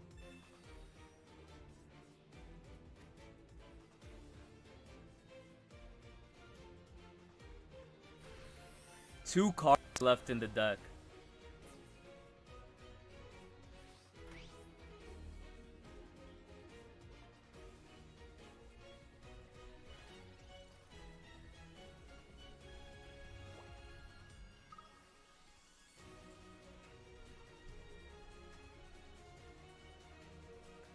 He has 120 on the board right now. We're in a situation where you have to draw the Cyrus.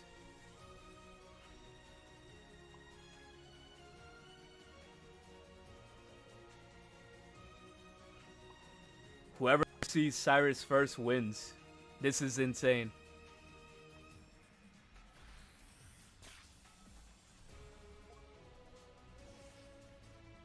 If Fatal cannot end the game in this next turn, it's over.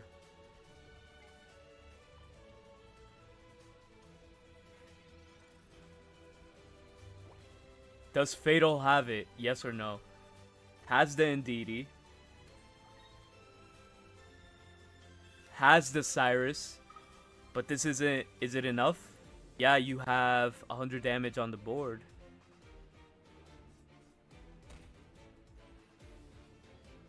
It looks like Ninja is going to be moving on. So we have two Ninja.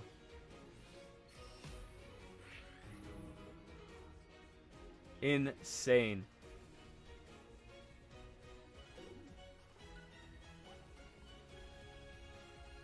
There's another match that we could spectate. The Hydreigon is still going on.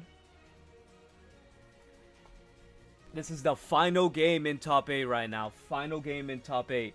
We are going to move to top 4 and then grand finals.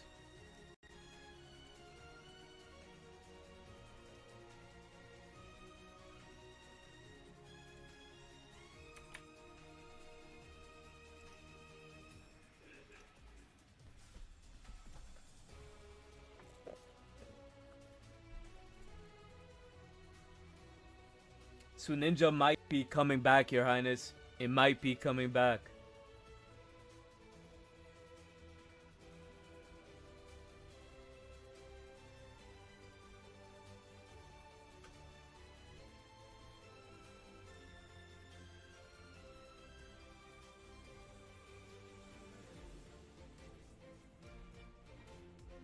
Yeah, he should have used... He needed to use that Cyrus on the Greninja EX, but he didn't. He used Mars. For whatever reason, he did ended up using Mars, but, you know, usó Mars, tenía que usar Cyrus para ganar ese juego.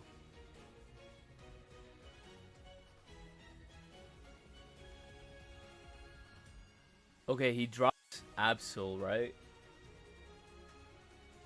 Well, right now, he dropped Absol and it's gonna get attacked here. I really didn't see what happened. I kind of looked away.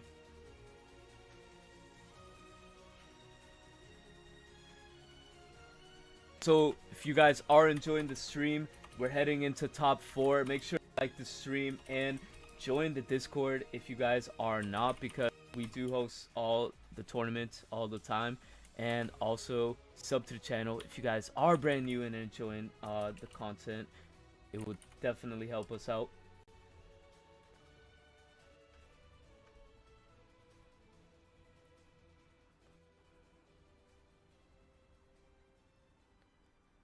So we're pulling up, and it looks like the app player is gonna move on to top 4, knocking out Trippy. Alias is going to top 4. Let's go. So let's take a look at what top 4 is looking like.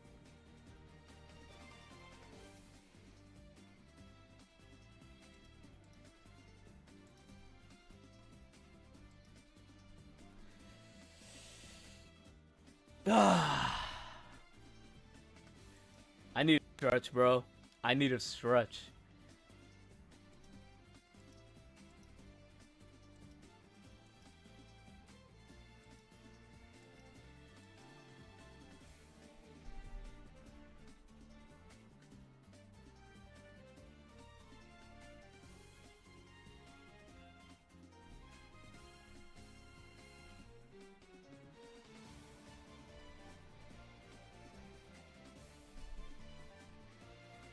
I'm sorry, that that kind of flashbanged me. That kind of flashbanged me. I'm sorry.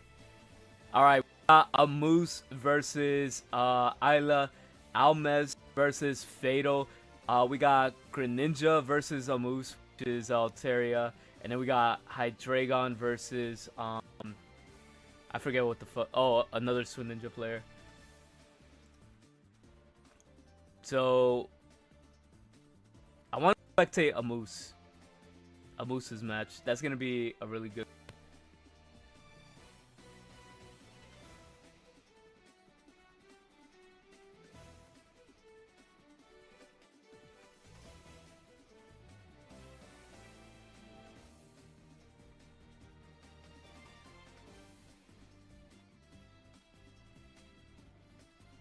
Actually, we could get the high.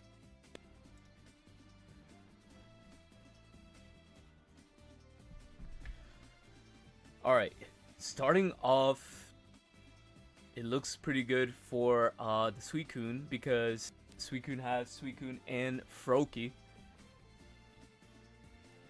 And starting off with the most optimal lead for a Moose as well, having the Furfrou and Swablu.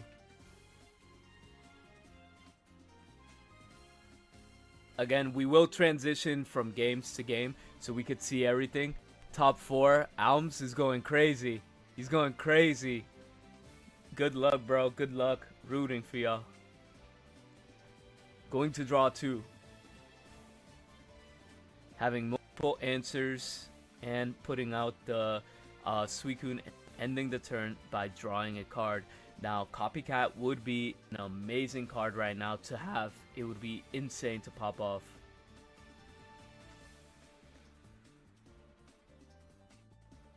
Pokeball. Let's see what pops up. Chingling is gonna be a disgusting card here because it's definitely gonna prevent the opponent from playing the game with any rare candies. And if I'm familiar, there definitely is no Frogadier in order to evolve. This is gonna slow down Greninja's playability here.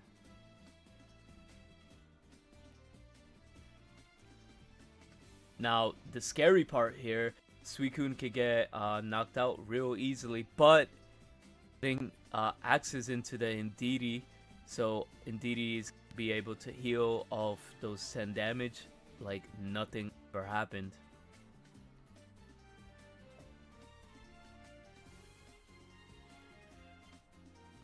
Getting that Mars was kind of crazy because he does have an insane hand right now. But we're gonna put the Rocky Helmet on Chinglin, which is insane.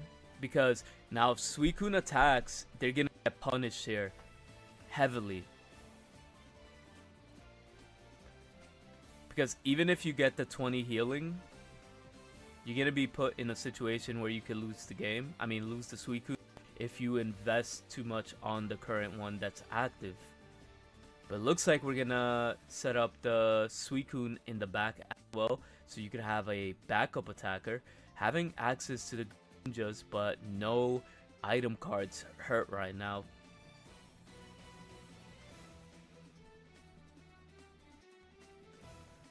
Altaria is definitely one of those decks pop off really strong, and it's insane.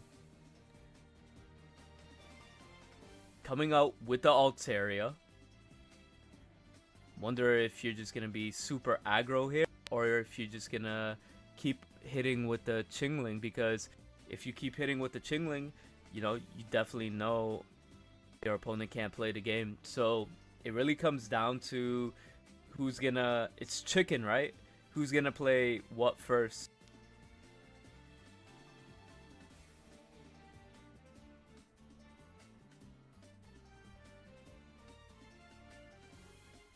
Let me see if Amoose plays Hand Disruption, because if Amoose plays Hand Disruption,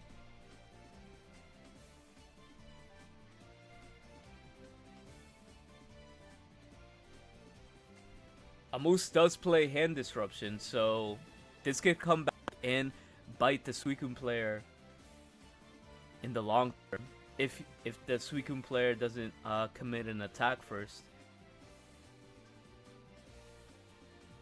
With 3 cards in the deck, it is insane. This is an insane match to play. But we're gonna drop the X speed here and continue to hit for 10. I think we're just waiting to draw that. I think we're just waiting to draw that Mars. That is the strategy right now, because there's no way Suicune can get into Greninja right now. That's what's basically winning the game right now for him. Ending the turn here. This is kind of scary. You have a full bench and the whole deck is going back in. Greninja Copycat. Wow.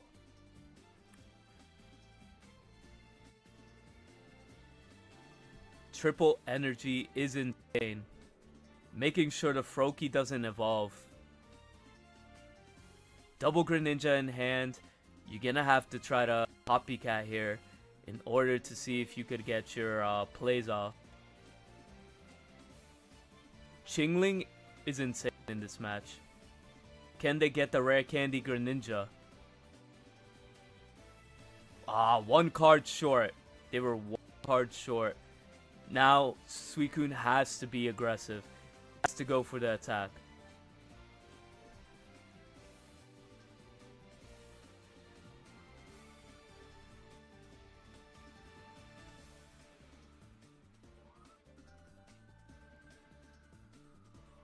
Double Greninja, no rare candy, 7 cards left in the deck. Cyrus is coming out to get rid of the Froakie on the field. Gonna have to come out with Mega Altaria.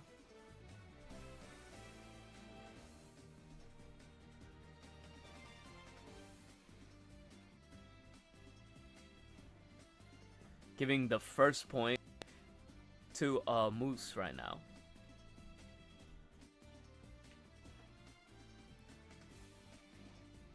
Dropping Froakie here and gonna give the energy where though? Into the Indeedee. Dealing a quick 100 damage. They need to find... So, Moose does not have a way to heal the Mega Altaria here, so he might be in trouble.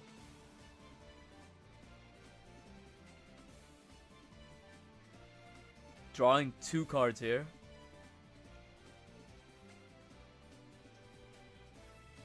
There is one way that they could probably win. And it is the Altaria Sing scam. Here we go with the Sing. Are we going to get heads or tails? RNG, where is it going to be placed in? Woke up. That was actually insane. And Cyrus is going to come out and win the game for Swin Ninja.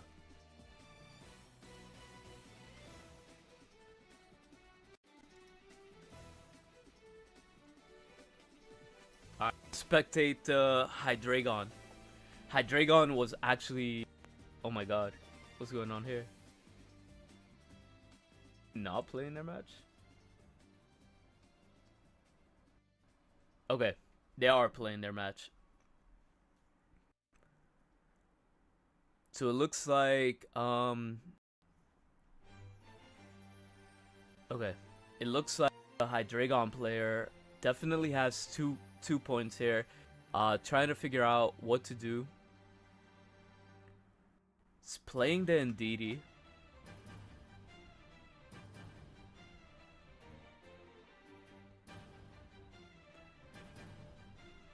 Going in for the copycat. That copycat is brutal because it's gonna give you a lot of cards to work with.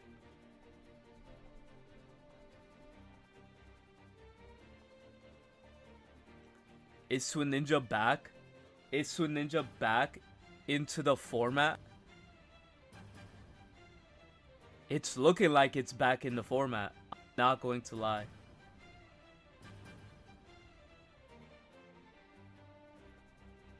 Nine seconds left in the clock. Not gonna be able to pull off an attack? Okay, that was 1 second short, bro. 1 second short. This game's over. Because even if you retreat with Suicune, Mega Absol is gonna be here to attack.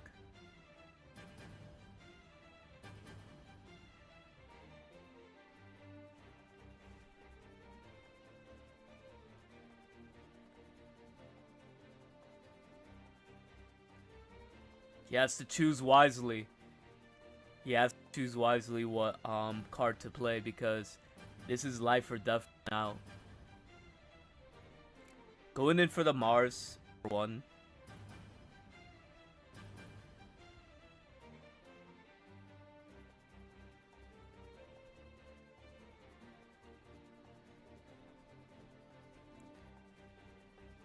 Many plays that could be done here. What Pokemon is I'm gonna drop? Alme. Going in for the Mega Absol. Pretty aggressive here.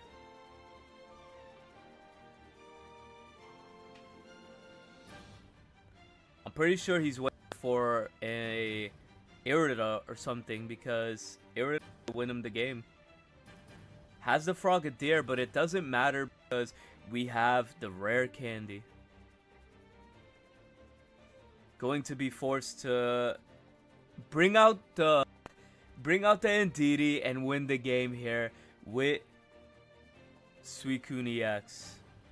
Insane turnaround. Insane turnaround. By leaving in the 30 HP Suicune Fatality or Fate. I'm sorry, I'm mispronouncing his name. But Fatal was actually strong.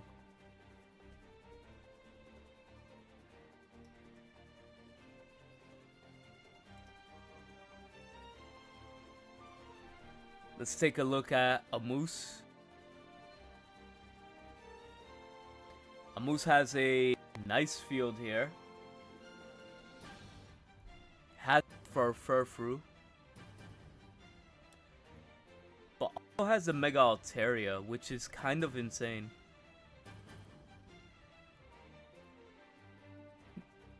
Now, this is actually huge because we're getting a Mars, and Mars is gonna bring him down to 1 card. 1 card Mars is insane. I mean, 2 cards.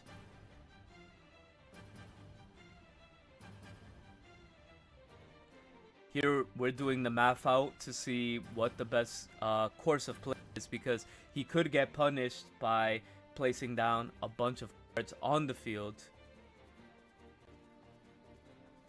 So, after doing the math, it does look like 100 damage is more of the optimal play here, because you don't have to commit thing onto the field.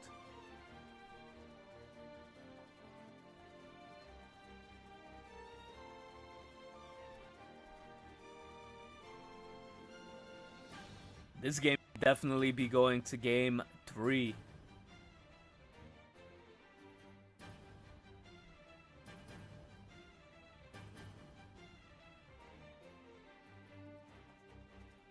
It's official, so Ninja's back.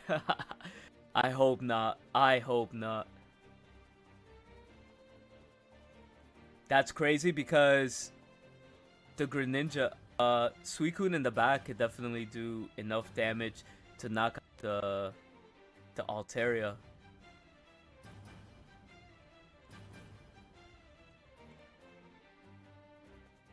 Hitting the X speed is crucial here. But right now, I think this is it.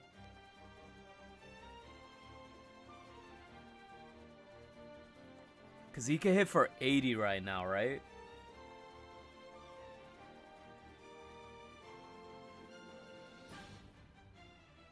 Suicune could get hit for 80. Oh, that's it. That's the game. That's the risk you paid.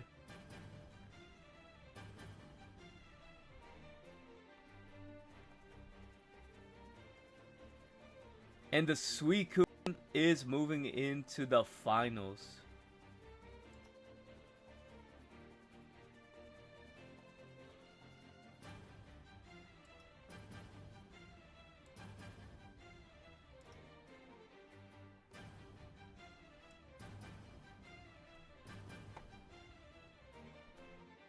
Alright, here we go. We got the Alias versus Fatal. This match is going to be insane. We're about to head into Grand Finals, chat. Grand Finals is about to be here. And right now, it looks like Fatal's 1 game.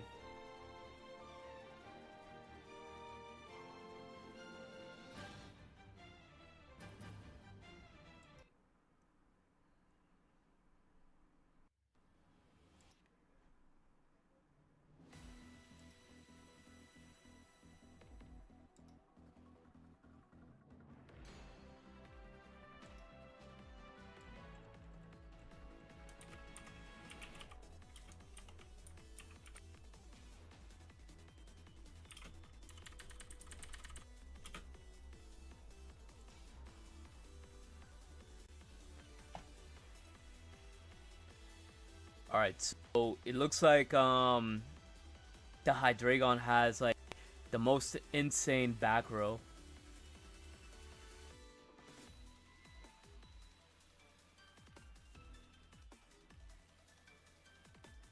Drawing into the Mars is pretty clutch here because you do have access to make your opponent down to 2 cards, but at the same time, his opponent has almost everything he needs right now, so I don't think it's very necessary to apply that.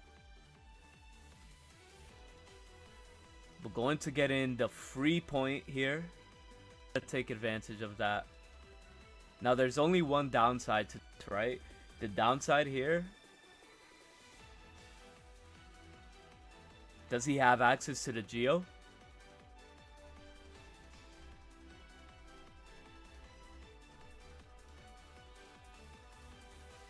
Has access to Geo in order to go into game 3. We're heading into game 3. Hydreigon Suicune. This is insane. Let me make sure y'all don't dox the match. Let the match up real quick. Game number 3 is insane. Yeah, I'm reading chat, but I'm more commentating. But yeah, I did read chat.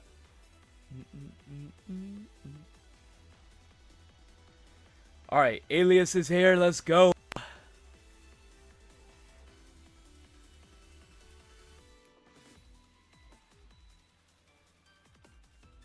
Going first, the Greninja player is starting off Froakie.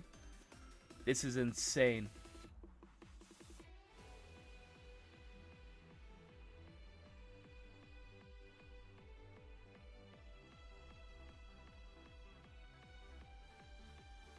Gonna draw 2 cards. Has access to double Pokeball.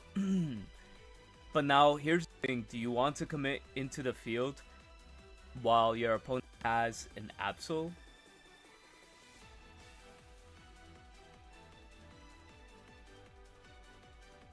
Yes, pretty much that's what's going on, Highness.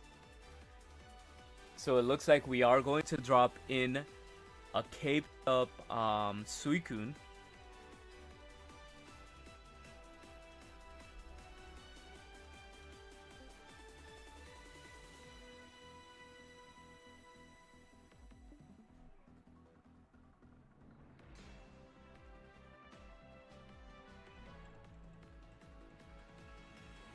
The Dano is coming out.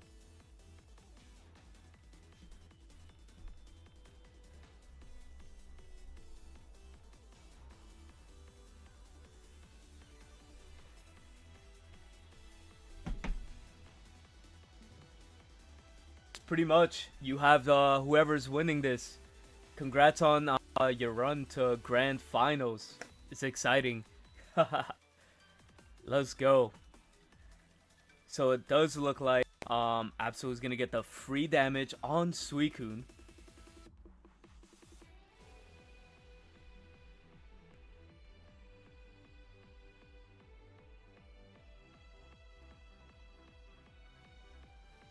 Now let's see what ends up happening here. Going to retreat so you could draw more cards. This is what Suicune really needs right now. All the card advantage that it can get. And Indeedee is going to capitalize on healing the Suicune right now. See, the one thing about this matchup, Giant Cape is going to be very necessary because, you know, 140 HP is not enough while you have Geo running around with the Hydreigons on here. So let's see what happens. Again, this Suicune cannot attack because it has no energy. So we're gonna take advantage, going to evolve in Hydreigon here. Hydreigon popping off. Maybe that Mars helped them out. That Mars actually helped them out. Did the exact opposite of what they're trying to do. Yo, thank you, Trippy Hippie. Appreciate you for making it as far as you did, man. There's many tournaments to be thrown here. So be on the lookout for more.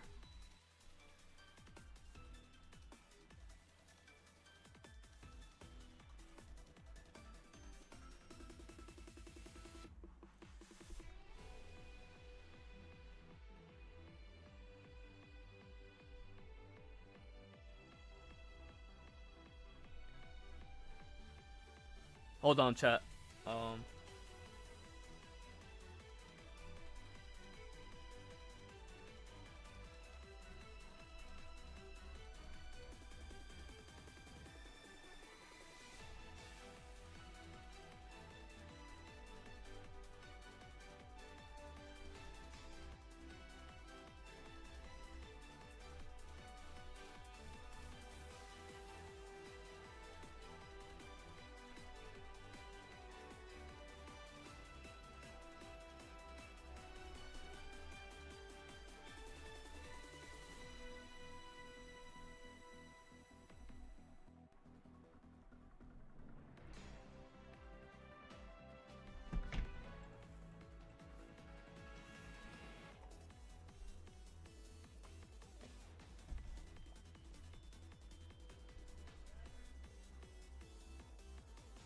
I'm sorry. I had to take care of something, but now we're back. Okay, so we got the Hydreigon putting massive amount of damage into Suicune and going to get the knockout here.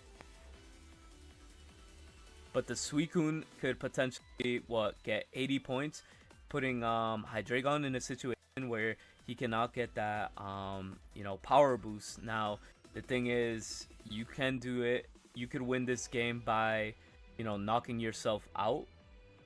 But actually, this is interesting. They actually went for Frogadier instead of going for Greninja. Because hear me out. If they went for the Greninja, they would have knocked out the Hydreigon. And again, yeah, what if they pull up with Rare Candy? If they pull up with Rare Candy, they win the game anyways. Yo, thank you for the raid. Link, I appreciate you and all your people. Yo, what's up? Appreciate every single one of y'all. But we are heading to Grand Finals, guys. This is the last match in order to head into Grand Finals of the tournament. We're gonna give Absol the point, the energy here. We're gonna knock out Hydreigon. Interesting call here.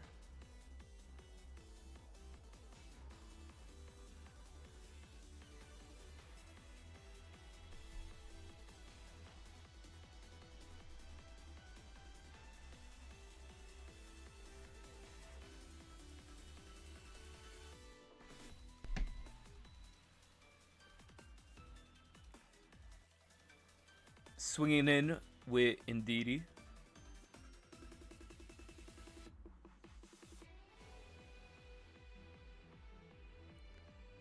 So now you have the ability to do 80 damage all over the board. It looks like it's gonna go all the way into Dano.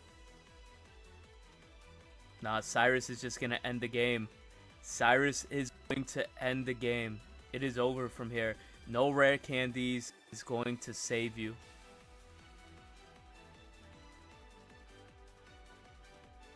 It's looking like we're gonna have a Swinninja mirror match. Yo, thank you for the follow and appreciate y'all. Yo, what's good, Professor?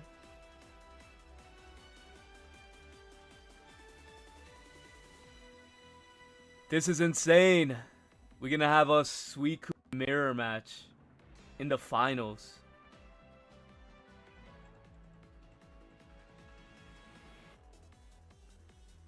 GG's indeed.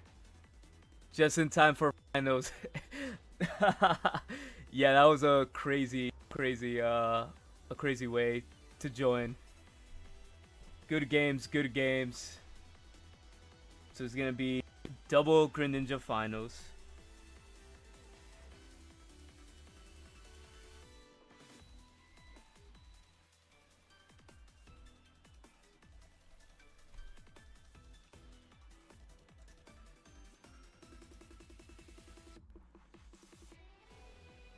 Holy flashbang, I'm sorry. I'm gonna make you guys blind. I'm sorry, but the finals are here. It's going to be a best of 5. Best of 5. It's gonna be Greninja, EX, Suicune versus the same shit. Yeah. But anyways, it's gonna be insane. This is the finals you get when people bring Altaria back up as the most played deck. Yeah, pretty much. It really comes down to the meta just having like this weird triangle format. So yeah, it is Isla versus Fatal. This is gonna be an insane matchup.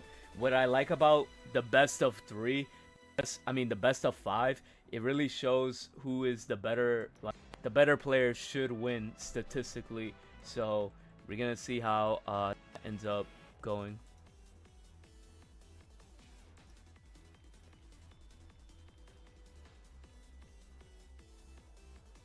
Alright, new round is up. The finals is here. Expect a good game from both players.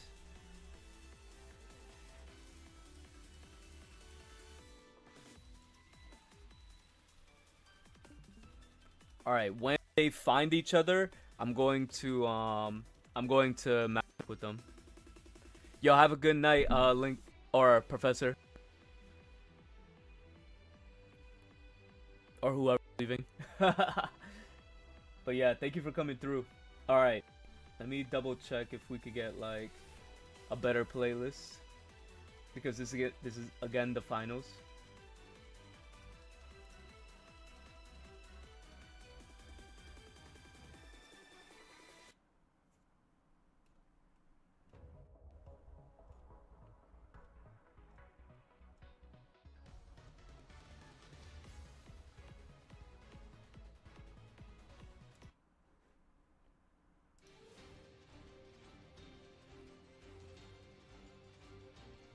All right, here we go.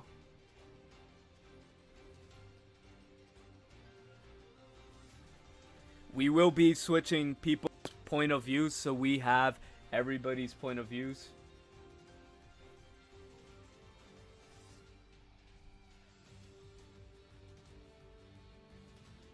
All right, starting off with Froakie and Suicune. You hate to see it. Not actually, really. You don't really hate to see starting off Froakie because you know you could always rare candy into Greninja EX if you're on the other side, right? Because you're getting the first priority with the energy, but Fatal actually started amazing with the Suicune and double Froakie in the back. So let's see what ends up happening here.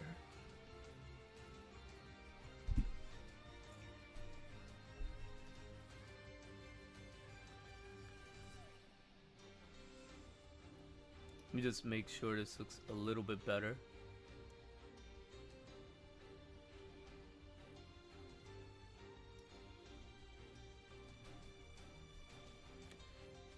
That was an insane draw too because you get like literally just go off right now because at this point in the game state your opponent can't really do anything because they're only attacking for 10 damage and this is like insane. We're gonna go into the Frogadier rare candy combo here, bringing out the Greninja EX with 1 energy, giving it the cape, which insane. If there is no Suicune to be seen or Greninja EX to be seen in the next turn, it could be a quick game number 1. Which Greninja are we gonna see? Greninja EX versus Greninja EX.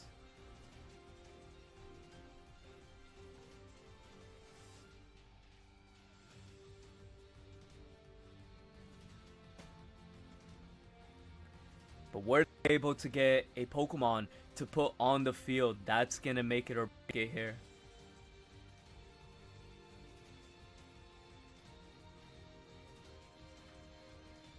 Okay, we got a secondary Froakie here.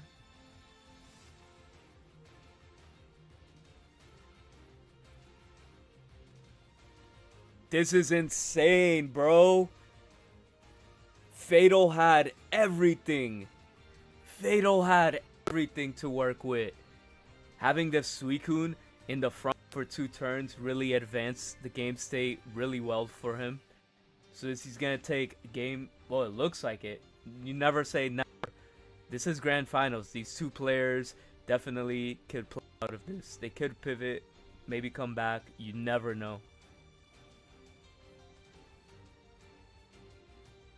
Going into the Suicune. Into Sabrina to just make sure no Greninja pings are alive. This is the only Greninja that you're gonna get on the board.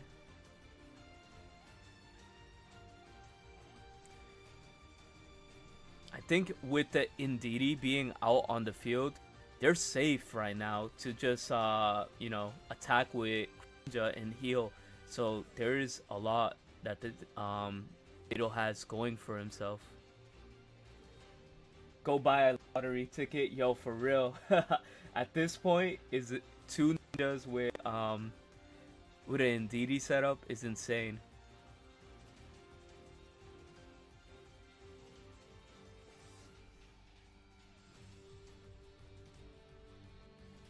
What is gonna pop off here? 100 damage.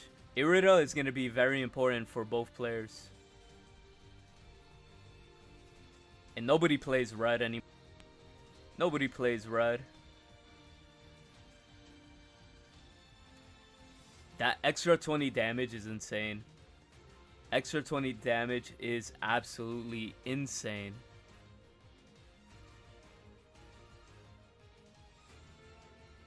Flashing the Cyrus out here.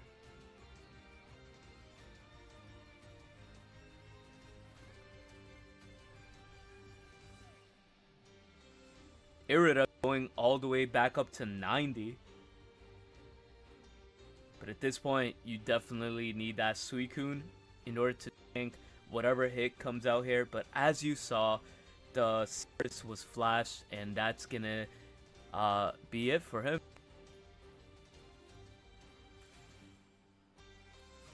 Because Fatal, he has insane. Okay. Heading into game number 2 again. I don't want to dox any of the players' code when they match up. So as soon as they match up again, I will get there.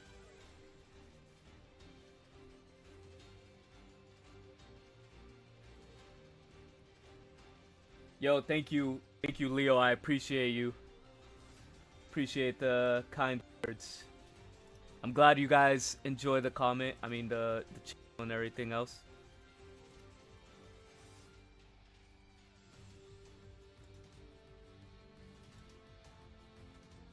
All right, we're gonna see Isla's point of view now. So we already saw Fatals. Now we're gonna go in here again. It's the best of 5. It's the best of 5, and right now Fatal is up 1 game. Going to draw 2. They both have Suicune, which is really good right now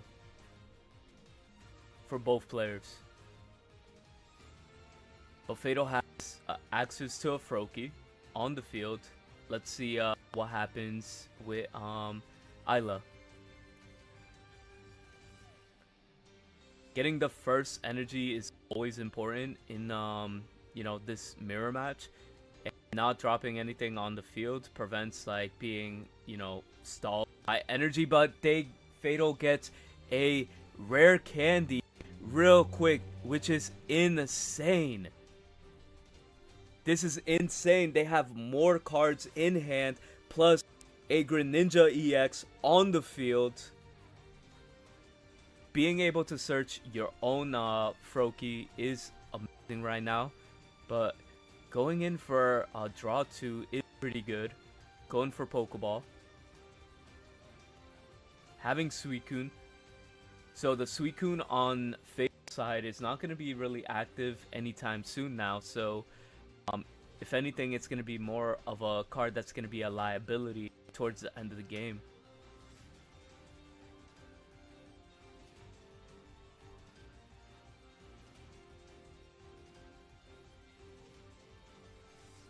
Yo, thank you, Elizabeth. I appreciate you as well. Appreciate every single one of y'all. It's insane. 7 cards left in Fatal's deck. Getting ready to swing with Greninja, but you don't really even have to get there. You don't have to swing in with Greninja. I mean, I'm sorry, you have to swing with Greninja. What I meant to say is you don't have to place Pokemon on the field because Suicune can't, you know, deal that much damage. The only advantage right now here that they have is they have Suicune with double water energy, but looks like Rare Candy is gonna get dropped. But which Greninja are we gonna get?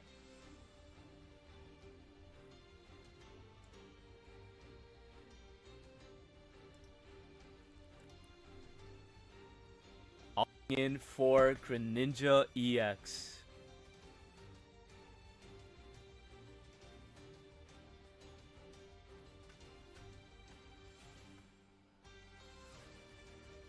Going in for the Cyrus and going to get the free point when you can.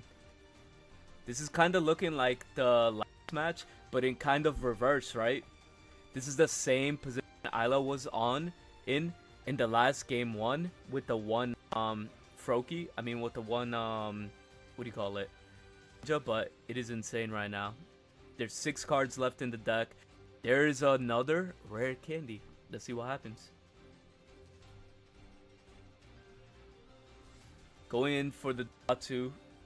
I mean, at this point, it kind of does look like you're gonna have to, you know, open up your whole field. Because if you don't, you know, you're playing yourself at this point. And Greninja is, I mean, Suicune is gonna be backup attacker, already getting that live, which is kind of insane. This match could go either way. But all I know, this Greninja is gonna get a free 10 damage. Getting the rare candy into the Greninja. Going to snipe the Froakie to use Cyrus and win the game. We are looking at a 1-1 situation here. 1-1 situation.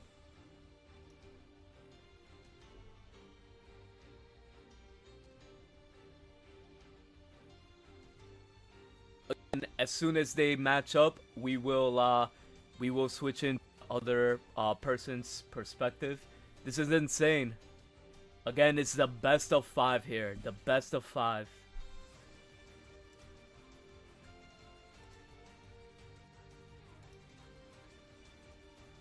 Could Fatal come from this? Or is Isla gonna continue the momentum here? Because the momentum could be a real thing. The momentum shift could be a real thing here.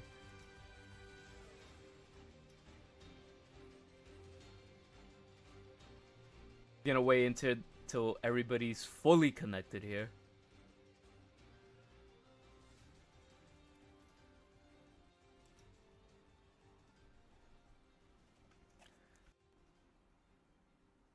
Having the wait a minute, both players starting with Indeedee. This is the worst thing. This is the worst thing you could have as a Greninja player. Suicune player. Yes, holy tabs indeed.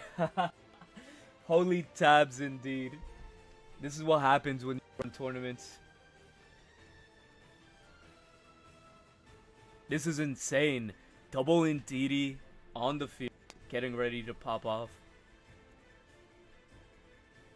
Pokeball shooting up.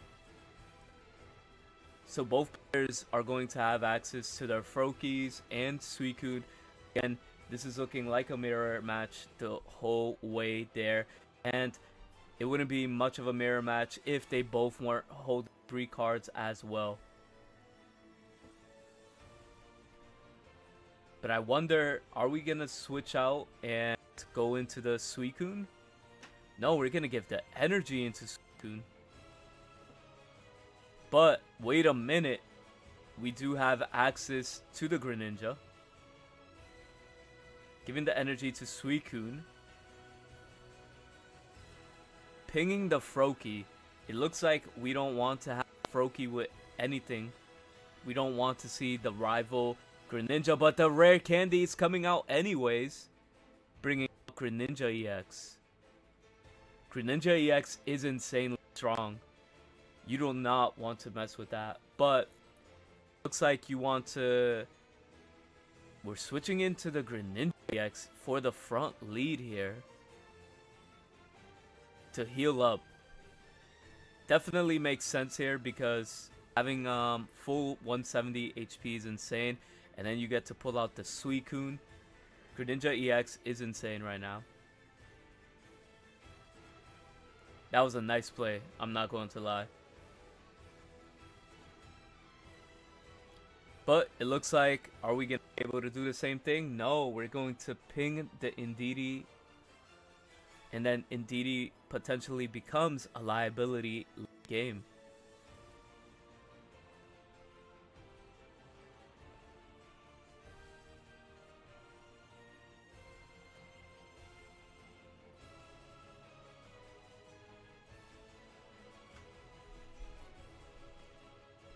This grand finals is insane.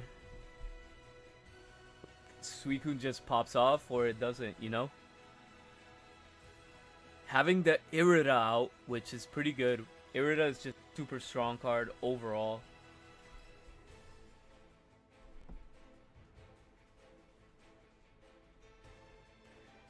Now, I feel like the pings are still gonna come down. It's either on Indeedee. No, going on the Suicune. Gonna try to see if you could get the knockout here. But no, you can't 120 without them having anything else on the bench. So, wonder why Suicune got the ping.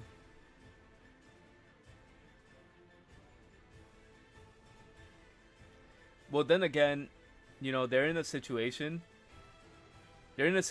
where they could just swing into it and just leave it and let it get knocked out potentially.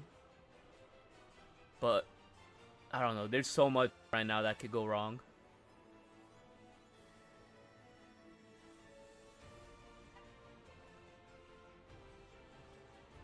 I see the lines. I see the lines. But holy, we're pulling up with Cyrus in order to get the knockout. That was huge. That was huge.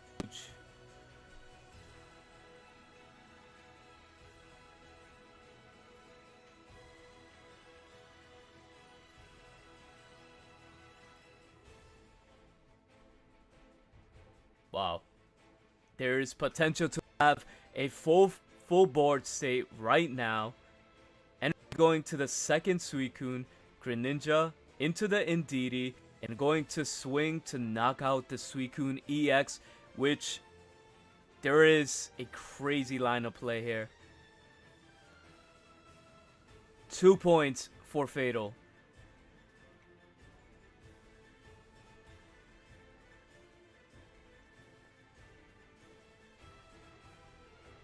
That is the card that was actually needed to win. What can happen here? A lot could happen here. Having access to the hand disruption, crazy work right now. No way, no shot. No shot.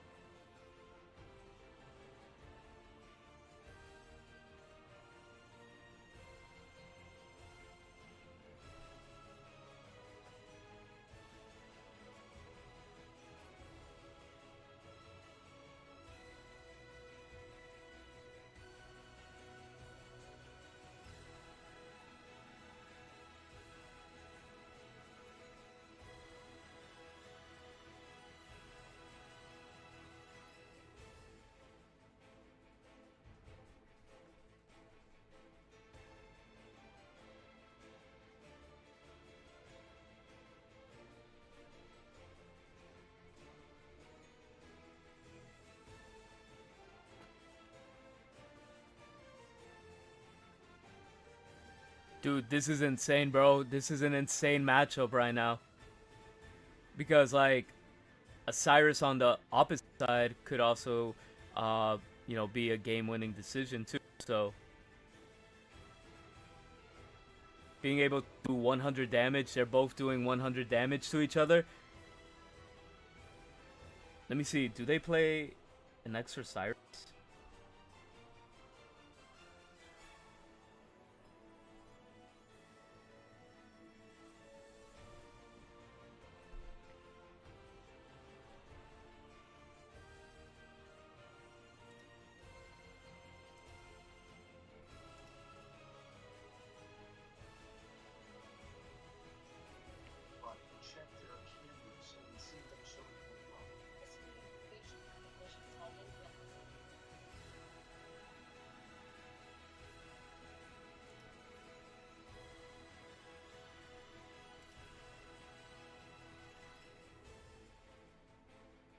We're gonna spectate the other.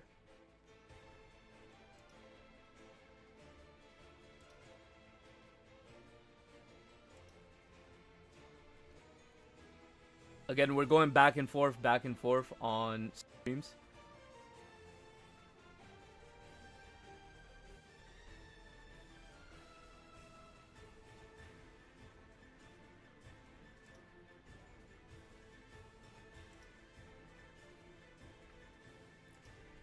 Right now, Isla is one game away from winning the whole tournament, and Fatal needs to win 2 more in order to win the rest of the tournament. So this is insane.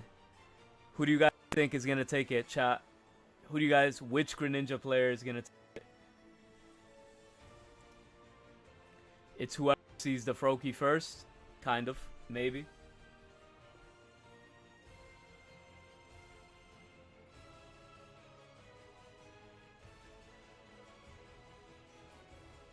Seeing Suicune start with Froakie is insane, not gonna lie.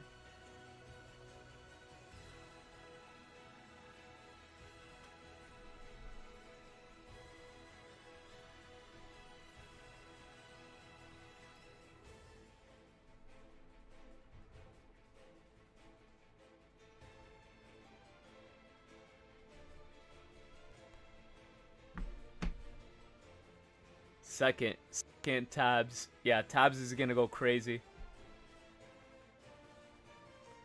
Hitting with the Mars early game is gonna be insane. Having the energy on the Suicune is kind of crazy. I'm not going to lie. That's insane.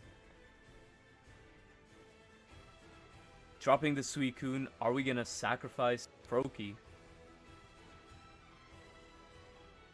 Doesn't look like there could be that much damage being done here, but opting in to go into Frogadier.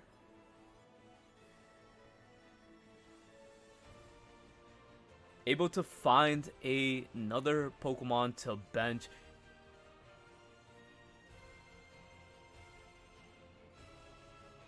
60 damage, gonna get dropped real quick on the Frogadier.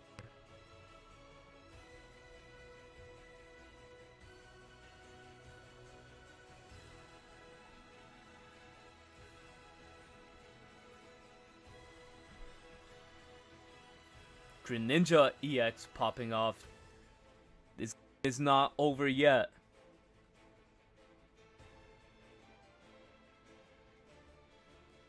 Not gonna fill up the bench because honestly, you don't want to be in a position where you're helping your opponent do more damage to you as well, or potentially even more.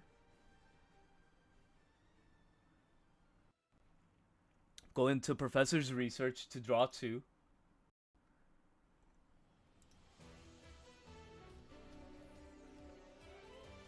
Evolve into Greninja EX. So it's going to be a battle between Greninja EXs.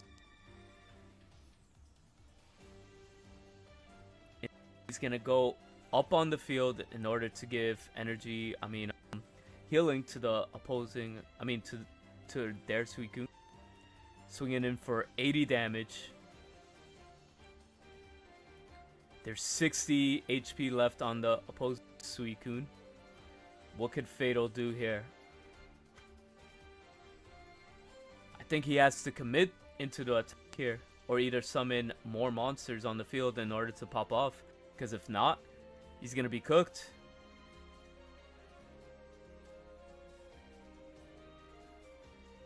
Summoning Deity.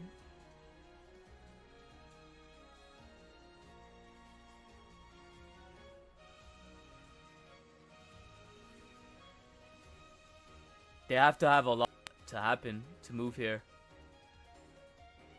Nah, it's like Suicune is gonna get the revenge kill.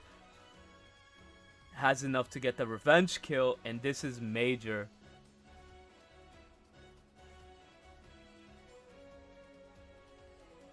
Irida to heal up all the way back up to 80.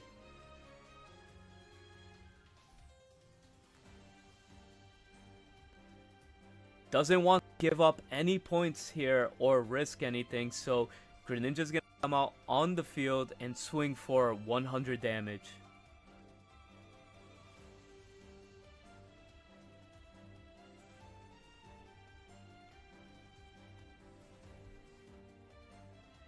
This is insane. Who's gonna win this match?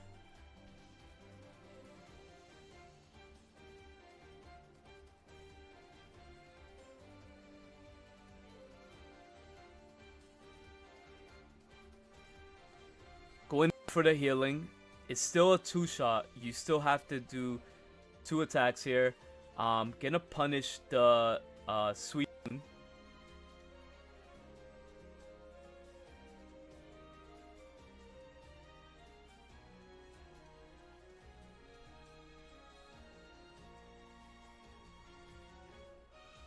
This is crazy.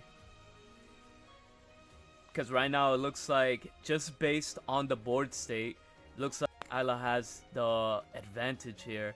Because you're getting the first 100 damage and have Suicune with double energy getting ready to attack with it next turn as well. So it depends on what they do here. No, capitalize.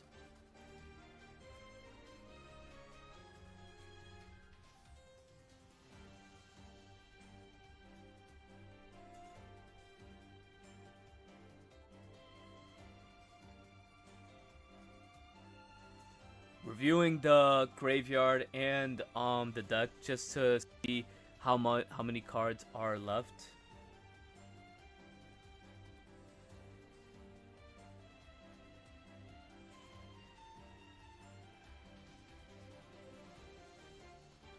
Wait a minute. They dropped the Froakie? They dropped the Froakie? They opened up to losing to Cyrus, Greninja Cyrus. No shot. Is Cyrus here? Was this the biggest throw?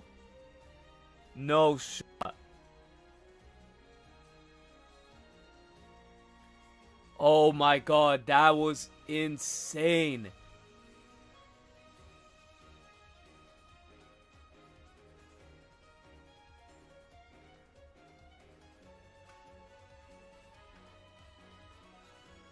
Six cards. If that was a Cyrus, the second Cyrus, that would have been insane.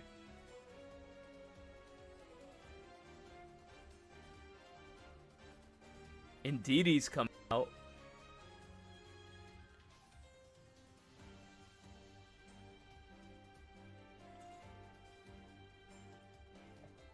Whoever draws Cyrus first wins this game.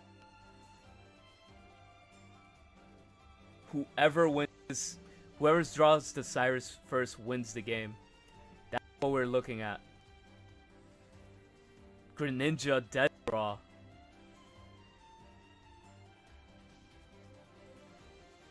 Wow, I don't think... I mean, I forget what the graveyard looked like.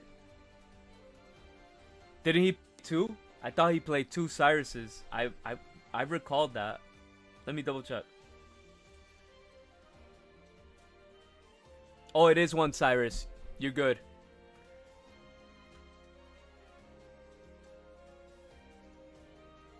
I thought it was double Cyrus for a minute. Then again, going in for the healing, which is great.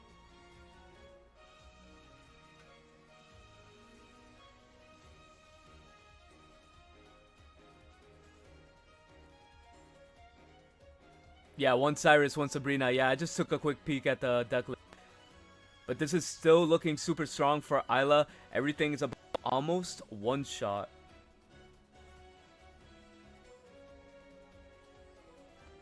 Greninja is coming out on the field.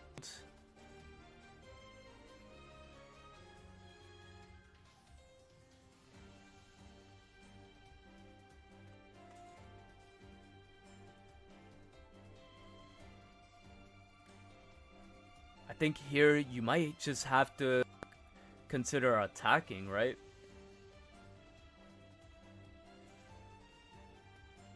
But then again, you definitely want everything to have, like, you know, healing. So if you could abuse Greninja's ability, you might as well take advantage of it, you know?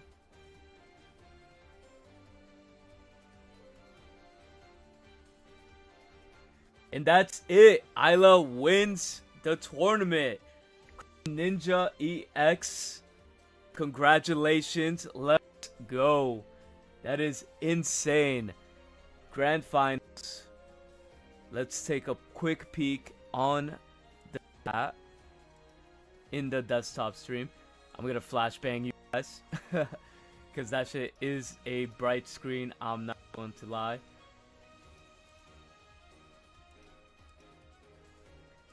Winning the tournament, this Greninja build right here was the best performing all day.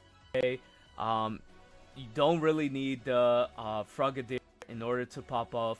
You saw in the Moose matchup where the Chickling was stopping this deck, but ended up winning anyways. Congratulations.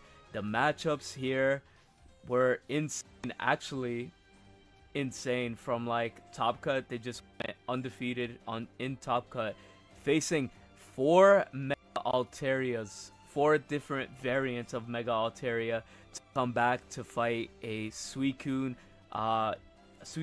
X variant, well, mirror match if you would call that. Overall, it was a great event. Thank you guys for coming through. We have the top 8 decks here. First and second, we got Swin Ninja, and then third place Altaria, and then we got fourth place with the Hydreigon. Altaria ended up getting 5th place. 6th place was Magnezone, Mega Absol. I've been streaming way too long. Anyways, we got Altaria and Greninja and Dark Zone for top 8. Congratulations to everyone that participated in this tournament. Hopefully you guys are enjoying everything because this is insane. And then afterwards, I do want to show you guys another tournament that will probably be taking. I have a few announcements because we got a lot of things going on here, right? So if we go to tournaments, right? Damn, I'm losing my voice. Upcoming. Let me filter to Pocket, because all we care is about Pocket, right?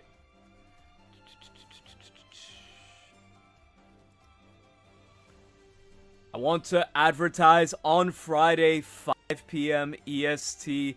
We are hosting another event, and it looks like the prize breakdown for that is going to be first place gets a Geo and Copycat on Friday.